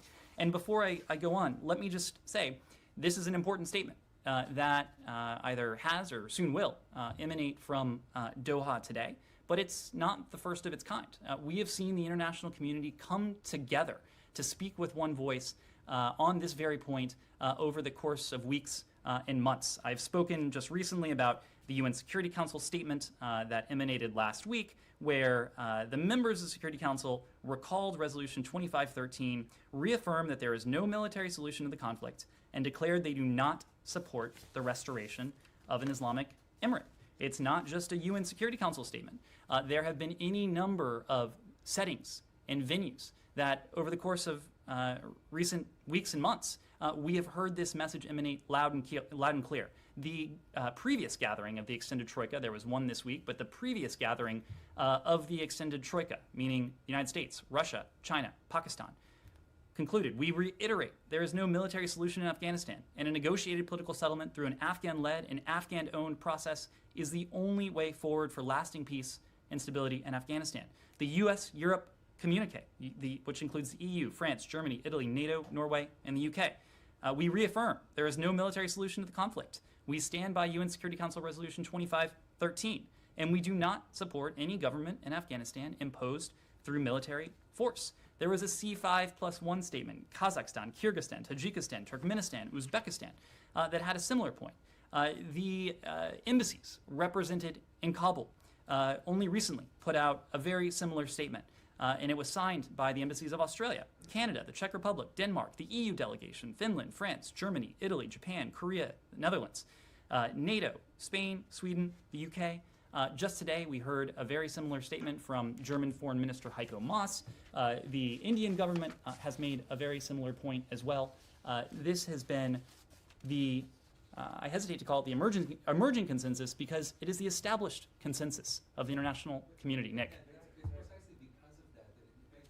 What difference do you think that this new joint declaration is going to make against the Taliban's offensive? We've heard this again and again, as you've just laid out, and it has not changed the fact that they've now seized 10 provincial capitals. Every time the Taliban hears the international community speak with one voice, it reinforces that very simple message. You're right. The diplomacy has not achieved what we want to see achieved. We are not trying to sugarcoat this. It has been a very tough road. It has been a tough slog. There are important contextual data points, however. Number one, as we've said before, this diplomacy has been ongoing for less than a year. A year ago, the Islamic Republic, that is to say the government of Afghanistan, and the Taliban were not speaking to one another. They were not sitting in the same room. That has changed. Earlier, that has changed within the past year. Another important data point, they are sitting in the same room right now. Abdullah, the chairman, Mullah Baradar, senior Taliban leader, are in Doha together. Ambassador Khalilzad has met separately with both sides. Both sides have presented to the gathering, presented their ideas going forward. Now, I want to be very clear. There's daylight between the presentations that have taken place so far.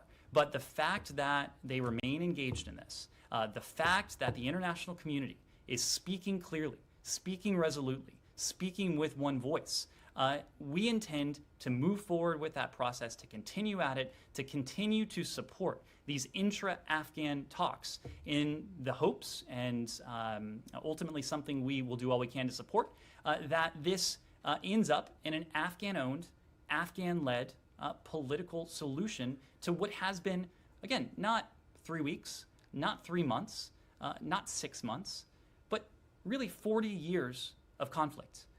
The people of Afghanistan deserve an end to this conflict. They don't want to see 40 more years of civil war. They don't want to see 4 more years of civil war. We don't want to see 4 more months of conflict. We're realistic about the difficult road that we've already been down and the difficult road that presumably lies ahead. But we are going to continue supporting this diplomatic effort because we know, and our international partners know, the international community writ large knows, that the only way to diminish the violence, to establish a ceasefire, and to put the parties down a road to a political settlement is through diplomacy. Nick.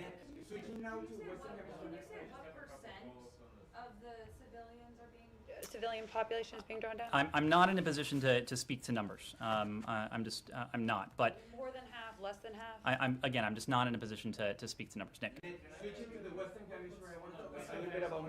Let's do a couple more questions on Afghanistan, and then we'll switch to the Western Hemisphere. Understanding you don't want to talk about numbers, can you give us some sense of the troop deployment, what that's going to look like, what service branch are they from, who are these troops, and then also what are those troops going to do? I mean, they're going to the airport, so they're going to be based there, and then like what do they do? Are they running convoys into the embassy to grab people and bring them to the airport so that they can be evacuated? Like, what is their mission beyond, and can you give some more detail to that beyond the idea that they're just there to support the withdrawal? Yep. So, Nick, you are in luck. My very able colleague at the Pentagon, John Kirby, will be briefing at 2:45. And predecessor. He will be briefing at 2:45, which is another reason I want to make sure we take a few more questions before then. Let me just say, Kirby will go, presumably able to go into this in a bit more detail. But these incoming forces, these incoming assets, will be based at the airport for one reason, and for one reason only, and that is to help effect the reduction in our civilian footprint. They are not. They will not be relocated there for any other reason. This is about doing all we can to ensure the safety and security of our personnel as we reduce the size of our civilian footprint in Kabul. I would refer you to the Pentagon for that. Missy, please. Again, going back to an earlier question about what message this is sending, can you just, do you expect there to be, or what would be your response to the critics who are saying this is going to further embolden the Taliban and, make them feel like they have, even more reign to push for a political agreement that suits their interests? And then will you be letting us know if the embassy is indeed closed? I know that it remains open right now. If you could just talk about how you're going to communicate that in the future, that would be great. On your second question, we are always going to put the safety and security of our people first. We don't want to do anything, we don't want to say anything that could expose them to any additional risk. At the same time, we want to operate with transparency to the extent we can on sensitive areas like this. So we will strive to do both of those things, and as we have more details to share, we will. Look, in terms of the signal this sends, I want to be very clear about what this is and what this is not. Starting with the latter, what this is not. This is not abandonment. This is not an evacuation. This is not the wholesale withdrawal. What this is a reduction in the size of our civilian footprint. This is a drawdown of civilian Americans who will, in many cases, be able to perform their important functions elsewhere, whether that's in the United States or elsewhere in the region. So the message shouldn't be, the implications of this shouldn't be outsized. I think all parties, the Afghan government, the Taliban, our international partners with whom we have been in touch about this, need to understand that we intend to continue our diplomatic presence on the ground. At a more basic level, we intend to continue that enduring partnership with the people of Afghanistan and the government of Afghanistan. So this shouldn't be read as any sort of message to the Taliban. The message that the Taliban should be receiving is really the message that is emanating from Doha right now, from the United States, from the Qataris, from the litany of countries in the region and well beyond, and the international organizations that have been very clear and speaking with one voice that this rather large, broad, inclusive constellation of countries and important stakeholders will not recognize any entity that seeks to take Afghanistan by force. That's the message the Taliban needs to be reading. Yeah, I give you points for the old college, giving it the old college try on this, but when you talk about the message that this sends as enduring partnership, in what language does turning your tail and sending 3,000 troops into, and you say it's not an evacuation, but you lost that point when you said that the military, the 3,000 troops are going to be flying these drawn down staffers out. I did not say that there would be 3,000 troops. Okay, sorry, you didn't. Others have said that that's the number that's going in. But that the military, the U.S. military is going to be taking these people out. That isn't an evacuation. And I'm very cognizant of the difference between a drawdown where people leave commercially or if they drive out on their own. That's not what this is. So I don't understand the message of enduring partnership when you're basically leaving. Matt, we can do two things at once. Let me explain.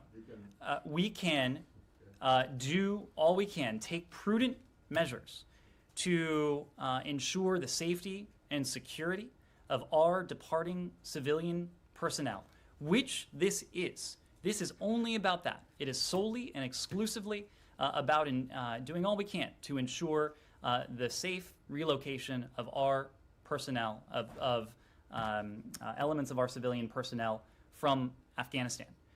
That should in no way mitigate the enduring partnership, the enduring relationship we seek to have with the people of Afghanistan. I talked about that in humanitarian terms. I've talked about that in terms of the diplomacy that the U.S. is supporting between the Afghan parties, the intra-Afghan dialogue that we are supporting, hopefully on the path towards an Afghan-owned, Afghan-led political solution. I've talked about that in the terms of the work we have done and are doing to galvanize the international community, to bring Afghanistan's neighbors together, to speak with one, and countries much farther afield, to speak with one voice.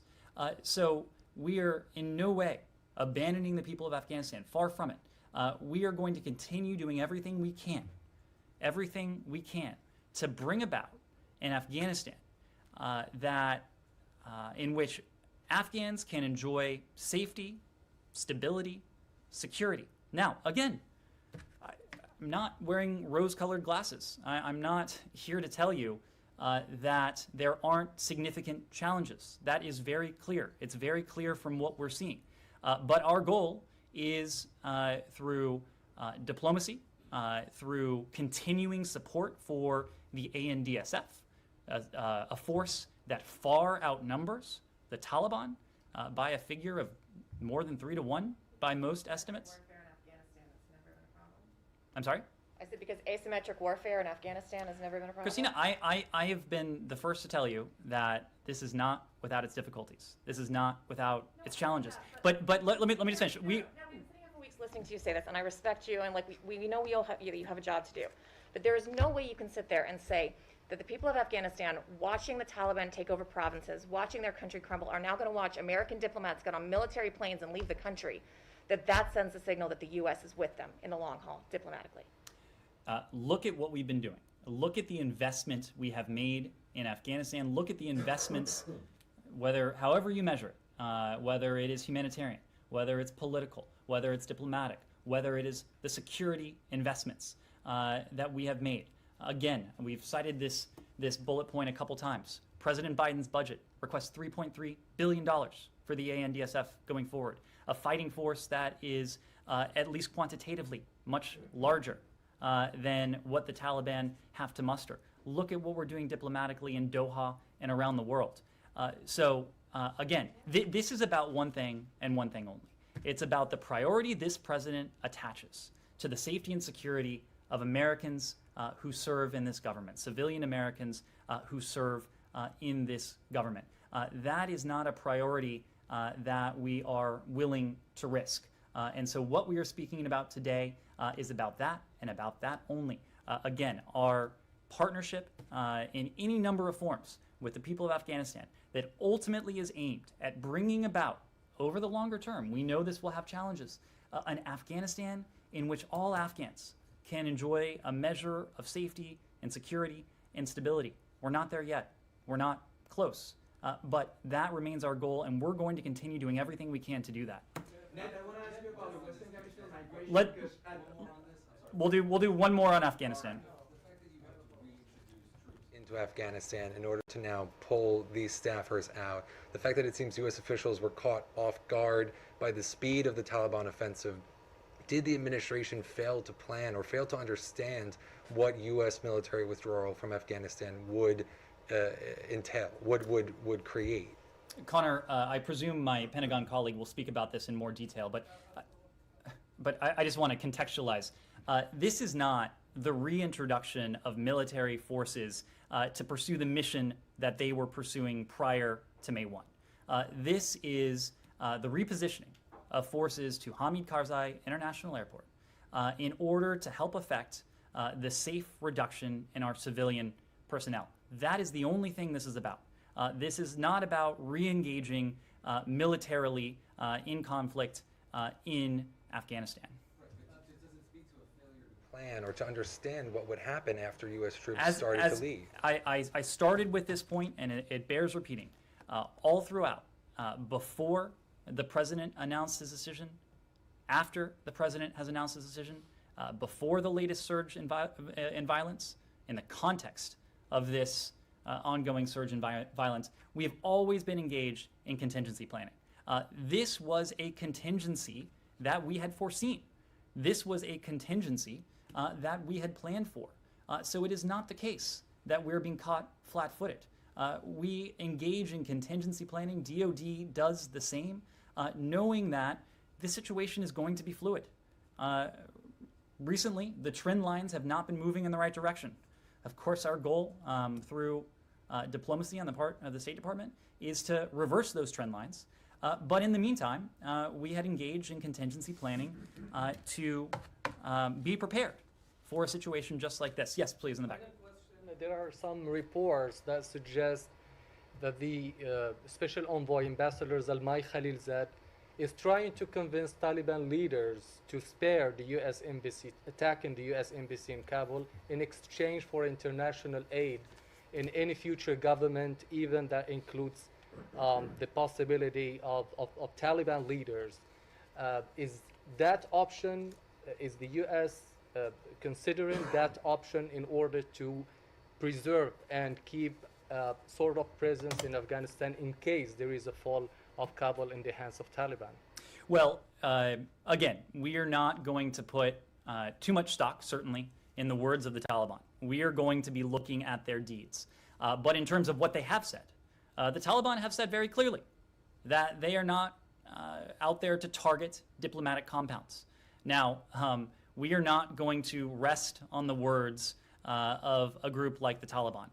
That is precisely why we are taking prudent precautions in the repositioning of these assets in order to help affect the safe reduction in our civilian personnel. But not only have the Taliban said that, but of course, in the February 2020 U.S. Taliban agreement, the Taliban also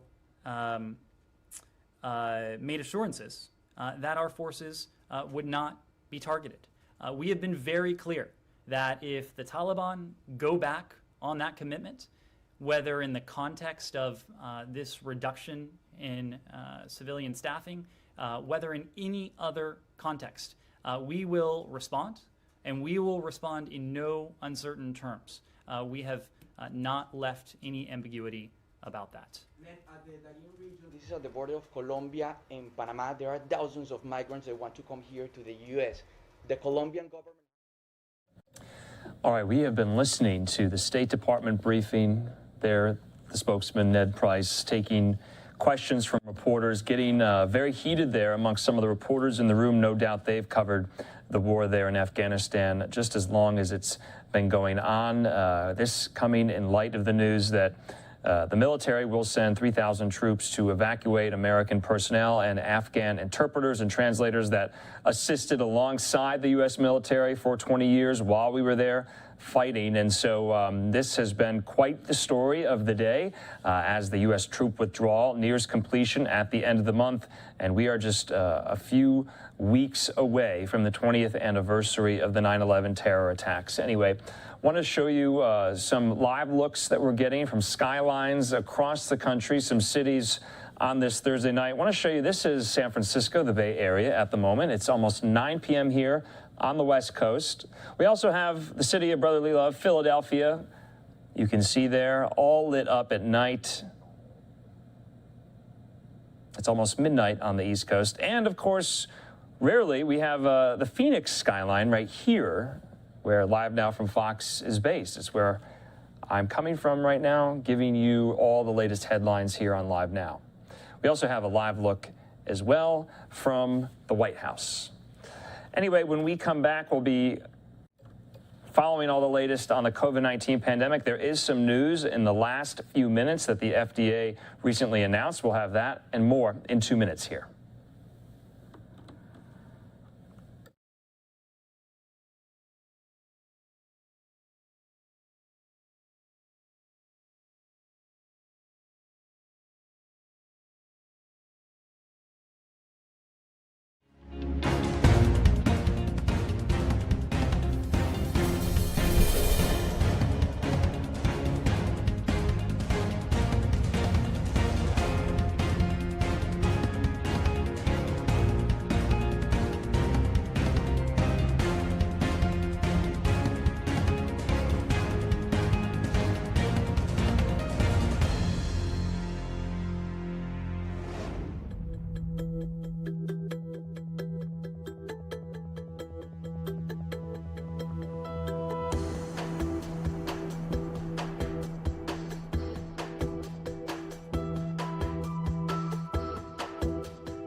And welcome back here to Live Now. We are getting some breaking news at the moment from the FDA. We just got in that they have now authorized an additional vaccine dose for certain immunocompromised individuals.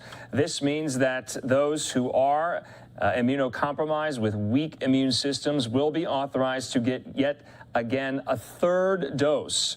I want to read from the statement put out by the FDA just moments ago. They say, the country has entered yet another wave of the COVID-19 pandemic, and the FDA is especially cognizant that immunocompromised people are particularly at risk for severe disease.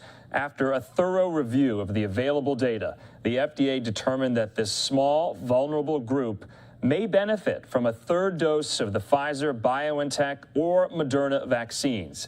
This was in a statement from the acting FDA Commissioner, Janet Woodcock. So this is coming to us just in the last few minutes. The U.S. FDA amended the emergency use authorizations for both the Pfizer and Moderna vaccines to allow for the use of an additional dose in certain immunocompromised individuals, specifically solid organ transplant recipients or those who are diagnosed with conditions that are considered to have an equivalent level of immunocompromise. So breaking news on the COVID-19 pandemic frontier here. The booster shot is here. The FDA says that those who are immunocompromised can go get that third vaccine dose. Anyway, we do want to move on to some of the other coronavirus news of the day. I want to play out for our viewers here on Live Now from Fox the White House coronavirus task force briefing that was held earlier today with the likes of Dr. Fauci, also Dr. Rochelle Walensky, the head of the CDC, and Jeff Zients, the COVID-19 advisor to President Biden. So that's going to be up in just a moment. But before we do that, don't forget, give us a follow on Twitter. Our handle is at LiveNowFox. You can give me a handle on, or excuse me, you can give me a follow on Twitter, rather. My handle is at Andrew Kraft. That's Kraft with a C. And don't forget to visit our website, livenowfox.com, with all the latest. It lists all of our streaming platform partners. So if you want to tell your friends and family how they can watch us and how they can stream us, that's where they can go to figure that out. Anyway, let's go out now to the White House coronavirus task force briefing from earlier. And overall, in the last week, 3.3 million Americans rolled up their sleeve to get their first shot. In the past month, we have doubled the average number of 12 to 17-year-olds getting newly vaccinated each day. Critical progress as millions of adolescents start heading back to school. Importantly, we're seeing the most significant vaccinations progress in states with the highest case rates. In fact, in the past month, we've nearly tripled the average number of shots each day in Arkansas and quadrupled in Louisiana, Alabama, and Mississippi. So we're getting more shots in arms in the places that need them the most. That's what it's going to take to end this pandemic. More vaccinations, more Americans doing their part and rolling up their sleeve. Over the past few weeks, we've seen strong actions from across the public and private sectors to help end the pandemic. The president recently announced vaccination requirements for all 4 million federal workers, and we're working to apply similar standards to all federal contractors. On Monday, the Department of Defense announced its plans to add COVID-19 vaccines to the list of vaccines required for more than 1.7 million active duty, reserve, and National Guard personnel. And just this morning, the Department of Veteran Affairs and the Department of Health and Human Services announced new requirements. All 350,000 VA healthcare personnel and all 25,000 HHS healthcare personnel must now be fully vaccinated. State and local governments, healthcare systems, businesses, small and large, universities, and other institutions are also stepping up. Since last week, Washington State, Washington, D.C., and Seattle have all adopted vaccination requirements. And more than 50 health systems across the country have announced that all staff need to be vaccinated, bringing the total to more than 200 health systems. Just in the past 24 hours, Amtrak, McDonald's, NBC Universal, Discovery, and Capital One all announced new rules that workers must be vaccinated to return to the office. California announced all school teachers and staff in the state serving more than 6 million students will be required to be vaccinated or tested weekly. And the NEA and the AFT, two of the largest unions in the country, representing 5 million educators, childcare workers, and school staff, both came out in favor of school districts pursuing COVID-19 vaccination policies, including requirements for teachers and staff. And across the country, nearly 700 colleges and universities have announced vaccination requirements, which will cover roughly 5 million students getting ready to head back to school. So clearly, vaccination requirements are gaining momentum across the country and are already covering tens of millions of workers, educators, college and university students, and healthcare providers. They will help keep people and communities safe and help stop the spread of the virus. Here's the bottom line. Through vaccination requirements, employers have the power to help end the pandemic. As we drive progress on vaccinations, we are accelerating our efforts to help states respond to outbreaks caused by Delta. Our COVID-19 surge response teams have deployed more than 500 federal personnel, including hundreds of healthcare personnel in Louisiana, Mississippi, and Arizona to provide emergency medical care. CDC is on the ground in Tennessee, Illinois, and Missouri to help local outbreak investigation and vaccination efforts. We've sent ambulances and paramedics to Missouri and Louisiana. And in Florida, we've stood up dozens of free testing sites and sent 200 ventilators to hospitals in the state. And importantly, as Dr. Nunez-Smith will discuss, we sent 5 times as many life-saving therapeutics to states in July compared to June. I'll close with this. We are doing everything we can to get people vaccinated and support state and local leaders on the ground. But as we have said from the start, ending this pandemic requires every American doing their part. So please, if you're unvaccinated, get your shot. It's free, it's convenient, it works, and it's never been more important. With that, let me hand it over to Dr. Walensky. Thank you, Jeff. Good afternoon. Let's begin with an overview of the data. Yesterday, CDC reported 132,384 new cases of COVID-19. Our 7-day average is about 113,000 cases per day, and this represents an increase of nearly 24% from the prior 7-day average.